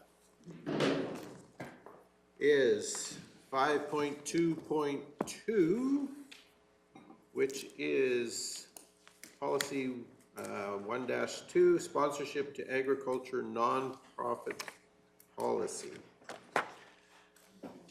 And Ms. Khalid, you are presenting to us today. Welcome, Vishpa, and Ms. Sherlock, you're back again. Welcome. And I'm just anytime here for you're- support. Anytime you're ready. Good afternoon, Council. Administration is bringing before you the sponsorship to agriculture nonprofit policy. In the past, the Agricultural Service Board has sponsored organizations for program-based initiatives, providing funding based on the ASB's recommendation from an operational budget dedicated to these sponsorships. This new policy aims to formalize and standardize an existing informal application process by introducing clearly defined categories and streamlined procedures for eligible nonprofit organizations.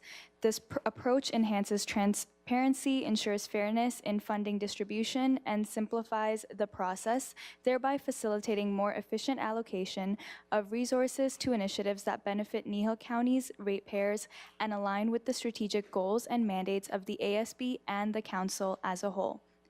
This policy was approved for recommendation to Council unanimously by the ASB during the July 10th, 2024 meeting and is now seeking approval by Council.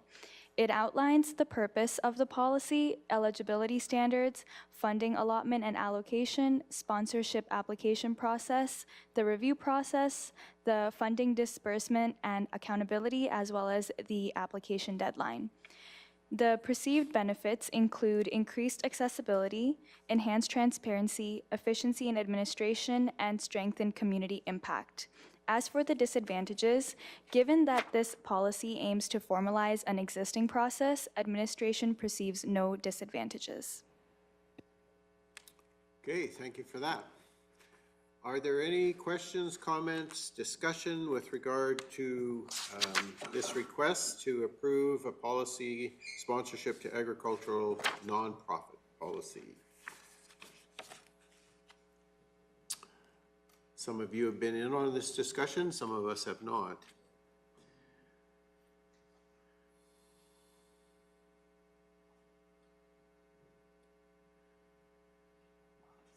Councillor Christie. Because all the sponsorships have been historically annual and appointed every year, I agree with the policy to be somewhat automatic. So on that note, I would make the motion to approve policy number 1-2, sponsorship of agriculture nonprofit organizations. Okay, thank you for that. Councillor Christie. And of course, again, because you made me read this policy, and I enjoyed it, thank you. I have a couple of questions. So, in the policy 1.2, item line C, who requests sponsorships? In the line, we talk about Kneehill count grants, so we need to add a Y to that specific spot. And then under review process, item 4.1, line F, final approval and amount received are designated to the ASB and not all applications may receive funding. Should that not read are designated by the ASB and not all applications may receive funding? So those are two editorial comments I would make to just the reading or the phrasing in the item F is a little bit awkward, and so just wanted to clarify those two little things. Yep. And can we scroll down to the item F one? 4.1 item F.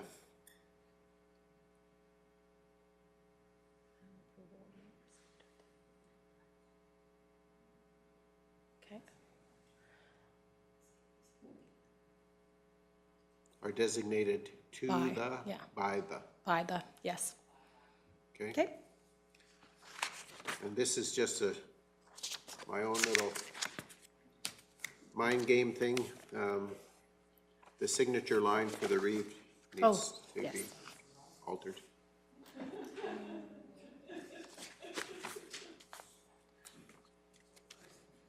I don't take it personally, I just, Can I just comment? yes, go ahead, Councillor Penner. So in review, when you're coming budget time, you have a rough idea, you need 10 grand in order to cover this policy. So you're just going to be monitoring that and it's all going to come through your budget, Yes. correct? Okay, thank you. Okay. Are there any other comments, questions, discussion? I know we have a motion from Councillor Christie to approve the policy, and are we going to say now as amended, or we're good with it? Good either way, whether amended or corrected grammatically. The grammar's correct. I don't is think all. it really has to be acknowledged as an amendment, it's just grammatical stuff. Yeah. I'd say it's presented at this point. All right. Any further discussion? The motion is that council approve policy 1-2, sponsorship to agriculture nonprofit organizations. Is there any further discussion, comment to the motion? Okay, I'm not seeing any, so I'm going to ask the question. All those in favor? And that is carried unanimously. And so thank you,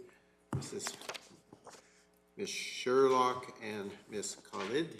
Thank you very much for being here today and for presenting on this item. Very much appreciated. Thank you. All right. Moving on, our next item on our agenda is 7.1, Marigold Library, Schedule C. And that, I understand, Miss Vanderkool, you are presenting that one. Thank you, Mr. Chair. I bring you today agenda item 7.2, the Marigold Library Schedule C. Kneehill County has been a member of the Marigold Library System since 2006. Before the state, residents had to pay for their library memberships. Now county residents can access library services free of charge at any Marigold library. Marigold has provided us with a revised Schedule C for approval. Schedule C is an amendment to the Marigold Library Marigold Agreement that outlines the per capita levy rate for municipalities and library boards. Marigold is proposing that they increase their levy rate from $10.06 to $11.18 in 2025, with an additional 28-cent increase for 2026. They anticipate the increased costs for utilities, equipment, digital subscription contracts, library collections, software licensing contracts, salaries, and supplies in their 2025-2026 budget projections. The RFD includes the levy rate history since 2018. The levy is based per capita. To get your total invoice, you take the levy rate and you multiply it by the population. We have estimated that the population for the next 2 years is the same as in 2024, which is 4,914 people. The population numbers are from the Municipal Affairs population list.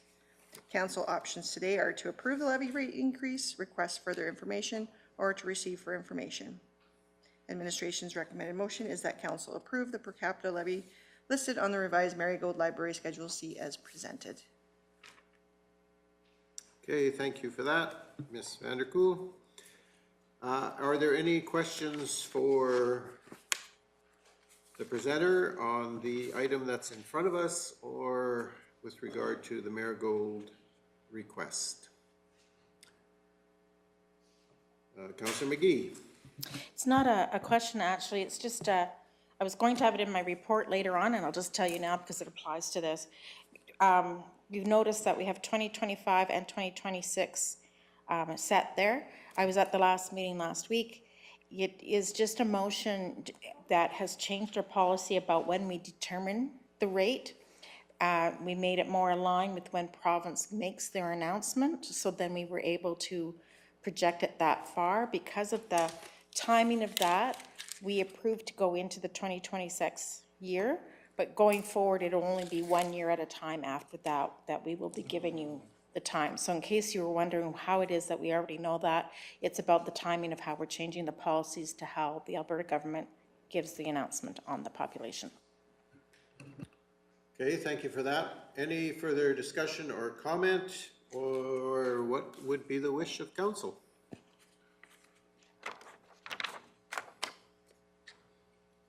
Councillor Cunningham. I'll move that council approve the per capita levy rates listed on the revised Marigold Schedule C as presented. Okay, thank you for that. So we have a motion that council would approve the per capita levy rates as listed on the revised Marigold Library Schedule C as presented. Any discussion to the motion? Any discussion to the motion? If not, I'm going to ask the question. All those in favor? And that is carried unanimously. Thank you. And I am going to beg your indulgence, and before we go on to the next item, I'm going to suggest that we take a 10-minute recess, and we come back at 2:25 to continue in our agenda. So we are recessed till 2:25.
Okay, it's 2:25 and I'm going to call our meeting back to order.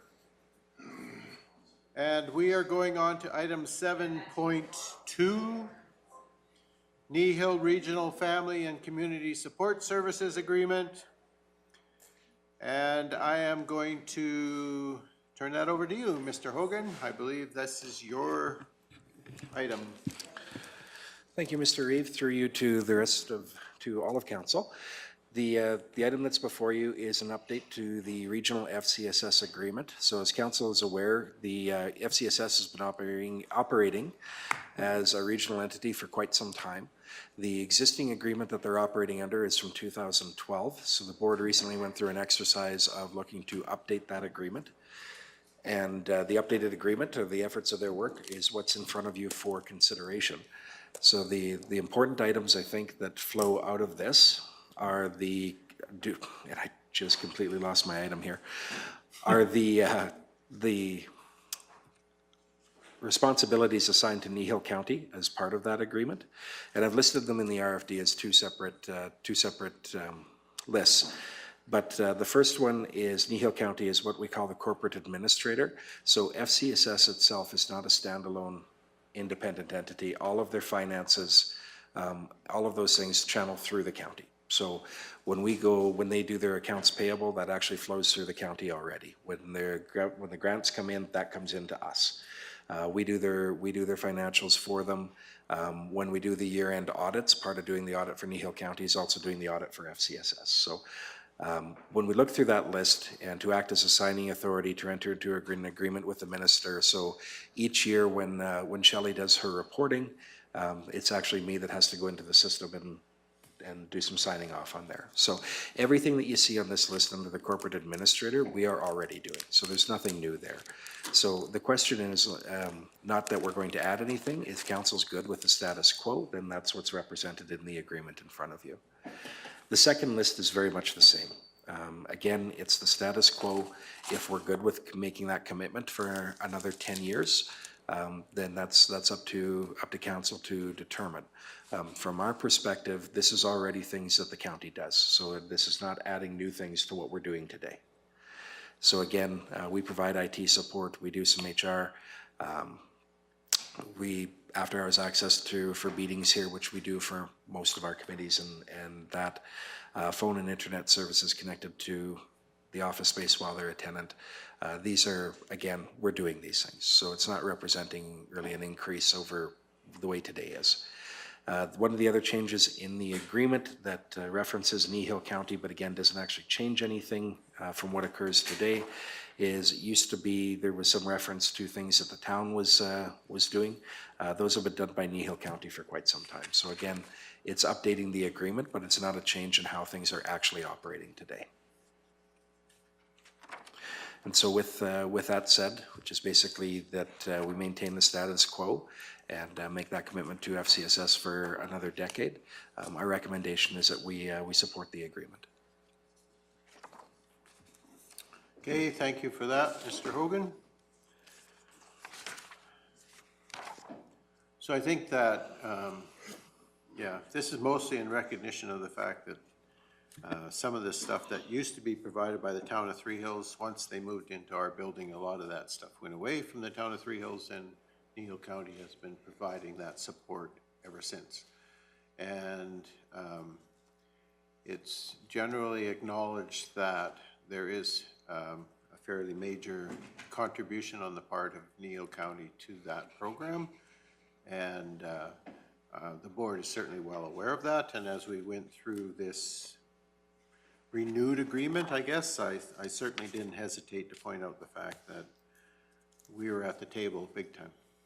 So, and I think most of the board members and the communities that are involved recognize that and are very appreciative of our efforts. And I'll tell you this much, our director would probably, if we said no, she's probably gone tomorrow afternoon at about 2, and that'll be the end. No, we're very fortunate to have the staff that we have there, and and very much appreciative of the Kneehill County contribution to that program that doesn't show up necessarily on our financial statement at FCSS. So. Councillor Penner, you had a comment? Just a question on the 10-year. Is that something we're suggesting or they'd suggest, or, and part B is, it's just provide for a minimum of 10 years. Will it just roll on? We don't have to bring it back. It'll just roll on until somebody puts forward that they want to change it. Through you, Mr. Reid, the answer to that would be yes. So to the second part. So we would commit to that for 10 years. At the end of that 10 years, we'd just keep doing it unless otherwise we gave notice or they found a different provider or whatnot. So likely it would be us giving notice. To the first part, the 10 years was what came from the board as to that. So I think that's how the document came to us. So there'd be a board discussion there around why that time frame was the one chosen. From our perspective, like I said, we're doing the things today and have been for many years already. No, and I'm happy with 10 years. 10 years goes by very fast, but it's just nice to get it updated and change it out. So. Councillor Cunningham. So just a couple questions, and I want to preface this. This is the world we live in now. This is no reflection of the work that FCSS does or anything. I want to just make that very public. Thankful, grateful for everything they do. But just a couple questions, and I know, I think it was a couple months I brought it up. I don't know if our ratepayers would be aware of the amount that we do put into the program, and I know I'd mentioned, you know, we do own the building that houses FCSS, so whether that could be reflected as a gift in kind or however that would be done budgetary-wise. I have to be honest, and maybe I'm not reading things as well as I should. I was not aware of the 10 items that we do provide, and now I do, which is awesome. But when I look at the first line that we jointly do this program with other municipalities, I guess I would be curious to know jointly, like to me, I would guess we are, like if we looked at the numbers wise, what would be the breakdown of what amount of money we give versus what the other municipal partners give? You won't be surprised. Yeah, I think my comment would be is that certainly since we're doing a contribution on a per cap basis, that Kneehill County obviously is paying the lion's share of what you would see in the requisition on a yearly basis. And on top of that, whatever costs we incur to do the support and administrative functions that we provide, I don't know that we've ever put a number to those. And so it is a partnership, and the partnership is probably more around the financial contribution on the requisition side, but it's also, it is one of those programs that's, you know, under sort of the Kneehill Regional Partnership, and they provide management and oversight, just like we do to the board, and they all have members sitting there, and no one is ever pulled out of this program, unlike other partnership programs that we've had. So I think that the reality that we need to recognize here is that if we, Kneehill County, chose not to participate in this program and provide the administrative and other support that we do in terms of housing and all those things that come along with that, that this Kneehill FCSS program and everything it provides that's positive to our communities would probably go away. Or our requisition would go way, way, way up.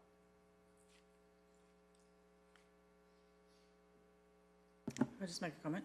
Go ahead, Councillor Penner. And just furthermore to what you're saying, I think this is something we'll touch on through our ICFs and that too. So we make it very clear to our partners to do with ICFs what we actually do. Because it's been an eye-opener for everybody. And this agreement is really not asking Kneehill County to do anything that we currently are not doing. And so that's one of the reasons I really didn't have a problem with them sort of finalizing it in the way that it is, because it's just, it really, now it acknowledges exactly what we are doing. So. Any other discussion, comment, questions related to, okay, go ahead, Councillor Phopes. I'm struggling with the 10 years, and it's not because I'm struggling with the 10 years. I'm struggling that if the next council that happens to be here and we're not sitting here, are we binding them to something they may not always agree with? I just need to know what your rationale around the 10 years was. Why so long? So I guess I would make two comments in relation to that. One is to provide stability and security to the FCSS program in terms of knowing what their future might look like. And secondly, there was things in the old agreement that the town of Three Hills was providing that when the town of Three Hills no longer provided those, that they still were named as providing those in the old agreement. And they were specifically obligated to provide them for a period of 10 years. However, circumstances changed, and as a consequence, the program evolved, and therefore things like rent for the space and utilities and janitorial fees and landline phone and all that stuff that was formerly provided by Three Hills when FCSS was in their building no longer was provided for them, and they moved into our building and we took over those responsibilities. So really what this does is it just gives the previous agreement was 10 years, and so this one is just modeled on that format of 10 years. But it gives that just the stability to the program, knowing that they A, have a home, and B, they have some administrative and human resource support that's required, and they need one of the municipalities to be that signing person and money sort of administrative side of things that Mr. Hogan has been doing for us basically since he arrived and previous. Go ahead, Mr. Hogan. Through Mr. Reeve, to build on that, the 10-year, when I reviewed the document prior to coming here, I looked at the 10 years as well. One of the things that I'm recommending that I don't have an issue with that is that when we go forward to section 10 of the agreement, termination of the participating municipalities, there are some protections in there. So it doesn't address the full concern that you brought up, Councillor Phopes, but it's just part of it. And so any of the parties to this agreement can terminate their participation in the program. Under number 2, notwithstanding clause 1, Kneehill County may terminate its participation in the agreement as in section 10.1, but will fulfill the obligations of section 4. So that's the second. Kneehill County will maintain the obligations of section 3 until they can be transitioned to a participating party over a period not exceeding 6 months. So if on the chance that Kneehill County decided we're done being a part of regional FCSS, we'd be on the hook for those other services, those 10-year services, let's call them, until they could be transitioned.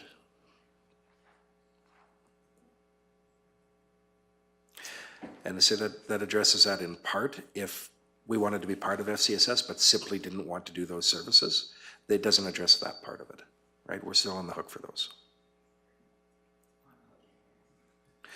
I would agree with that. Is one of the things about being when we look at the dynamics of the region ourselves, the two towns and the 3 villages, we're almost the only organization within the partnership that can provide these things.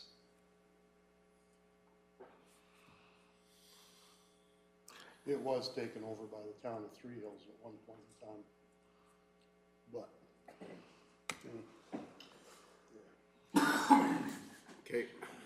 All right. Any further comment, discussion? Councillor Cunningham. So the money that would come from the provincial government for the program, because so much of the expenses is provided by the county, I'm assuming that wages and the programming expenses, that's what that money would go to. Would that be correct?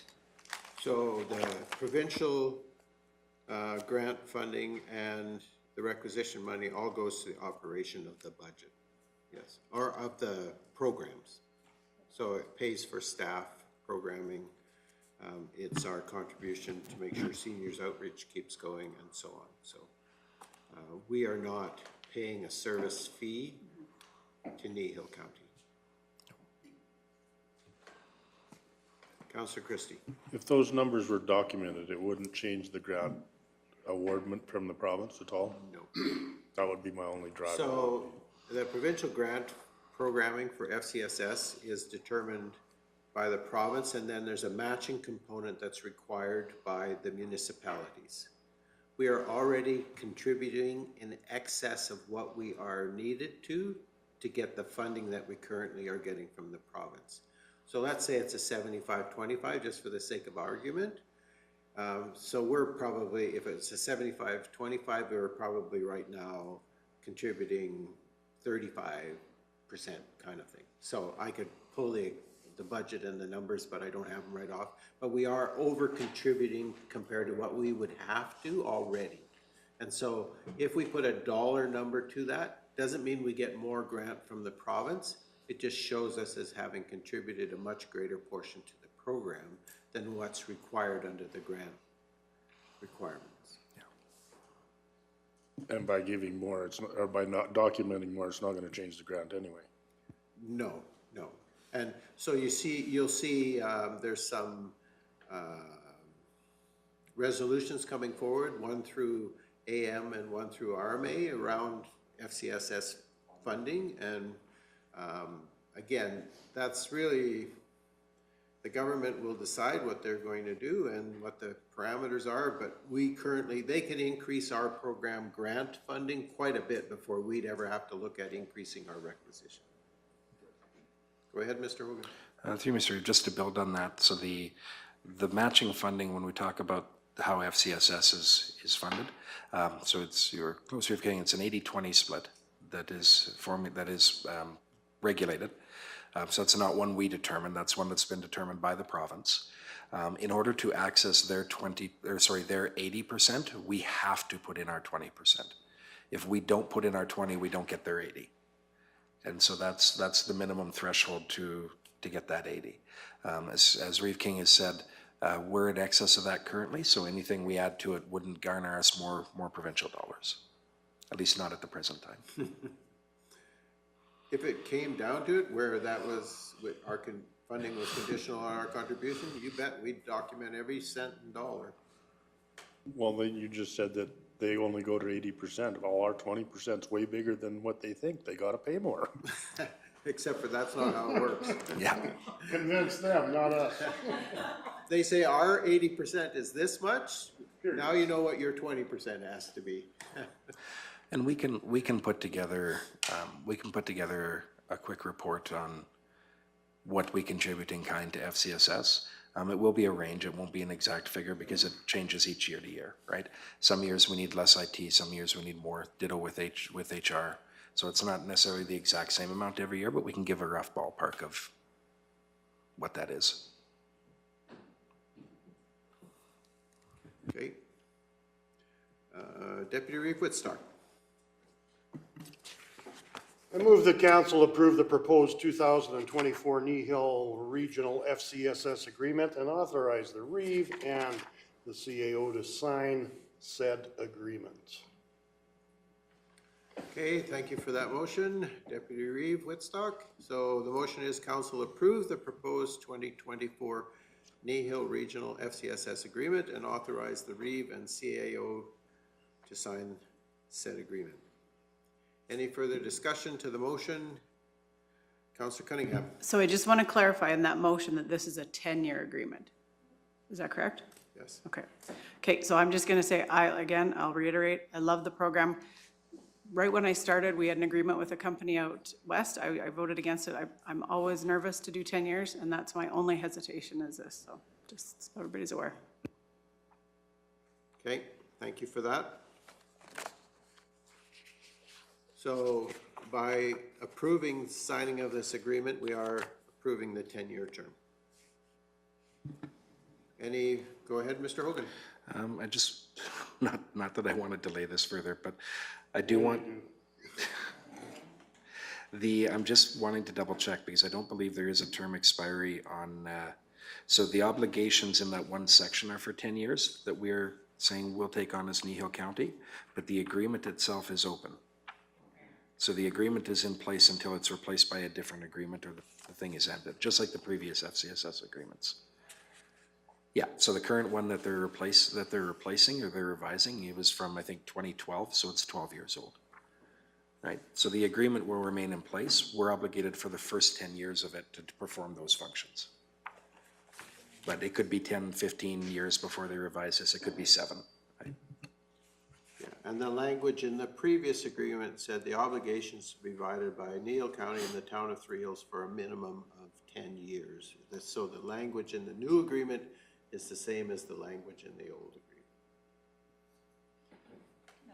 No.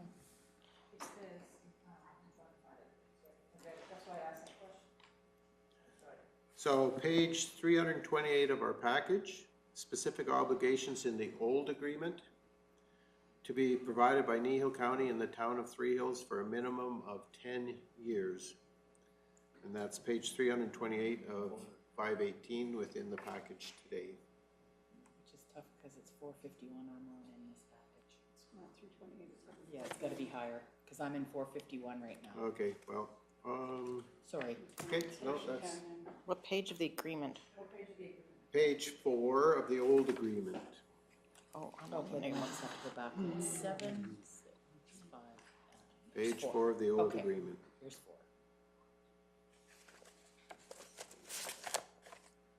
So all I'm saying is the new contract reflects the same language that was in the old contract that was signed in 2012.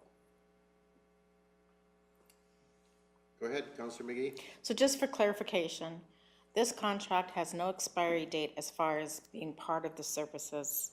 However, we are committing that if this contract stays in place for 10 years, we will take 10 years of these responsibilities. Yes. But if, for whatever reason, it folds in 2 years, there's a process for that, but this contract is open to that being something that happens. So through Mr. Reeve, the contract contemplates that some of the parties may withdraw from the partnership. So that's included in there. If you go to page 453 of your package, section 11 is the term section. So it reads, this agreement shall become effective as per the date established above and persist until terminated or replaced by the parties. So there isn't a formal, this agreement ends on this date. It's just going to be in place until for some reason it's not. Right? Which is similar to the other two that came before it. So to give clarity to Councillor Cunningham's question, should the next council say, hey, we don't want to do this, there's still a process where we could have an out. We're not set dead for 10 years. Right. There's a dissolution clause. Well, it's extremely distressing to me in this whole conversation is that we would even contemplate stopping providing the kind of services that are being provided by FCSS to our communities. In fact, if anything, we should be probably expanding them rather than contracting them. So unless we are actually contemplating the fact that we might want to get out of FCSS programming, to me, it makes sense that we provide that program some sense of stability through this new contract. And according to the motion provided by the Deputy Reeve, we have a motion that says we would authorize that to go forward. And so again, I'm going to say, is there any more conversation or discussion with regard to the motion? Councillor Forbes, go ahead. I don't believe that Councillor Cunningham, that was her intention, was to get out of FCSS. No, I no. want to make that clear because it did sound a bit like that. Okay. And I apologize if I'm stepping out of line to make that statement. Well, and I would apologize if that's the implication, so. I'm not saying that, I'm saying that as a council and as a community, we need to be focused on providing help to those who need it, and this FCSS program is one of the most beneficial programs that we actually have in terms of that community support, well-being, mental health, all of those things within our community. So certainly strongly endorsed by me anyway. So, and I believe by all of our council, and it's been shown over and over and over and over through the years that the support for this program has been strong at this table. And so I've never questioned that. So. And just further to more, I think through that whole RMA, it's supported through the province for the most part, 100%. Like it's, and it'll be interesting to see what the resolutions going forward are. at our next convention. Any further conversation or discussion? Councillor Folks? I'll make the motion that council approve the No, proposed. we already have a motion. Yeah. Oh, sorry, my bad. No, that's quite all right. No, I just was asking for discussion, questions related to the motion. Okay, if we're through with that, the motion reads that council approves the proposed 2024 Kneehill Regional FCS agreement and authorize the REEV and CAO to sign said agreement. Any further discussion? Seeing none, I'll ask the question. All those in favor? Opposed? Motion is carried. All right, the next item on our agenda is 7.3, Bylaw 1908, Electoral Boundaries and Council Composition. And Ms. Vanderkoel, this one is yours, I assume? It's mine. Anytime you're ready.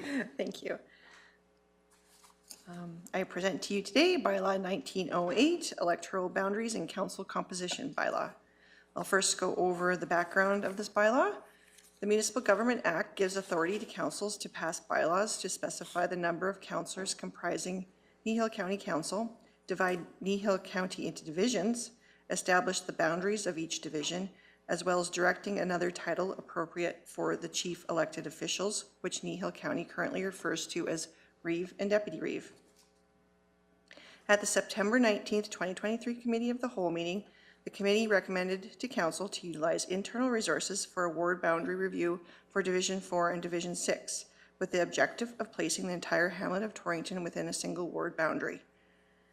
Administration provided a public engagement session in Torrington on August 14th. The objective of that engagement session was to inform the residents why we were doing a ward boundary review, provide them with 3 different options, and ask for feedback. We had 3 people attend this public engagement. The first option that was presented was to remain status quo. Currently, the hamlet of Torrington is split into 2 divisions. Division 4, which encompasses residents south of Highway 27, and Division 6, which encompasses residents north of Highway 27. The biggest obstacle is for the 28 residents in the Torrington Mobile Park. They are north of Highway 27 and are currently electors of Division 6, and when it comes to election time, they cannot vote in the hamlet of Torrington, where they reside, but need to travel north to Wimborne to cast their votes. Option number 2 includes the entire hamlet of Torrington into Division 4. To eliminate the issue of residents in the Torrington Mobile Park being in a different electoral division than the rest of the Torrington residents, this option proposes to move the Torrington Mobile Park to Division 6 into Division 4. This option would include the entire hamlet of Torrington boundary into one electoral boundary. The third option includes the southwest quarter of Section 3 moving into Division 4. To eliminate the issue of residents in Torrington Mobile Park and residences north of Highway 27 who live close to the hamlet of Torrington being in a different electoral division than the rest of the Torrington residents. This option proposes to move all the residences that reside in the southeast quarter of Section 3 from Division 6 into Division 4. Back to the RFD. So a survey was conducted from August 14th to September 5th, 2024. 18 people took the survey, and out of these 18 people, 8 were residents of Torrington. Based on the feedback, 78% of all respondents preferred option number 2. Therefore, administration recommends a minor change to the Division 4 and Division 6 boundary to include the entire hamlet of Torrington in Division 4 divisional boundary. The last time a boundary review bylaw was completed was back in 1998. The new proposed bylaw 1908, electoral boundaries and the council composition that is presented here today aims to divide the county into 7 electoral divisions with a minor electoral boundary change for Divisions 4 and 6 to include the entire hamlet of Torrington in Division 4 And there are no changes to boundaries for divisions 1, 2, 3, 5, and 7. The next couple of statements are not new. We have been operating this way since incorporating back in 1944. However, they have never been formally stated in a bylaw before, and they include that one councillor represent each of the 7 electoral divisions, as well as candidates for the office of councillor be nominated and elected for each division. It also includes that one councillor be appointed by council to the office of chief elected official, and one councillor be appointed by council to the office of deputy chief elected official from amongst the councillors. The bylaw also states that the title of the chief elected official will be Reeve, and the deputy chief elected official will be known as Deputy Reeve. The titles of Reeve and Deputy Reeve are currently outlined in Policy 3-2. However, they would be better suited in this bylaw alongside the details of their appointment. This policy will be brought back to council for deletion once the bylaw has been passed, if you guys want to go ahead with this bylaw. In accordance with the Municipal Government Act, bylaws to amend the electoral boundaries must be advertised to allow for a 60-day petition period. After that last date of which the proposed bylaw is advertised before third reading can be given. Based on the timelines and the petition period requirements outlined in the Municipal Government Act, second and third reading will be brought back to council at the December 10th, 2024 council meeting. In order for the changes to be in effect for the next general election on October 20th, 2025, the bylaw must be passed by December 31st, 2024. If the electoral boundaries and council composition bylaw 1908 is defeated or delayed until after December 31st, 2024, the next general election will default to the current electoral boundaries under bylaw 1384, and the opportunity to change the electoral boundaries will not take effect until the 2029 general election. Council options today include to provide first reading to bylaw 1908 as presented, provide first reading to bylaw 1908 as with amendments, or to receive for information. Administration recommends that council provide first reading to bylaw 1908, that being a bylaw to establish the composition of Kneehill County Council, divide Kneehill County into divisions, and establish the boundaries of each division and determine the title of the positions of Kneehill County's chief elected official and councillors. Thank you for your attention. Okay, Open to any thank questions you you have. for that. Are there any questions or comments, discussion related to this request? Councillor Phopes. You had 18 people respond. 8 of them were from the town of Torrington. Can you please tell me how many of the 10 that were left over are actually from the mobile home that put their survey in?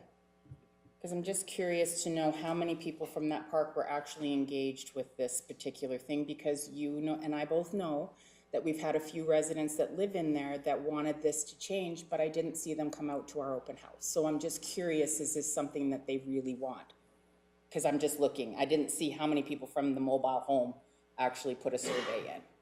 Do you know that? We asked the question if they were from the hamlet of Torrington. We didn't ask specifically, or if they were from the Torrington Mobile Park. So we would not know that answer.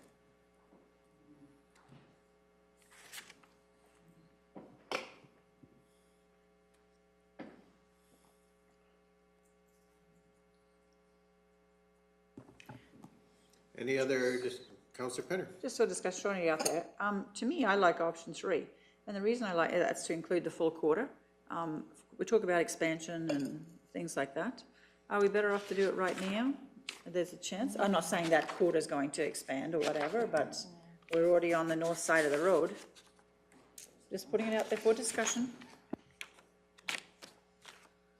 But then do you include the next quarter to the west, which also has a residence in it that has to go to Wimborne, right? So at what point do we just draw a line, or I guess that would be my question is, at what point do we quit adding to Division 4?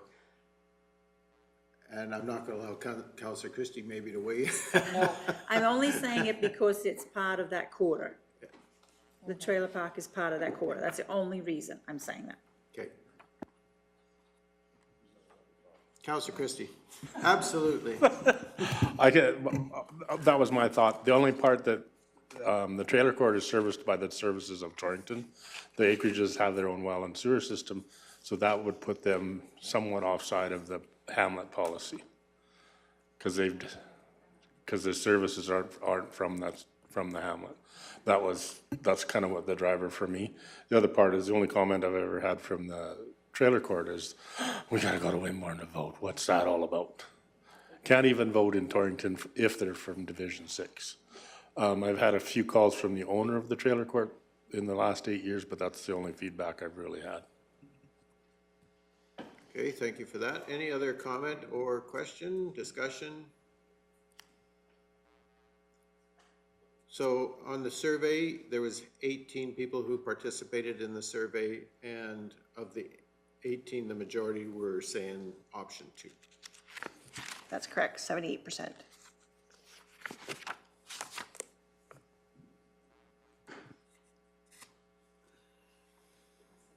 Councillor Phobes? Just to clear this off of my thought process, of the 18 people that responded, were any of them outside of Kneehill County? None were outside of Kneehill County.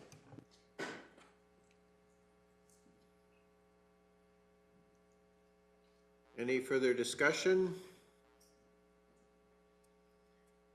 If not, we have a recommendation from administration, and I would be looking for direction from council as to which direction you'd like to go.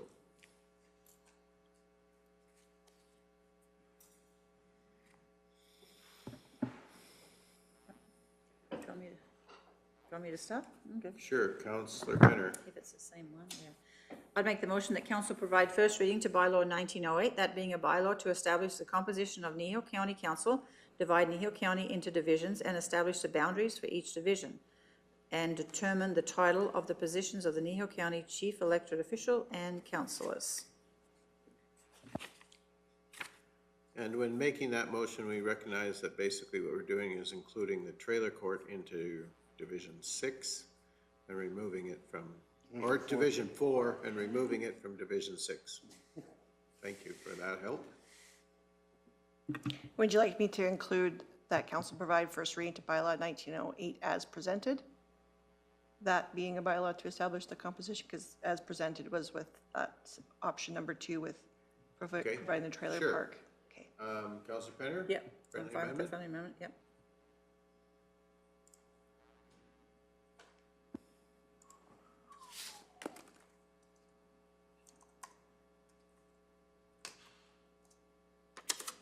Okay, thank you for that. Any further discussion to the motion?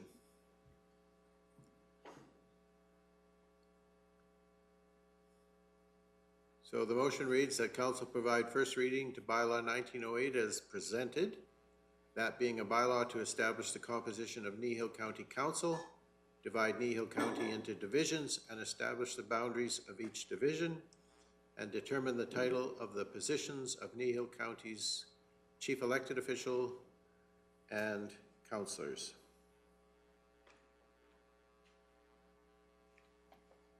Do we need the title of the deputy in that motion or not?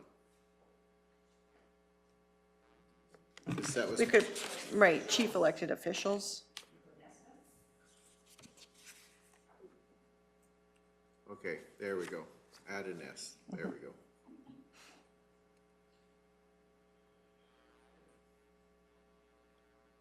Okay, any further discussion? If not, I'm going to ask the question. All those in favor? Opposed? The motion is carried.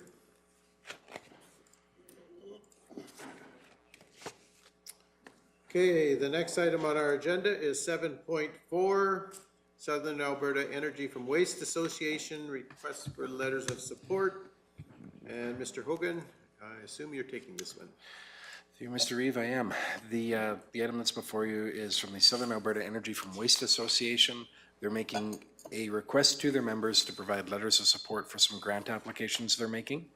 I believe as council is aware, SEWA is a group that we've been a part of for many, many years. They've been in the process of exploring a development that would take waste and convert that to energy. In this particular case, they're applying for some letters of support to provincial grant programs, and they would like their members to submit letters of support in order to strengthen that grant application. So that's the decision that's in front of you today. Given that Kneehill County is a member of SEWA, and we have been for many years, and that they are making a pitch to access government grant funding, our recommendation is that we assist them with that and provide letters of support for the two grants in question. So that's ACP and CIP. Okay, thank you for that, Mr. Hogan. Is there any discussion, comment, or questions with regard to the request for letters of support from Southern Alberta Energy from Waste Association? If there's no discussion, what would be the wish of council?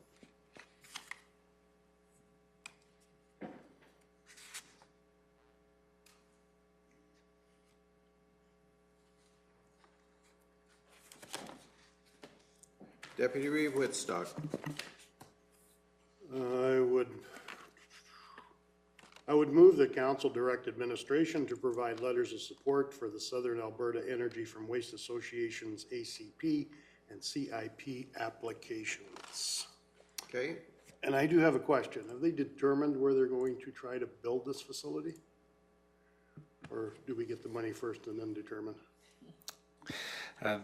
Through the Reeve to the Deputy Reeve, I don't know that they've determined a specific location. I think they might even be exploring multiple locations, but I think that's still being determined. Okay, thanks.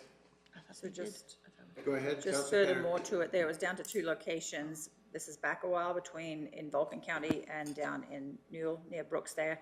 Brooks was approved, but that doesn't mean going forward they'll just be at that location. They're still working on different things, so. But that site has been approved if they choose, but. Okay. Any further discussion, question, or comment with regard to the motion now, which is that we direct administration to provide letters of support to this Southern Alberta Energy from Waste Association's ACP and CIP applications. So grant funding for both of those. If there's no further discussion, I'm going to ask the question. All those in favor? And that is carried unanimously. Thank you. The next item on our agenda is 7.5, wind concerns, Kneehill County questions. And again, Mr. Hogan, I assume this one's yours. Through you, Mr. Reeve, it's fine until I turn it back over to you. So as council's aware, we had a delegation at a recent meeting from Wind Concerns Kneehill County. They posed a number of questions to council. Due to constraints at that meeting, we didn't have the opportunity to go through them or look them over, so we were asked to bring that back to a future council meeting, today being that future council meeting. So what we've done administratively is we've taken those questions, we've put them into the RFD for you. It's up to council as to which and how you want to answer those questions. For some of them, we have provided some notes that I have listed as administrative or administration notes. So there's a bit of background on some of those, but ultimately it's wanting to bring the discussion back so that council could determine what you wanted to answer and how you wanted to answer it if you did want to answer. Okay, thank you for that. So basically you're kicking the ball back into our court. Thank you very much. We committed to wind concerns when they were here at our council meeting that we would provide response to some of the questions that they were asking or to the questions that they asked. And so because we didn't get to it on our last agenda, we're here today to deal with that. So the questions are in front of us. First one in regard to collector lines and renewable energy and whether the county would consider not allowing those along municipal road allowances.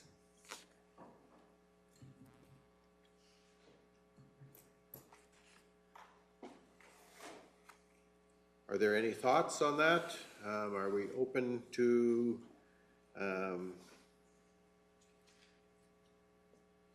Those lines being in our right-of-ways.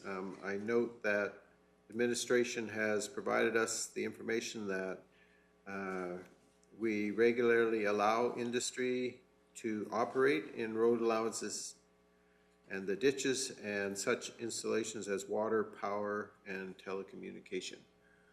So the question really is there an appetite to not allow renewable energy to do the same?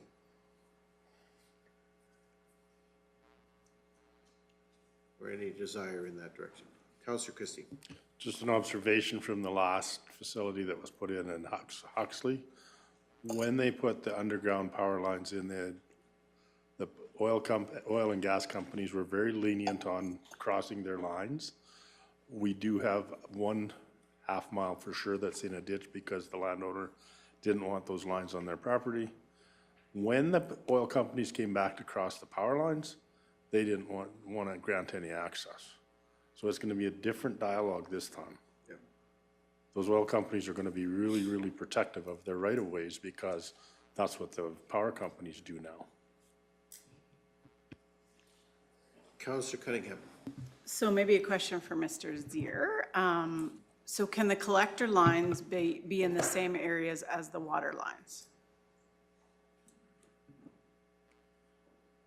So through the chair, like we noted in the administration here notes here, we look at each application individually, see if there's conflicts in the area. We want to make sure if we have any road construction planned or any existing infrastructure like a water line, we encourage them to look at other alternatives before we allow that in that area. I don't know off the top of my head if we actually have any conflicting or if we've had that instance in the past, but really at this point, as we noted, we do allow these pieces of infrastructure on our site in our road allowances, and we would look at that time. So I know it's not a great answer, but basically what it came back to is we don't have that issue in the past. We haven't been faced with that occurrence. If I'm correct, I think this will be an issue going forward if this project proceeds, but I'm not 100% sure on that. Right. So I guess, go ahead, Deputy Reeve Whitstock. I think one of the important considerations is if we do allow it in our ditches, is that if there is any road work required, they are required to move their lines at their expense, and that we are going to give them a timeline that they have to respond to. I don't know how we'd work it, but I mean, right now, we end up paying for the moves on some of these power lines, do we not? Or we work with their construction. Right. So technically, they are putting infrastructure within our right-of-way, and they're responsible for moving that at their cost if we have an agreement in place. That's usually how these operations go. I would say that our existing policies and bylaws towards that are a little bit light on enforcement and actually strict on that. And that's what I mentioned a little bit earlier about the road use discussion. That's also with that discussion is going to be work and access in our right-of-ways. I'm looking at policies that make it a little bit more clear for applicants, both industry and ratepayers who want to do construction in our right-of-ways, what that means for us. There's Utilities Act, there's Pipeline Acts out there that we're governed by. I'd have to say I can't give a firm answer on our obligations to even do that. I've seen a few different policies in the province here where some wording about us being mandated to allow that access for certain utilities, public utilities and that sort of thing. So it's a bit of, I think if you want a firm answer on that, we might need to get a legal opinion to really point to those Utilities Acts and see what our obligations are for providing that access. Because it basically does, depending on what the lines are for, it may be looked as a public utility, and those we cannot restrict within our right-of-ways. Remembering that these right-of-ways are actually not ours, they're the provinces that we're managing and maintaining. So, right. So to restrict access to them on a piece of property that technically through the MGA is not ours to make that full decision on. So, go ahead, Councillor Penner. And I know it came from the Wind Concern Kneehill group, which is great, these questions. Earlier today, we were discussing their MDP and changing renewable energy to alternative energy. So we must remember some decisions that we're making here today concerning the renewables that we're dealing with today could affect ones that come into our county going forward. So we have to keep that in the back of our mind here too. There are some that some people will like to bring in, and there's others that aren't, so. So the question I had was around the process for how they get permission to build the line. So is there a public process that's involved in location of lines, or does a company just come forward and say, we need a power line in this area for this reason, and there's an automatic approval, or is there a process whereby there might be some input from either ourselves or our ratepayers into that decision that's being made? And part of the reason I'm asking that question is if you look around the oil and gas development that's happened in Kneehill County in the last few years, they have built an enormous amount of power lines as well to service their infrastructure. And so I'm just curious as to what that process might look like, and whether in that process, how much input do we have as a municipality? Go ahead, Mr. Zier. Yeah, thank you. I can speak a little bit to the applications that we get currently. So we receive applications for both Fortis and ATCO quite regularly, at least a few times a month, for upgrades to their lines within the right-of-ways. They ask for our approval on this. As long as they don't provide any restrictions to our future road construction, any water lines, like you say, we do actually recommend that they revise their plan if there is a conflict with the water lines. This is all above ground infrastructure I'm talking about. If we have an application for a subsurface, which we've had a couple in the time I've been here, we recommend that they look at alternate solutions for that, to not bury those lines in our right-of-ways. That just provides a little bit more restrictions on future work that we do. So we want to make sure that if they're underground, that we have them go through every option, including easements through private land, that sort of thing. In the time that I've been here, I can say that the ones that we've sent back have never come back with the same request saying this is what we found. So they find alternatives for that in these instances. But like I say, above ground, we've never refused an application because they're usually a way to provide that service or that installation meeting our guidelines. Okay. So then the question I would have for us as a council, if we were contemplating restriction on collector lines and new power line development within the county specific to renewables or alternative energy, would we also then consider those same restrictions for oil and gas development and other commercial development that might be requesting the installation of new power lines? And the reason I'm asking that question is it's about consistency and, you know, evenness of application across the board. And one of the concerns that I have, particularly because of the business I'm in, is how it impacts agricultural application of chemicals via air. And it has major impact there, so.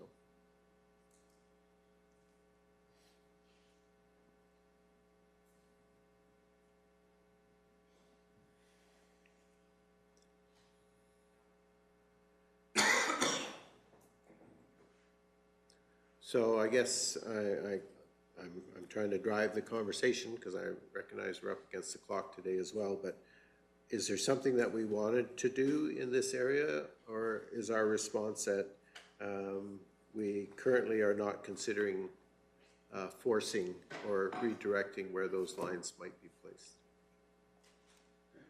First, Deputy Reeve and then Councillor Cunningham. Now I forgot what I was gonna say. Must be 3 o'clock. Yep, that figures. I think it's case-by-case basis. If we do run into areas where we have water lines, I would probably, I think it comes down to a case-by-case scenario. If both sides of the ditches have power lines on them, I don't see an issue with it, but if we have Telus, which sometimes is in the dirt and sometimes on the fence line, and we have a water line and we have a power line, it's starting to get to look like a real mess. So I think case-by-case basis would be my idea. Okay, Councillor Cunningham? So if I'm hearing Mr. Zier correctly, there's perhaps some more information maybe that you'd be able to garner for us, like maybe you mentioned the Utilities Act and the Pipeline Act and stuff. So to me, I think we maybe could use a little bit more information on this. It is stated in here that MD of Willow Creek has changed their LUB, you know, because of this situation. As we know, things are changing quite rapidly as people experience these projects. So I think a little bit more investigation on perhaps what our neighboring or other municipalities are doing would be beneficial. Okay. So are we requesting additional information before we make a determination? Sure, why not? I think, to me, the whole point of this process would be is that whatever the determination we need to make here, or we choose to make here, that it needs to be applicable evenly across the board. And one of the things that we never ever consider when we're thinking about power lines and those kind of things in the applications that go on is viewscape. I used to have a big major power line going by my place that was 3 or 4 lines or however many they had on those poles, and one day they came along and without my permission they changed it to only 1 line. Of course I didn't complain because they went from 3 or 4 to only 1. But all I'm getting at is that whatever we decide to do, I think that we need to be prepared to be even in the application of that. Go ahead, Councillor Pam. For sure, you have to be even across the board, but sometimes when it comes down to it with the company, say the ATCO, whoever, they've got to put it there because that's where the engineer said, and I've got it at my own place. They've changed the power lines to the roads, it's out my window. We have no say at the end of the day, but this in the right-of-ways, you know, depending on where it is and which right-of-ways and things like that, we might have more of a say as a council, but as an individual, I had no say. Yeah. Okay.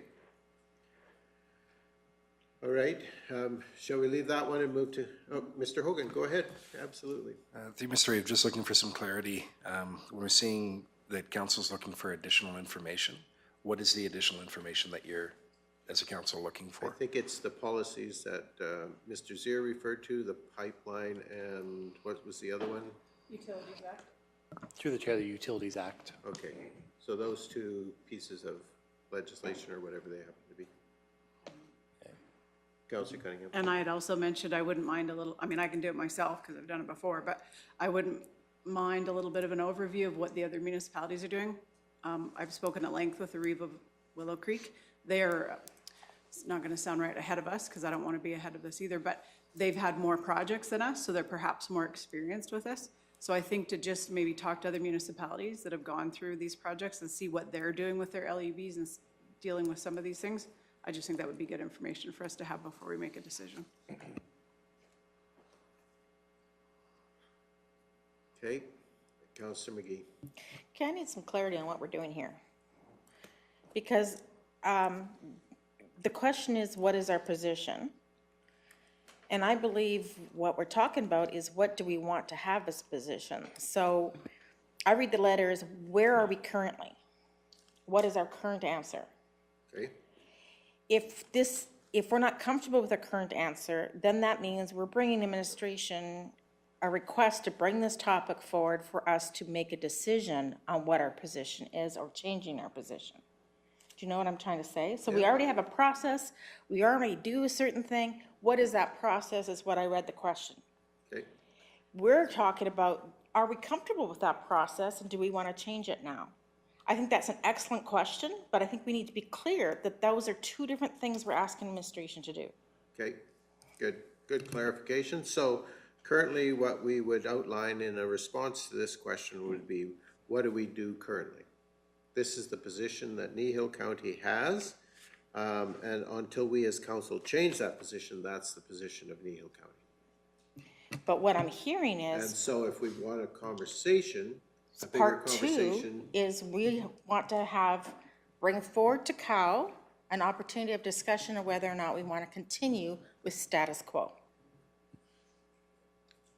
okay. So answer to question one at this point would be our current process.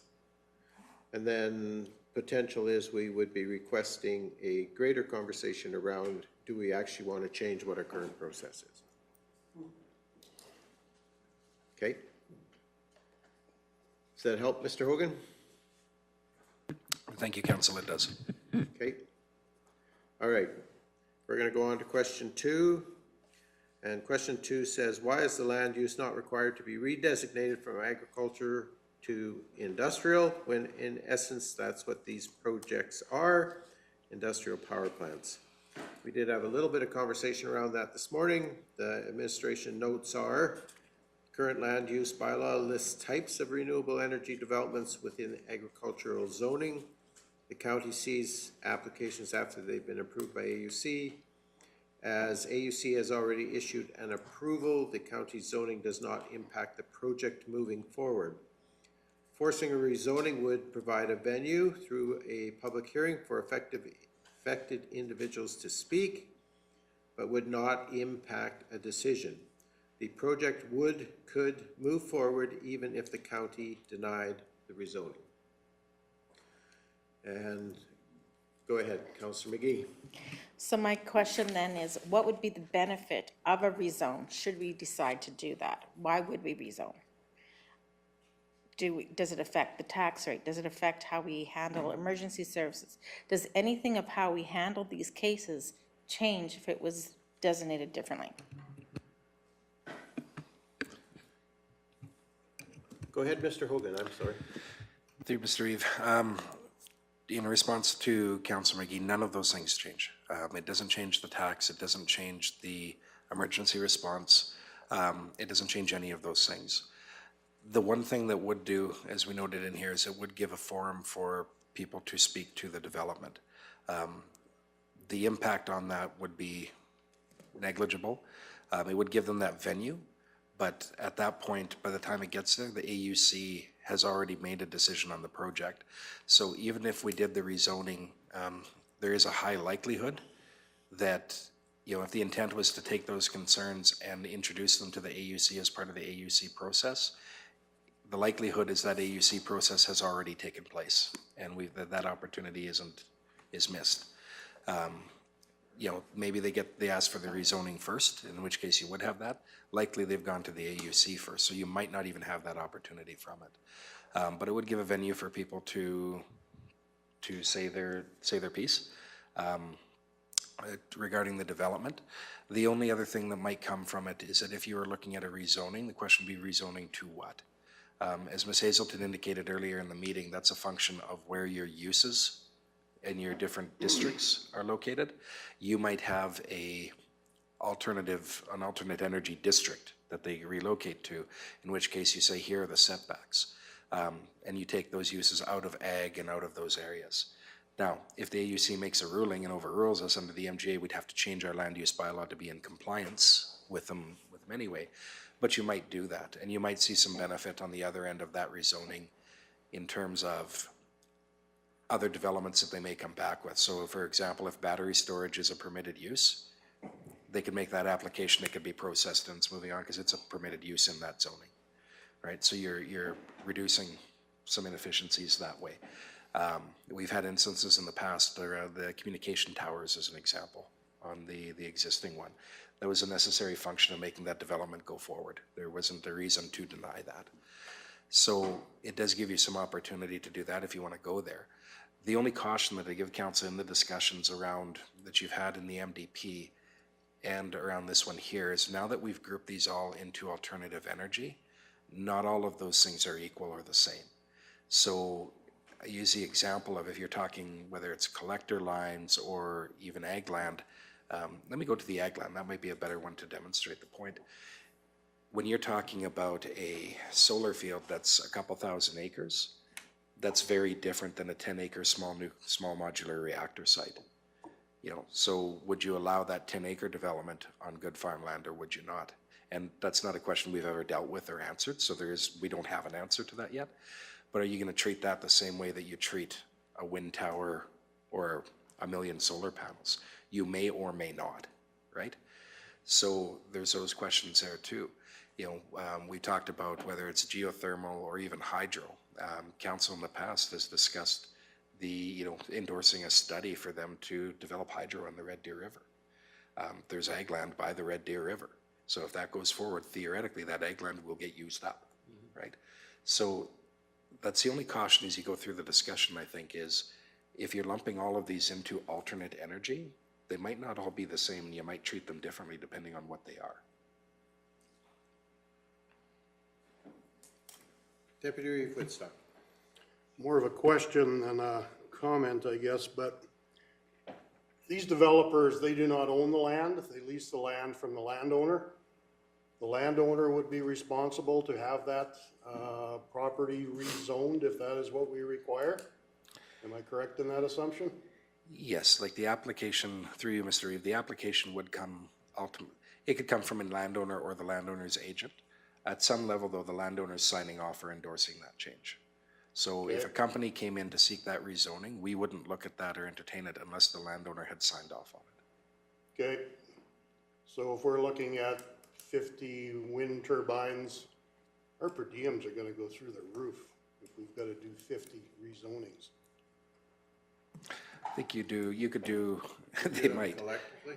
You might do a blanket rezoning, right, and cover off a bunch of them in one go. So that's a possibility too. But yeah, it really comes down to, I think, you know, at its core, do you want to give people that opportunity to speak to it or not, knowing that what they say can't really impact the decision? So I know that's why other places have gone away from it, where they used to require rezonings and they don't anymore, because it gives a false sense of hope that the decision can be impacted, but really, it can't. And that's, Mr. And I Deputy get- Reeve. and I guess that's one of my concerns, is that you're giving false hope, throwing something out there saying, hey, you may be able to change this, but regardless of what council's decision is, there's not gonna be a change. So If AUC's got its way. right. So one of the things that you potentially run into is if you require a rezoning, and let's say direct control or alternative energy district, I'll call it alternate district. If you require rezoning to that, and that comes through to council, and council denies that, and then the development permit comes through, administratively, it's very difficult, because we're gonna be recommending that you approve something that's in contravention to your land use bylaw, because the Municipal Government Act still acts as that trump and gives AUC that power. And so you're in the position then as the, whether it's, MPC in that case, by the time it gets to the development approval stage, is you're in the position of, you either uphold your bylaw and you say no to it, in which case you don't get to apply conditions, or you say yes in contravention of your own bylaw. Legal non-conforming. Not even legal non-conforming, it's your... Illegal non-conforming. But that was the whole point of my discussion this morning, is that if we did a rezoning and it allowed our residents to have an opportunity to speak to the development, and that opportunity happened in a timely way, that input could be forwarded to AUC, then there's a benefit to it. But if it's only gonna happen after the fact, then rezoning really doesn't have a benefit, because we can't say no to a rezoning on solar development, because AUC trumps anything that we would say. So really, if we went through that process, like I said this morning, people have to understand that we really are engaging in that process more as a opportunity for them to have their voices heard at this level, and potentially then being carried forward into an AUC hearing. But if the company comes to us after they have their AUC approval, and we have a expectation of a rezoning, at that point, it's a pointless exercise. Because there is no benefit to our ratepayers to have a rezoning that's gonna be an absolute yes, and their input is already of no value because the AUC hearing's already been held. And so that's, you know, when I was going around it this morning, that I was trying to get at that. If there was a way that our process happened first, it's a benefit. But if our process doesn't happen till after the fact, there really is no benefit to it. And it does provide a sense of false hope, perhaps. And that's where my struggle is. Councillor Christie, you wanted to comment? I guess my question would be, if it's rezoned, does that change the tax assessment from agriculture? No, it doesn't until its use changes. No. So then there's no benefit to us. Councillor Cunningham. Okay, so I want to thank you, Reeve, for bringing this discussion forward this morning. I think a few of you know, yes, the MDP, yeah. I've been banging this drum for probably 3 years since I've been on council. Councillor Penner's shaking her head at me because we've had that conversation. Reeve and I had that conversation in Sunny Slope at the ratepayer meeting. So yes, I have been an advocate of this for a long time. So I'm glad you brought it forward because you get a little bit better reception than I do. Oh, really? Yeah, you do. So I don't think we can ever determine the impact or if the impact of a public hearing is going to be negligible. That is not for us to decide. It's still, and I know that the AUC could, trust me, I live and breathe this, I understand that. But the fact that somebody has to come to the county to rezone a 2 to 3 acre wedding venue on ag land, but 160 acre or potentially 2,000 acres solar generation facility does not have to be rezoned has always just boggled my mind. The public hearing is going to give our people the ability to have their voices heard, and it's not for us to determine whether their voices are going to make a difference. That's not for us to decide. I've been involved in this renewable stuff for 10 years. Would I have ever come to the point where I heard the government say they were putting a moratorium on? Never. Now we know not much has changed, and we did participate in a hearing, but we do not know the impact that our people are going to make. I do know, Mr. Hogan, that Clearwater County has just changed it where they do require public hearings, and they require zoning on anything over 5 megawatts to direct control. So I think you are seeing a change, and I think that was going to be my summer job this summer, was to go through every municipality in Alberta and find out what they're doing. I decided to have a little bit more fun than that, but that is something I will certainly do going forward. So I think you, again, are seeing changes. Willow Creek has done substantial changes. Like I said, Clearwater County just made this change. I don't know why we would ever want to deny our ratepayers the opportunity for engagement. And if it's because it's a cost, I don't care. Okay. I want them to be able to be heard. I'm not going to determine whether their voices are going to make a difference. That's not my job. Okay, so really what I'm trying to do is clarify what I was bringing forward earlier. And in answer to this question, question 2, at this point, it doesn't, our rezoning doesn't impact the decision that's made at AUC. That would be our answer. Whether we want to change that process or not, again, that's another, we started that conversation this morning. We're in that conversation right now. And I guess the question that's in my mind right now, Councillor Cunningham, is around at what point in time would that rezoning be required? And to me, the whole reason I brought it up this morning was around allowing ratepayers to have a voice and to be heard in the process. Because in the current engagement, as I said this morning, I don't believe there's a place for ratepayer voices to be heard by company engagement. Like the proponents' engagement is ridiculous. So if they came to us and the rezoning was required prior to an AUC application, we can't enforce that. There's no way that we can legally obligate them to do that because AUC will just say, no, you don't have to do that. And so then we have to ask ourselves, if a company came to us who've been through the AUC process and say, we have an approval now, and we say, oh, but you have to rezone, and the only reason you have to rezone is so that our ratepayers their voices can be heard, what do we do with those voices at that time? And Mr. Gannon, you had a comment? Go ahead.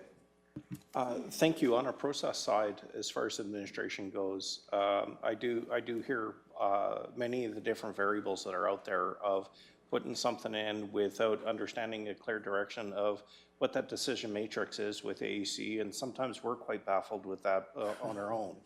So all I can say is on the planning and development side, where it does create some difficulties for our staff is that relationship-based piece with council to say that, listen, when AUC makes the decision and it contravenes our bylaw, we're going to have to recommend against our own document on that. Now, the process should be, in my opinion, of when that happens, to really re-examine the land use bylaw to see how we can be more compliant with those decisions and adjust it as these decisions come forward. But I'm not sure that's the avenue most municipalities are going for at this point. So it's, to me, it feels almost like a chicken and egg type thing. We have an obligation to follow the MGA. So I just want to make sure council understands that if that decision was made, and our land use bylaw says that, our team will be recommending in line with the MGA. And how council decides from that point has its own path, its own process. So we're here to listen whatever that process is as we go through the MDP and as we go through the land use bylaw later. And hopefully we can find maybe what that reasonable line may look like because everybody is playing the same catch up trying to find out what that is. So I guess my comment to that would be, if as council we decided that a rezoning would be a part of what we would like to see, I recognize that we would absolutely have to change what our land use bylaw says in order for us to be in alignment across the board with our planning documents. I don't believe there's anything in the MGA that would say it's prohibited for us as a municipality to request a rezoning for a development like that. And I might be wrong, but I don't believe there is anything. So for us to put in our land and our planning documents that a rezoning is a requirement, sure, AUC can say, too bad, no it's not, but there's nothing that says if our documents line up that we couldn't put it in there and then we wouldn't be recommending against ourselves. If we made all our language and all our documents in alignment so that they said similar things around that rezoning requirement.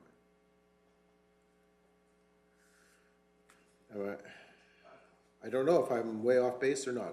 Go ahead. The rationale is there. It's intended use, the purpose of what's happening, and I can hear both sides of that. It's going through a process that's not ultimately going to satisfy, and that, except for alignment at this point, I believe, because there's a lot of uncertainty. I do hear the CAO's comments of our process, and for this has processes of being able to make that decision. However, if AUC does provide and does that approval, this should be almost an automatic process. If you're doing engagement after that, it has to, in my opinion, needs a purpose of an end result. If you're going to deny the redesignation, what's the purpose besides realigning to its use? So I guess here's my answer to that, and I'll let council, if I'm way off base, I'll let them correct me. My answer to that is the whole process of a rezoning, even though we recognize it's pretty much an automatic going to be rezoned, it's to allow our residents to have a place to speak their voice. That's the whole purpose. And beyond that, it has no function. And so if we determine as a council and as an organization that allowing our residents to have a voice, even though it may not have an ultimate impact on the decision that's made at the AUC level, is there value enough in a process like that to drive that public engagement? And so to me, the whole purpose of a rezoning conversation would be strictly around the engagement. I'll go to Mr. Gannon and then to you, Councillor McGee. Thank you through the chair. Every opportunity and tool is there. It's just on, is it the right avenue for the intended purpose? That's council's decision to make. There are other opportunities of, should it be an open house format? There's different opportunities within that if the main purpose is to get input from residents. Now, my question, council, is what would you like planning to do with that input? Because we're not going to be able, if it's against AUC's recommendations, and AUC's already made the determination, where does this information go afterwards? And is this the right mechanism for that information? So, and again, I'm going to quickly respond to that, and then I'm going to let Councillor McGee jump in here. But this whole conversation that we're having is part of a COW meeting that's coming around the whole rezoning thing. And so our answer today, I've already said, is we don't require rezoning because it doesn't make any difference. It doesn't make a difference on taxation, on land use, on anything. It makes zero difference. So we don't require rezoning. If we were going to go forward and require rezoning, then we need a whole conversation around why we would do that. What's the potential outcome? So, Councillor McGee. Reeve, you're so confident as a Reeve, because you just said exactly what I wanted to say. I read We your are mind. off topic again. Okay, The thank topic is not whether or not we want to make this decision today and what are the factors. The topic is simply, what is the answer today?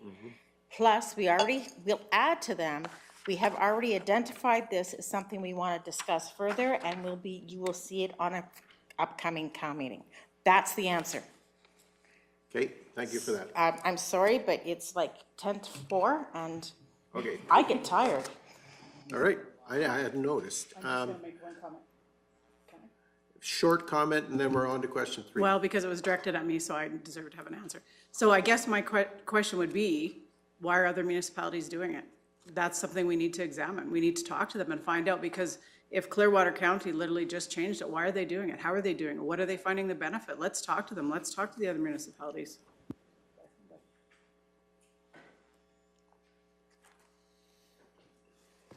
You wanted to know what our questions were before we hit the COW meeting, so I guess you're getting a chance to hear them. Okay, question 3. Is council aware that there's a private airstrip within the bounds of the proposed wind project? The answer is yes. If the project is to proceed, the program would have to eliminate a portion of their training. That's Prairie Aviation Training Center that uses the airstrip. When projects such as this start to interfere with existing businesses such as crop spraying, and in this case, flight training, what recourse does the county have? Virtually nothing, but okay. So is our answer to that question, yes, we are aware, and we're advocating? So does administration have any, is there anything more that we could do?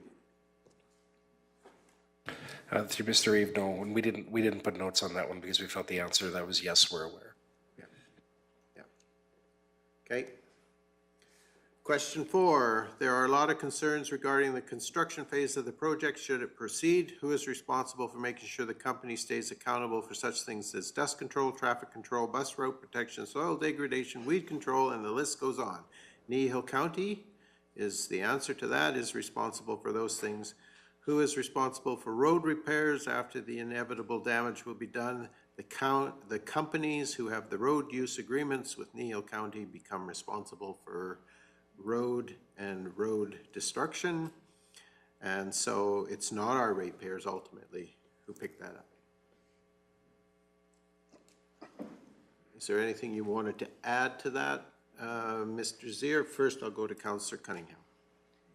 He's probably going to reiterate exactly what I'm going to say, but yeah, and I know we've talked earlier today about, we're going to have a future conversation about road use agreement, so that's going to be amazing.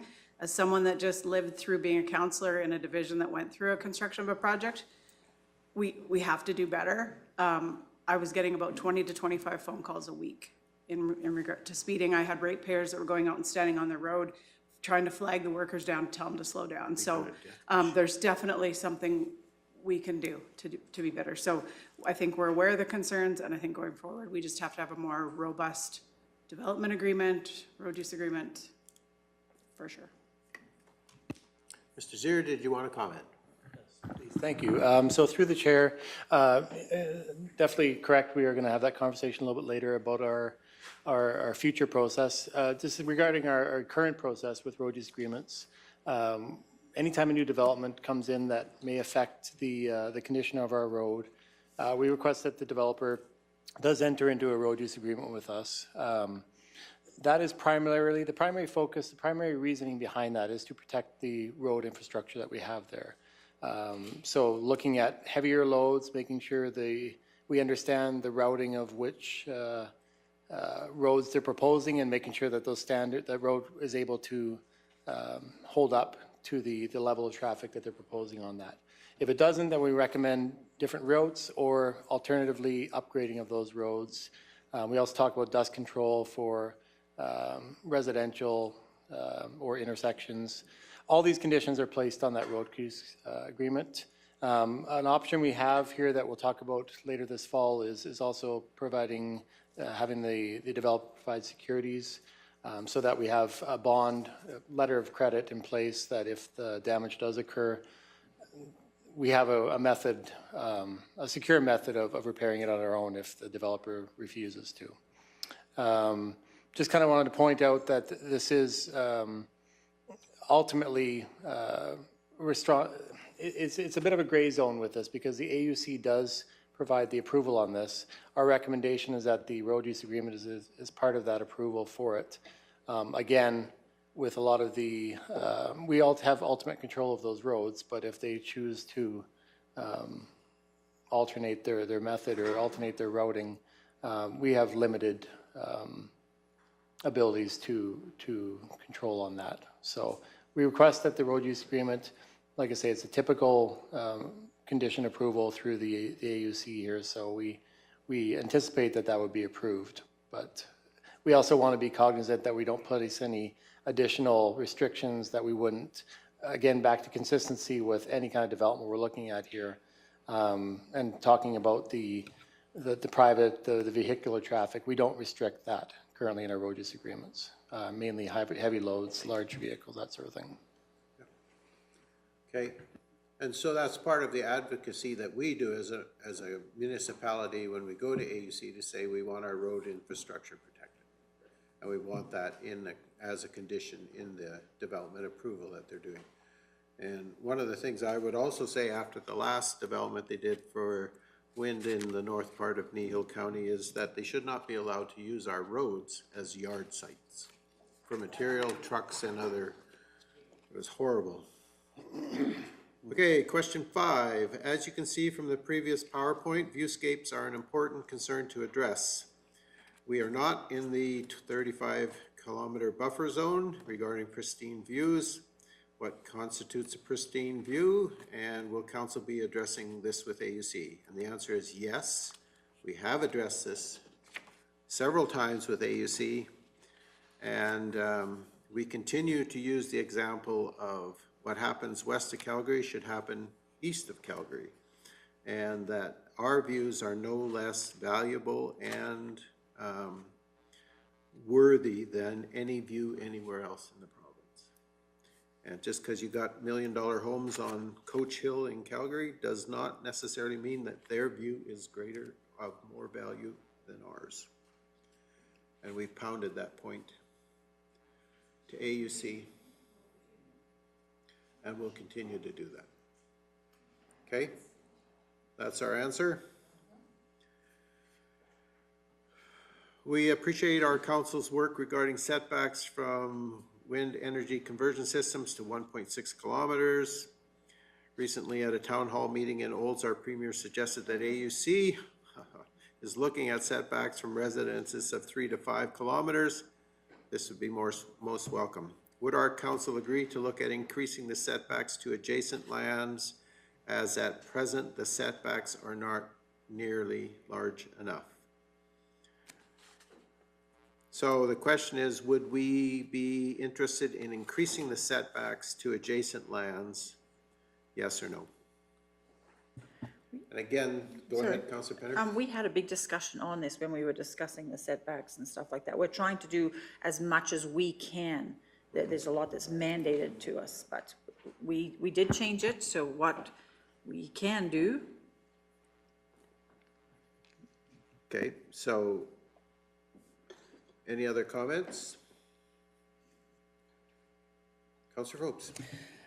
Maybe not from us personally, but a letter to the Premier on that statement that she made for 3 to 5 kilometers. She is basically in charge of creating the legislation that the AUC is bound to. So she would just have to write something to them to instill this. So the real question is more on her than it is on us. Since I can't make an off-the-air comment at this point, I am going to pretend I didn't hear that. I think we should respond to say that we have made changes, that our land use bylaw will be under review at the end of our municipal development plan process, which is still ongoing, and that there is potential that we might make additional changes. I don't think we can offer any more than that at this point. Because I think for us as council, I think for us right now, we did the land use bylaw changes. We're in the middle of our municipal development plan. I don't think we want to open both of those documents until we finish the one.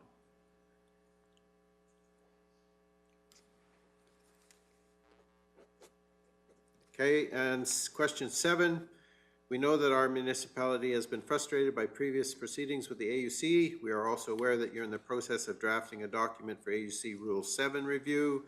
We understand it was on our agenda, and could we clarify where we stand? And so in my response to that question would be is we just share with them the information we sent to AUC on Rule 7 and our council's position.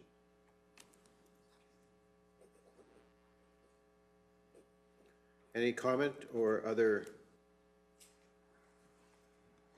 I think we enunciated where we stand in that response letter to AUC, our submission.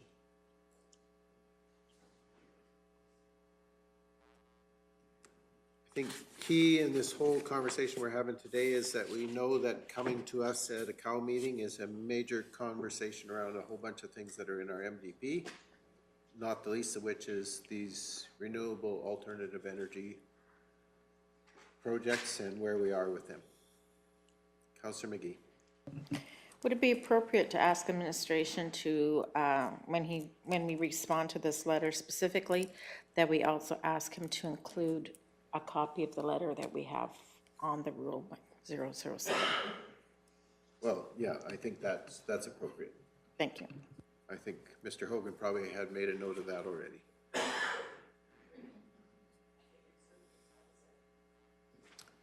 Okay, so any other questions or comments with regard to the requests from Wind Concerns?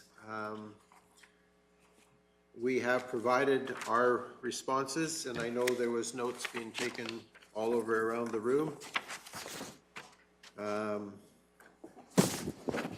Mr. Hogan, do you need a direction from us to provide a response to that?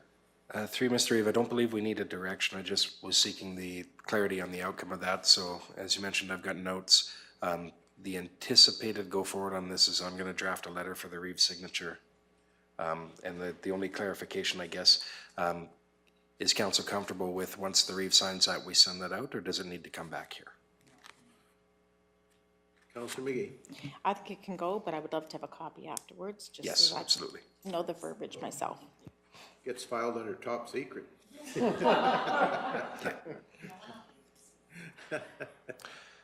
if council is good with that process, then in terms of the follow-up actions, that's what we'll do.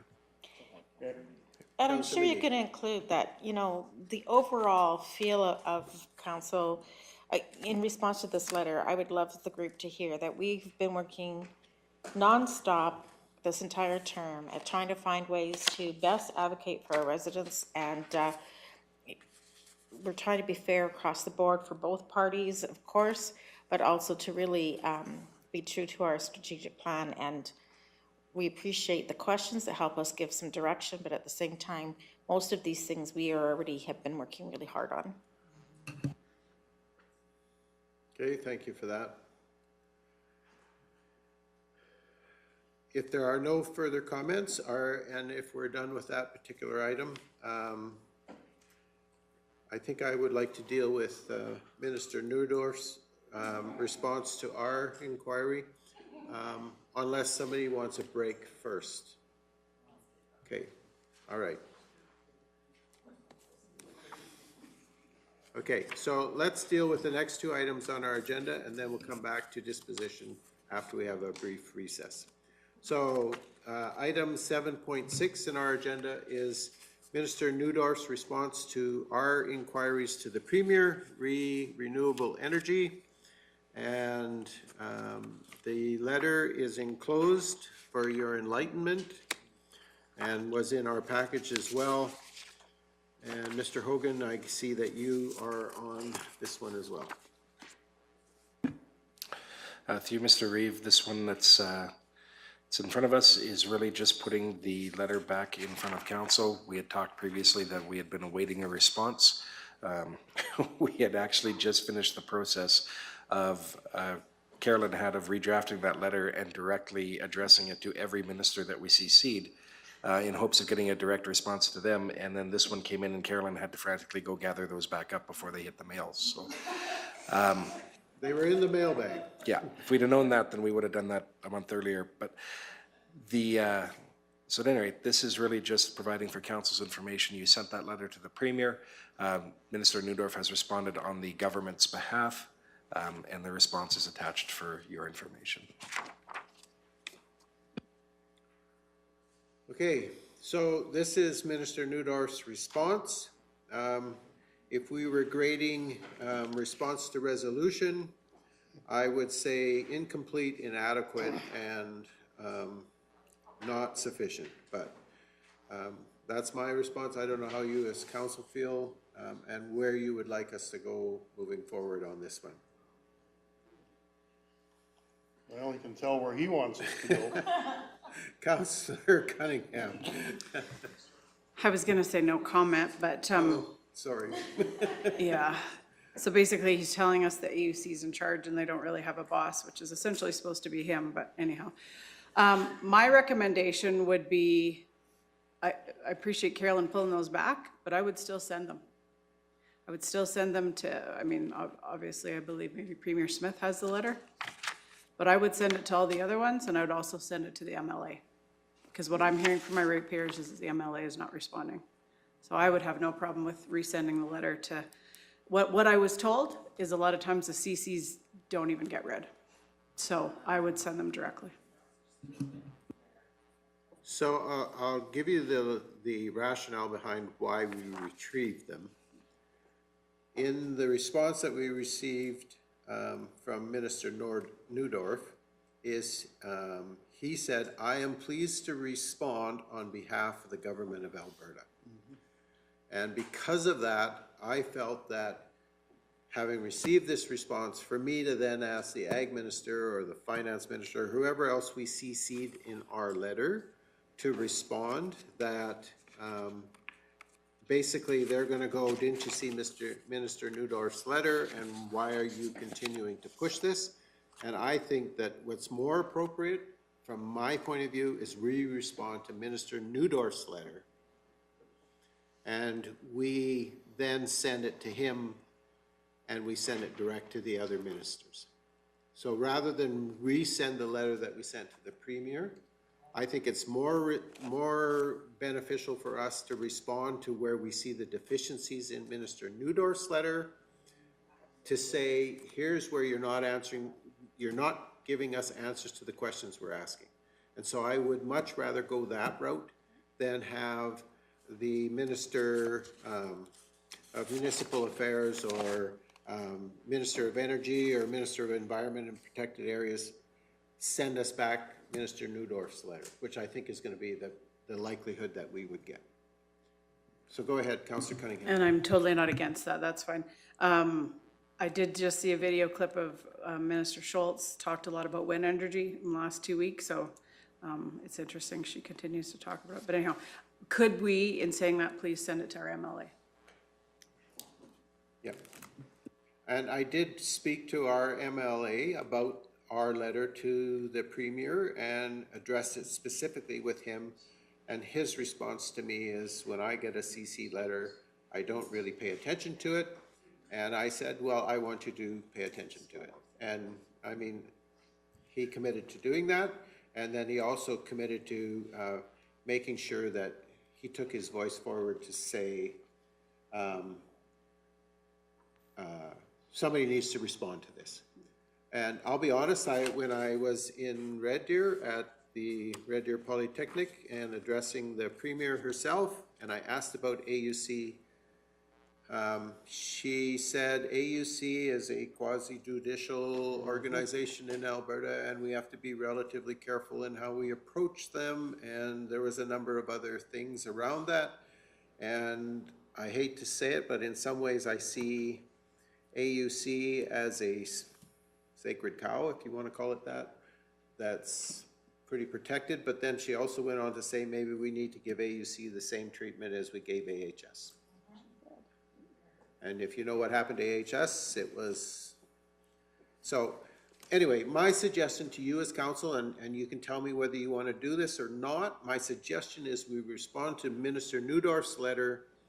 We specifically tell him where the deficiencies are in that letter, and we ask again the questions that we're looking for answers to. And at that point in time, we send it back to Minister Neudorf, and we directly send it to the other ministers and our MLA.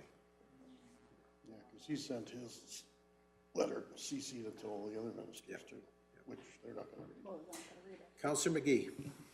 I would like to see it addressed to both the Premier and to him. And because I also would like you to cite what she responded to you as thank you for the information, you want more details. In response to the Premier requesting more details, these are the details we were after, and these are the examples of why we need these details. Could you have that letter reference both items? Because I think there's a lot of power in the fact that she said, give me details. She said it, it's recorded, give her the details.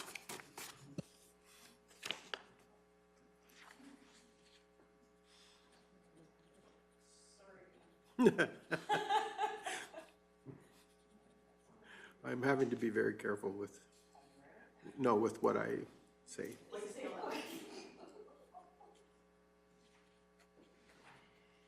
One of my biggest frustrations is the fact that, and Kelly, you're still here in the room with us, and I appreciate that. One of the biggest frustrations I have as an elected official in dealing with the provincial government is it just seems to be an absolute wall. And I've said this to Nathan, and I've said this to Tim Arnold, I've said this to everybody who would listen to me when I was in Red Deer, all the board members of the UPC party that I was introduced to. It just seems like we don't care, we don't want to hear, we don't want to know. And I said, at Kneehill County, business does not stop because it happens to be June or July or August. It's summer. I know it's summer, but people keep walking in our door and they keep asking for, we need to respond. And for the government to keep saying we're working on policies and we're developing this and we're developing that, okay, that's fine and dandy. Then put a stop to any other development in this province until such time as you have the rules written. It's that simple. However, it's not that simple. And I keep pounding that message, but nobody's listening.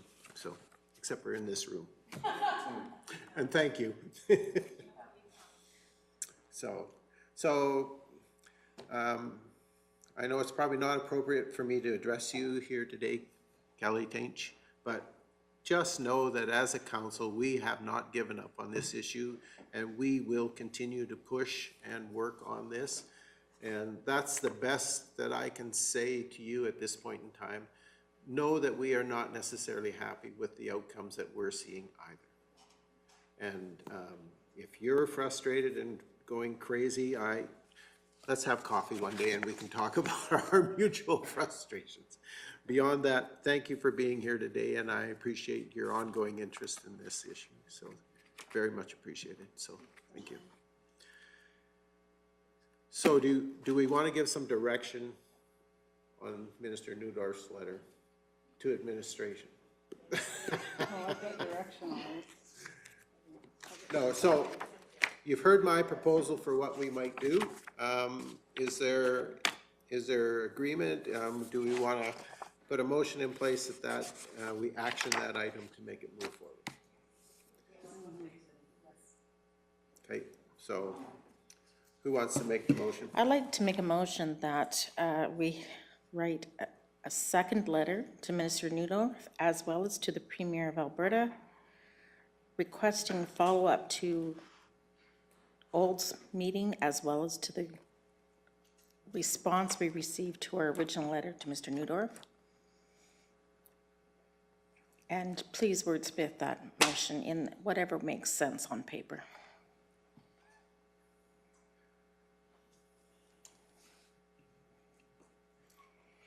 We want to hear, in my opinion, this is just a side note, not part of the motion, I would love to see the letter say,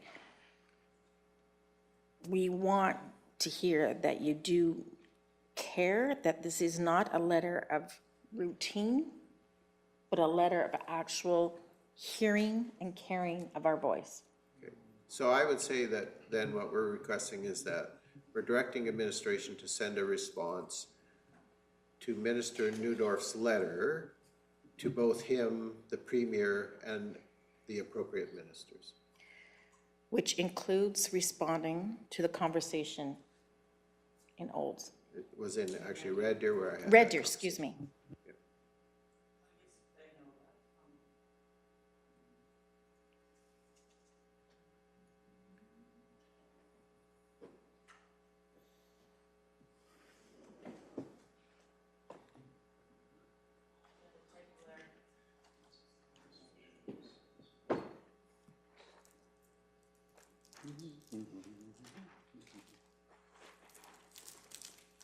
Now, what I'm going to ask is, and I almost hesitate to ask this, is would you like me to act on behalf of administration in writing that? I would like whatever the Reeve prefers. If you would like to write the letter, that's great. If you'd prefer to have administration do it, that's great too. I don't think that's a detail that Okay. council has to determine. I think that's yours to determine.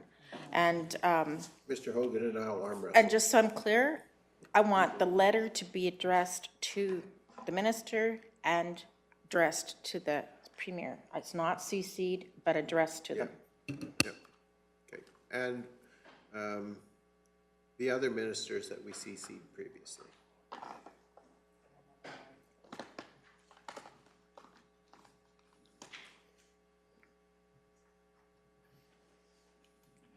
Try not to be too irate. No, I find that in those conversations, that if you're going to be very obnoxious and in their face, you get nothing. Oh, yeah. So you have to come forward and behave respectfully, and you can definitely tell them that you're not happy with what's come to you, but you have to be respectful in that. Okay, so we have a motion from Councillor McGee.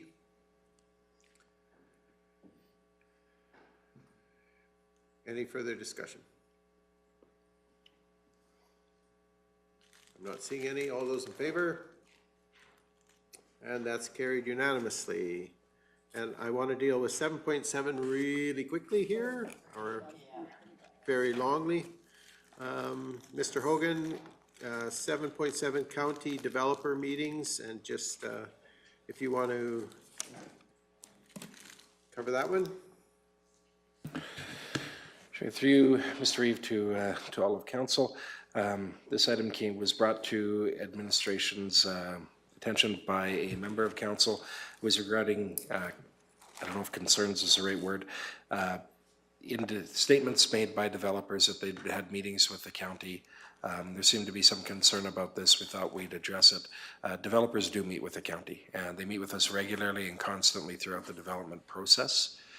So this, again, we wanted to provide information to council, so when you hear those, you can address those concerns with proper information. When somebody's looking to develop something, we actually encourage or require that they come in and meet with us to show us what they're proposing, so we can help guide them through the development process. So here are the boxes that you need to check, here are the regulations you need to be familiar with, those sorts of activities, which are pretty standard. We do that in an effort to guide the developers through the process and to get them to a point where a decision on the development can be made by whichever party's making it. Some of those decisions are made by our planning staff, some are made by council, some are made by MPC. It all depends on exactly what process it is, right? But our planning group's function is to guide the developers cleanly through that process with clarity. Making sure that the county's interests are looked after, but they're not bogged down by our processes, and that we are getting them to a point where they get a decision from the relevant authority on that. So we do that. We meet with them to advise them on our municipal development plan, our land use bylaw, other policies that can include infrastructure meetings when it comes down to road use or other different, there's lots of different things that tie in there. But so when we hear developers make the statement that, yeah, we've had meetings with the county, in most instances that's very true, and that's quite common and standard, that they're in there saying, okay, well, we're thinking about doing this. What do your regulations say about that? And we'll say, well, that's allowed or it's not, or what are you trying to achieve? The way that we approach development, and this has been the mandate set by council, is that we are trying to be open to development in terms of not turning developers away, but guiding them through the process so that the applicable, whether it's council, MPC, or whoever, can make a decision. Now that decision isn't always going to be to allow the development to go through. You guys deny some of them, but our goal is to get them to you and to make those decisions. So we're not trying to gatekeep or roadblock developments. We're trying to find ways for them to get to you and to be successful. That's not going to be 100% of the time, but we're trying to be developer friendly, which I think we have a reputation out there of being. Now, that doesn't mean that developers get whatever they want. They don't. We have the county's interest to look after throughout that process as well, right? It's how we marry those two to get them through the process. So in terms of individuals that are out there meeting with our planning department or our infrastructure department, that happens. It happens constantly and it happens regularly. We work with them through the process, but we don't jump too fast, or I guess a better way of putting it is we acknowledge that we don't actually have something tangible until that application comes in. So it's quite common that a developer will come in to meet with us. They've got an idea. Once they consult with us and learn about our land use bylaw, they go back and they might change things up. And they might change things up a couple of times. So even though it happens regularly, they'll be in there and they're showing us something that they're going to do. When the application finally comes in, it's slightly different, or in some cases very different, because they found out some more information, or they didn't have the right setbacks, or wasn't compliant with the land use bylaw, whatever, right? So until we have that tangible application, we're just working with a prospective developer as we go through. It's when we get the application that we actually say, okay, now they want a decision based on this. But we do try to meet with them to guide them to that point. And to do it in a way that we're not constantly putting things forward that are blatantly against our land use bylaw or the subdivision development regulations or any other legislation that applies in. So that, again, just wanted the concern to come up. We wanted to address that, in that it's quite standard and normal for prospective developers to come in and meet with us, and to meet with us several times throughout the development process, depending on the complexity of the development. Okay, thank you for that. Are there any questions or comments with regard to this item? Councillor Cunningham. So this item was brought forward due to a question that I had of the Reeve. I actually wasn't aware that it would come forward to council as an RFD, but I'm happy to address it. I've got a couple comments, so I guess I just need you to decide if you wanted to do it now or if you want to have a break. No, we need to do it now. Okay. Yep, let's complete this item. So I did read the RFD, and I think you folks need some background so it just doesn't come off like, and I'm sure everybody's really, I know time is of essence, but anyhow, it was brought forward, so I have to address it. So the questions and comments I had came from a recent AUC application of the Kneehill Battery Energy Storage System Project, otherwise known as BEST. And I would just ask my fellow council members to just be a little what would be the word? I guess until you've gone through the construction of a renewable project, or you have one on the docket, or you have one that's gone to application, it's a very complex experience, and I just ask you to be open-minded with what I have to say. So respectfully, I appreciate the time you took to prepare this RFD, but the situation I was explaining to the Reeve, it doesn't adequately reflect the experience in this RFD. I know, Reeve King, you mentioned it's not normal, it is not part of the normal planning and development practice to keep council informed on all developments. I 100% agree, but I will argue there's not anything normal about renewable projects. In the RFD, it states proposals and ideas are in draft form until we receive a formal application. This is different in the projects that go to the AUC. The county won't see a development application until they receive AUC approval. But in saying that, the ratepayers living in close proximity to the project, they have to register their comments, which are called PIP, Participant Involvement Program. If the company has not made them aware of meetings with the county in regard to major concerns they have around perhaps emergency management or road use, how can they adequately participate in the PIP program? I have a ratepayer that spoke with a company involved in the BESS project and was assured that they would let them know before they filed an application with the AUC. Can you imagine who told the ratepayer that the application had been filed? Yeah, me. You'd be correct if it was me, because I keep an eye on the AUC applications. So again, we just have to be mindful that we've talked about it at nauseum, these companies maybe aren't as forthright with our ratepayers as they claim to be. In the current AUC application, 2 ratepayers spoke to the company around their concerns. The company states that their concerns were indeed resolved. In speaking with the 2 people in resolve to this, do you think their concerns were adequately resolved? Their comments to me were no, they weren't. But yet if you go on the AUC filing page, it says yes, they were. They weren't. We've spoken at length about the challenges that come with renewable energy projects and the lack of engagement with those close to the projects. In a recent email Reeve King shared from a member of Wind Concerns Group, it stated the anxiousness, stress of the unknown, and the sleepless nights that come from the anticipation of these projects. And when on earth will they apply for AUC approval? If we can do anything to help alleviate the stress of our ratepayers, our people, with providing information, I would love for someone to explain the harm to me in that. The RFD states some ideas never come to fruition. This is not a new project, but in addition to an existing project, one the company actually never made mention of in their original application. I'm not asking for the moon and the stars. I'm just trying to do the best job for our residents that I can. We receive reports to council. I think it's maybe once a week, every 2 weeks.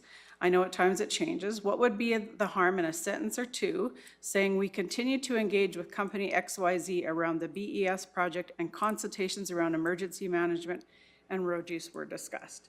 So then when I get stopped downtown asking me what I think of the county's emergency response plan or the road use agreement that's been put into the AUC, I don't have to look at them and go, I have no clue what you're talking about. I know I looked back into our reports to council back in February 17th, 2023. Three Hill Solar Project will be submitted to the AUC in the next 4 to 8 weeks. They will be hosting an open house. Once we have the details, we'll forward them on to council. So that's the kind of information that I'd be looking at. So at least when I'm approached by our ratepayers, I have a clue that these conversations are still continuing. If this isn't in the RFD, it comes up standard practice. We've just talked at length about these new developments, these new renewable projects. Perhaps it's time to change or update the standard in light of these new forms of development. If we had a policy that these companies are informed that significant issues such as emergency management and road use will be discussed with ratepayers upon request, so they may adequately and fully participate in the PIP program, I'm not really sure what the harm would be in that. So if you have any questions, I'm happy to take them. If you would like, please feel free to go online. If you go to the AUC website, just if you give me 2 minutes, this is the thing that my ratepayers, they only contact people within 800 meters. So number 6 in their application, there is a risk of overheating and fire during the construction and operation phase. The on-site containerized battery cells are devices that rely on chemical compounds to store electricity. When large quantities of energy are stored in dense form, there is some risk of uncontrolled release of that energy may occur. In the case of batteries, electrical fault, punctures to the battery, extreme temperatures, physical shock can lead to individual batteries to overheat. I mean, it goes on and on. What would be the harm in making sure our residents know what would be the emergency management plan should this project go through? And then they can adequately put their PIP contributions into the AUC filing.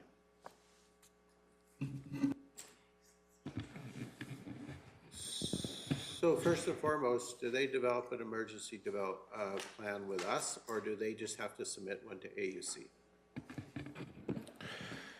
So through Mr. Reeve too, so that the questioner, if you're asking for that information, much of it does not exist at that point in time.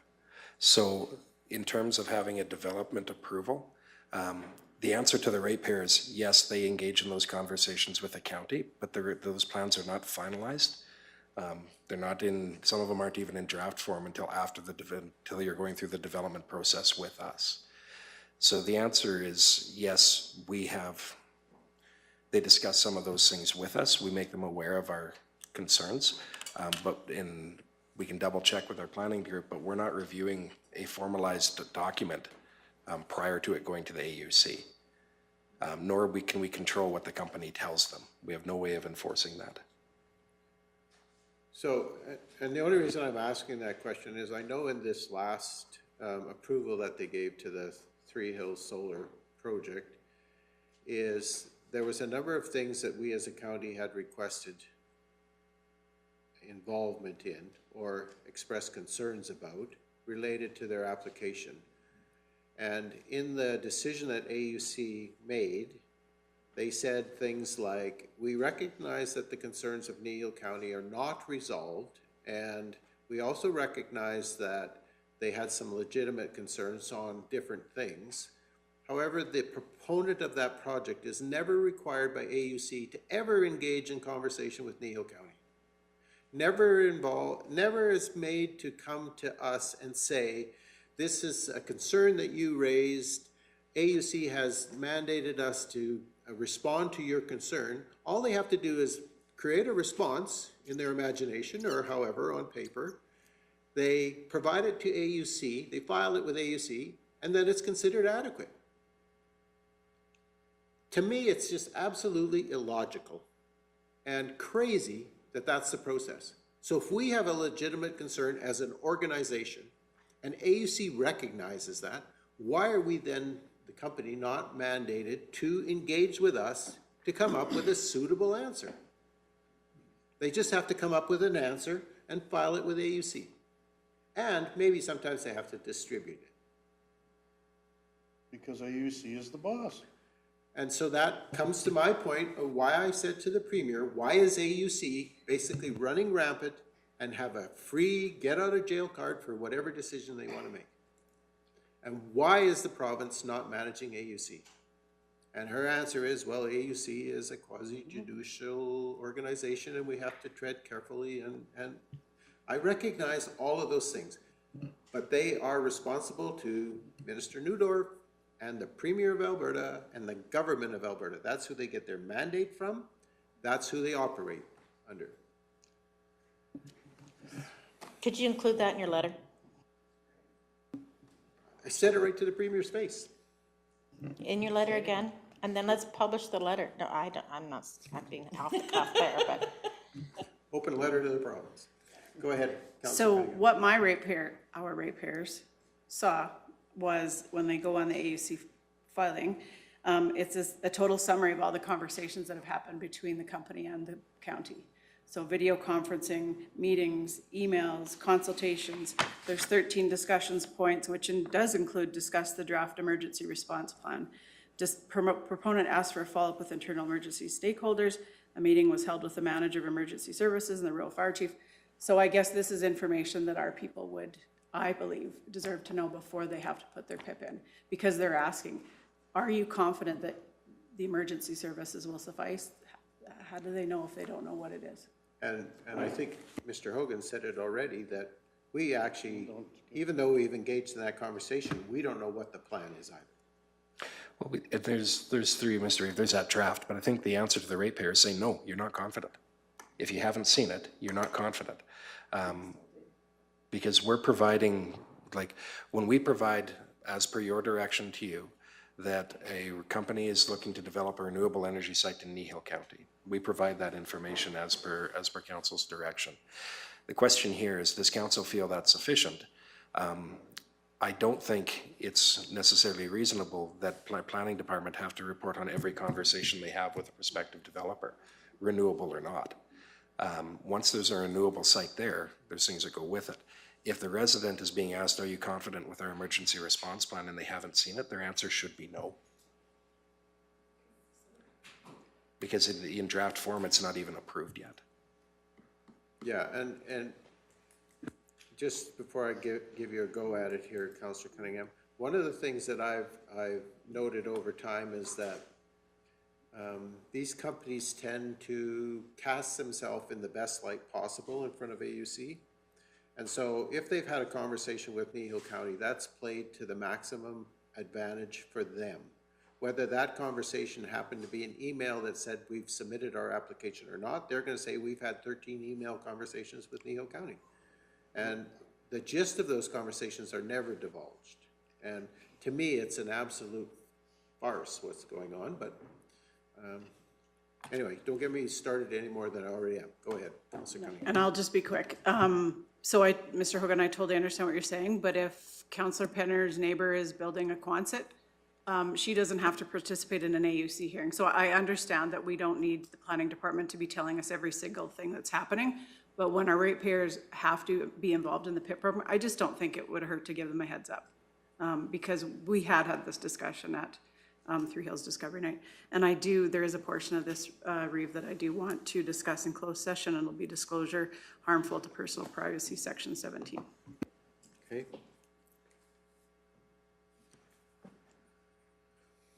All right. Any further conversation on this one, or are we prepared to take a break and then come back?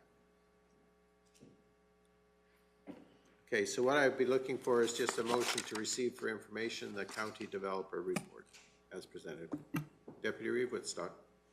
I move that council accept the county developer report for information as presented. Okay, thank you. Any further discussion to the motion? Okay, all those in favor? And that's carried unanimously. We are in recess to 4:45, so 12 minutes. Whew, what a slave driver. Remember, I did ask. Oh, I know, and it's all good. We need to get through it. So I agree, because there's still lots on that agenda.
Okay.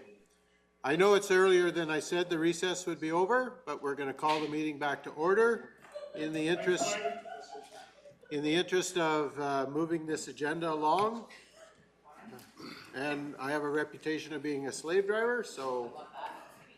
And you got a meeting at 6:30.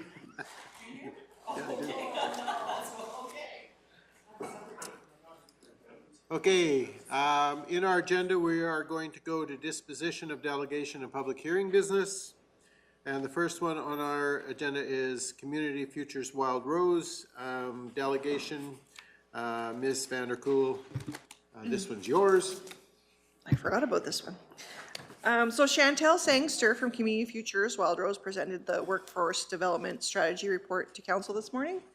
The recommended motion from administration is for Council just to receive this report for information, unless Council wishes to discuss it further and provide additional direction. Okay, thank you for that. So, because I'm sort of hoping to defer Council reports, Councillor Christie, is there anything you want to add to this at this point in time, rather than in the Council and committee reports later? No, she did a good job of that presentation. We have a written copy of it. The only thing is, when I was going through it, I was thinking, Kneehill's kind of small in comparison to the rest. Yeah. And I made that comment to her, that financially, the statistical numbers caught me off guard. Okay, so if there is no further comment or discussion, I would be looking for a motion to receive for information the Workforce Development Strategy Project Report. So moved. Councillor Christie, thank you. So we have a motion to receive the Workforce Development Strategy Project Report presented by Community Futures Wildrose as information. All those in favor? And that is carried unanimously. Thank you very much. And moving right along, 8.2 Bylaw 1907 redesignation direct control 5 to agriculture, and welcome back Ms. Kieber, and you're probably on overtime. Yes, no, that's all right. Kent O'Brien has applied to redesignate the portion of land which was redesignated to direct control 5 on October 22nd, back in 2019 to ag, back to agriculture district.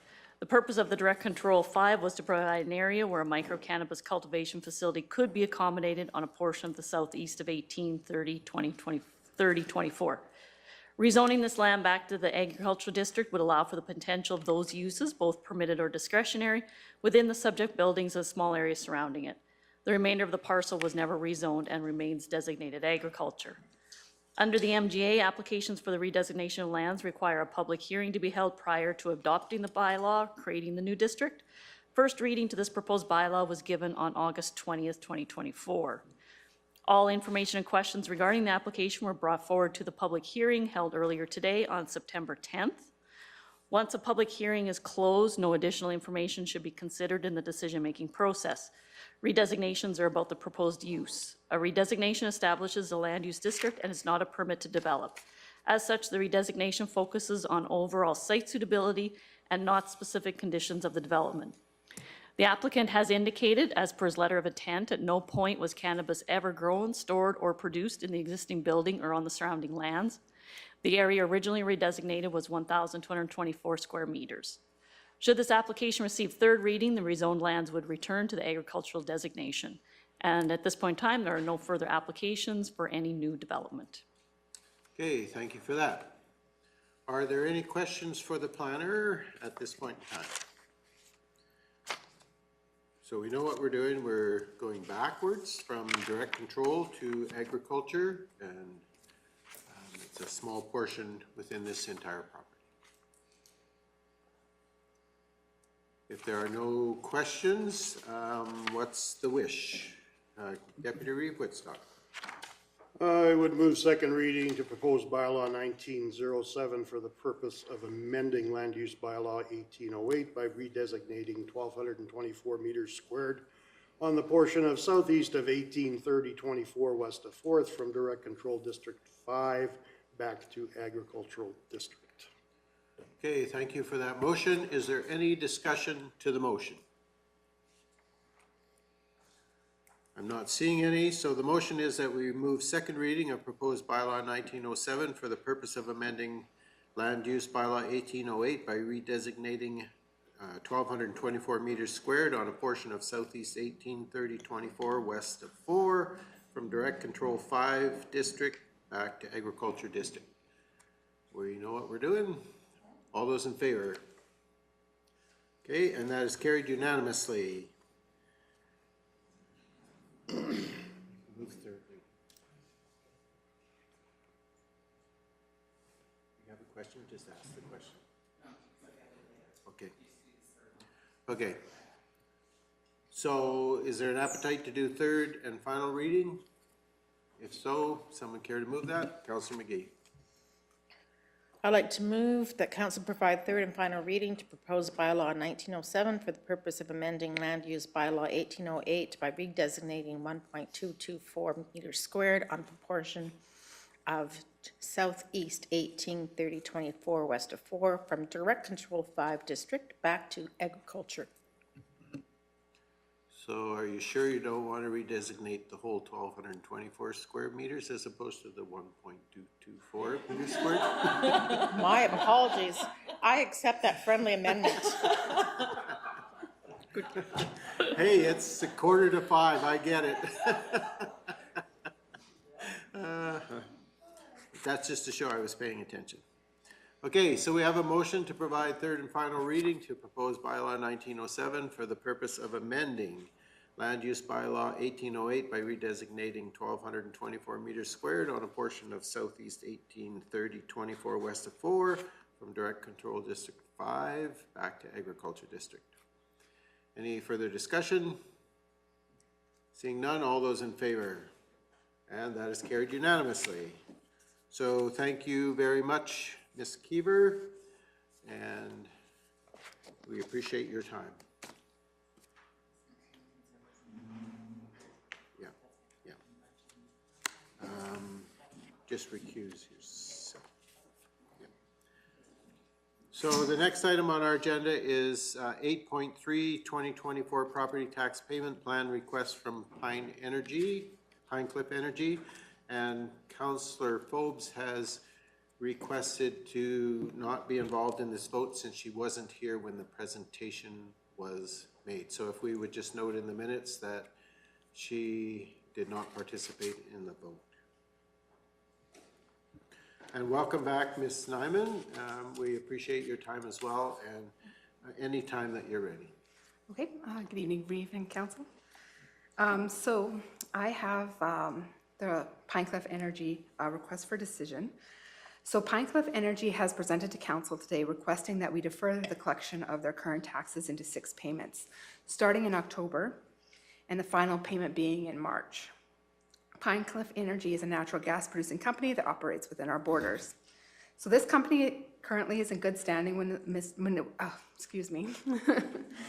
This company is in good standing with the municipality and has previously paid its municipal tax obligations. So we have entered into 3 agreements with Pinecliff Energy, one in 2019, one in 2020, and one in 2021. And all the previous agreements, their obligations have been honored. So this agreement covers a 6-month period. No penalties would be applied while the payment agreement is being adhered to. Just for consideration, the deferral payment plans temporarily relieve the companies that need to manage cash flow. Our implications, administration doesn't see the deferral of these taxes affecting our current ability to maintain service levels.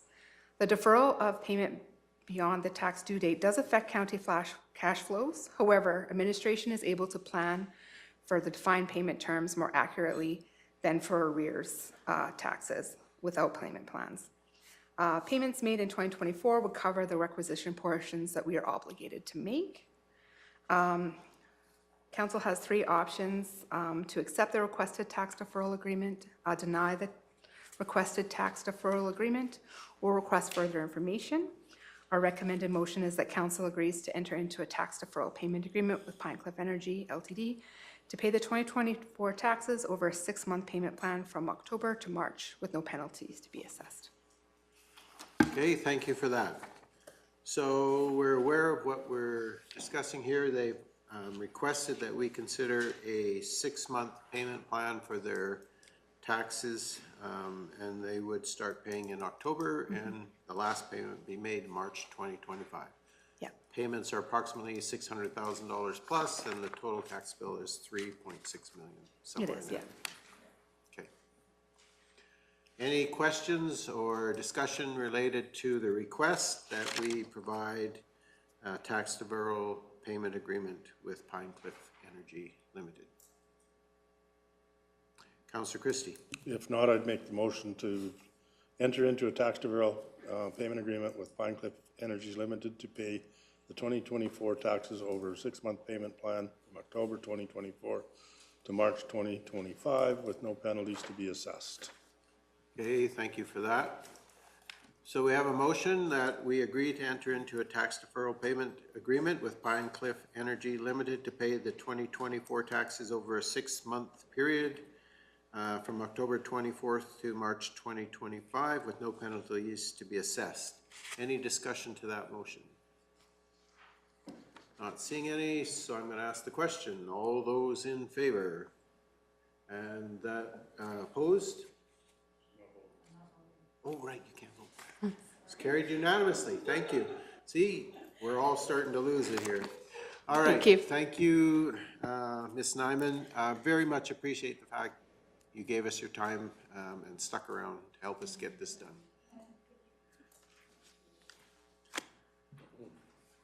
Okay, the next item on our agenda is item 9, which is council and committee reports, and I've been asked if we would defer that in the interest of time, and if the councillors who wanted to make those council and committee reports were in agreement, I would defer those to the September 24th meeting. Councillor Christie. Just community futures, there's a timeline here. On the capacity building for on entrepreneurs mentor program, they've got 5 mentees registered and only 2 mentors. We're looking for 3 more mentors in a short timeline. So what that program is where they work with new small business with a mentor to help them through a specific program over a 6 or 8 week period. It's been very successful, and this is the second go at it. We're looking for mentors if anybody's interested, and if they are, go onto the Community Futures website and have a look. I'll have a more complete, I'll have the minutes for the next council meeting. Okay, so would you commit to sending us an email just to give us that information? Sure. Okay. Thank you. Okay, so we're not deferring council and committee reports. Go ahead, Councillor Cunningham. So I'll just do one of mine, only because I know Councillor Penner and a couple of people have asked, and I have a little bit of an update. For Police Advisory Victim Services, the program is coming to a close September 30th, 2024. A new program manager has been hired, will be taking over October 1st. She's been working with Carolyn for a little while now. There will be no local board. The program will operate out of the Calgary office, but the new coordinator will work out of Three Hills, but they really have no idea how it's all gonna work.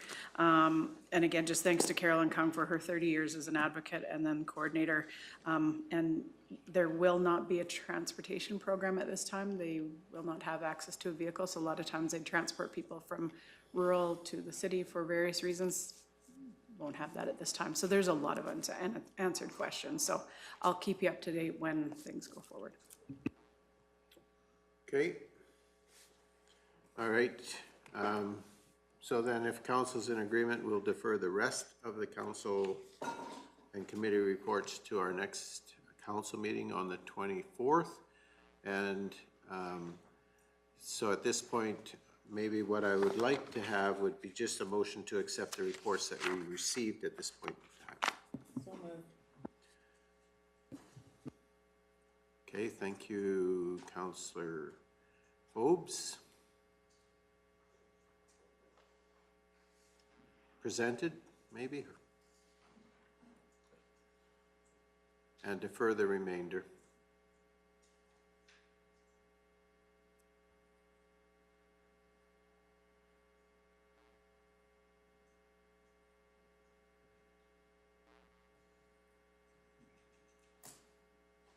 Thank you.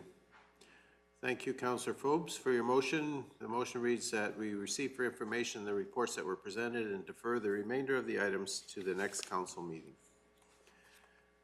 All those in favor? And that is carried unanimously. Thank you. Council follow-up action list, which is 10.0. That's in your council package. Are there any questions related to the council follow-up action list? Councillor Cunningham. So the favorite kind, the ones that aren't on the list, but just because I had a question for ratepayer, August 20th council meeting, before approval of minutes, I had asked for clarification on the dollar figure on the motion that council directs staff to move forward with the market adjustments for staff effective September 1st. And that was a lot due to the fact that there were technical issues that day and the meeting wasn't available for our ratepayers. So just following up on that. Mr. Hogan. Through Mr. Reeve, that information is contained in the RFD, and I thought we agreed that once that decision was made, that information could be shared, the dollar figure. I went back and confirmed, and I believe in that meeting it said that the information would come back forward. You clarified that it came out of the operating budget, but just the dollar figure, I was just still waiting for, to my understanding. Okay, I can send that out, but yeah, that's contained in the RFD. I can send that out.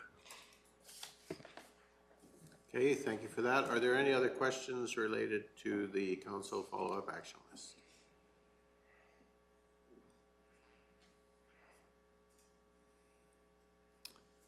I'm not seeing any. So at this point, then, I would entertain a motion to receive for information the council and committee, or no, the council follow-up action list. I would move that we receive for information the council follow-up action list as presented. Okay, thank you for that. So we have a motion to receive for information the council follow-up action list as presented. Any further discussion? Okay, I'm not seeing any. So, all those in favor? Okay, and that is carried unanimously. Thank you. The next items on our agenda are closed session items. So we have, I don't have the sections here. Section 19. Okay, so we have section 19, sections confidential evaluation, section 19 personnel, section 17. We've done the last one. And we had one, section 17, disclosure harmful to Intergovernmental relations. no, personal privacy.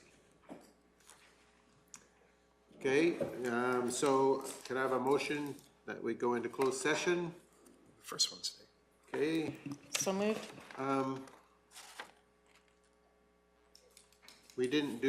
We actually did not do intergovernmental affairs, section 21.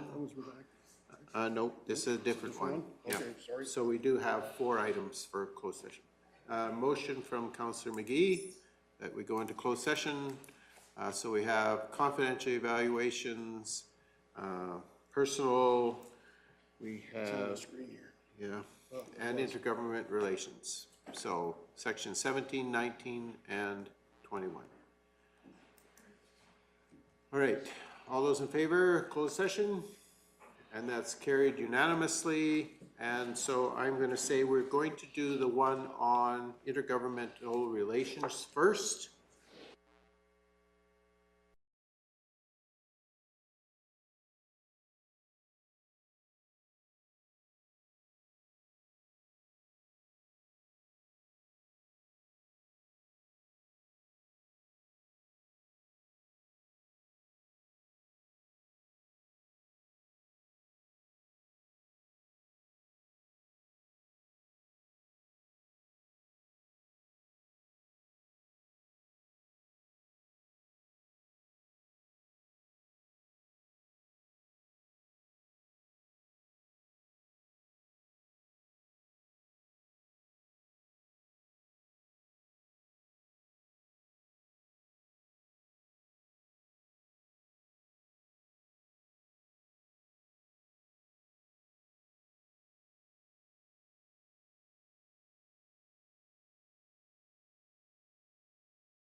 Any luck, Mike?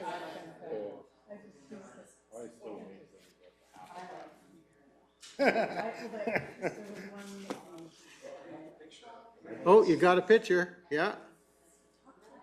It says internet stream is on. Okay. On my thing, it says it's on. Yeah, it's waving. My arm's waving. Okay, so, Mike's on. We had a motion to come out of closed session at 6:12. That motion by Councillor McGee, it was carried unanimously. It is now 6:14. I am going to call us back to order. We have one motion coming out of closed session, and that motion is to authorize the REEV to discuss CAO or discuss, how would we want to say that? We have to do it in a way that.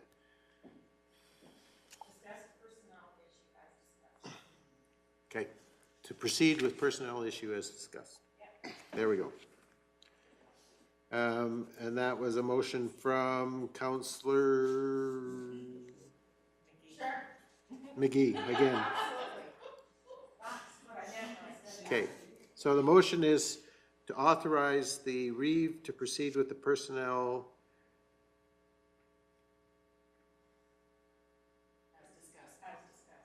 issue as discussed. Okay, okay. All right, all those in favor? That's carried unanimously. And it is now 6:15, and I am going to adjourn our meeting. Already? Can we all come and be in the gallery? You can come and be in the gallery.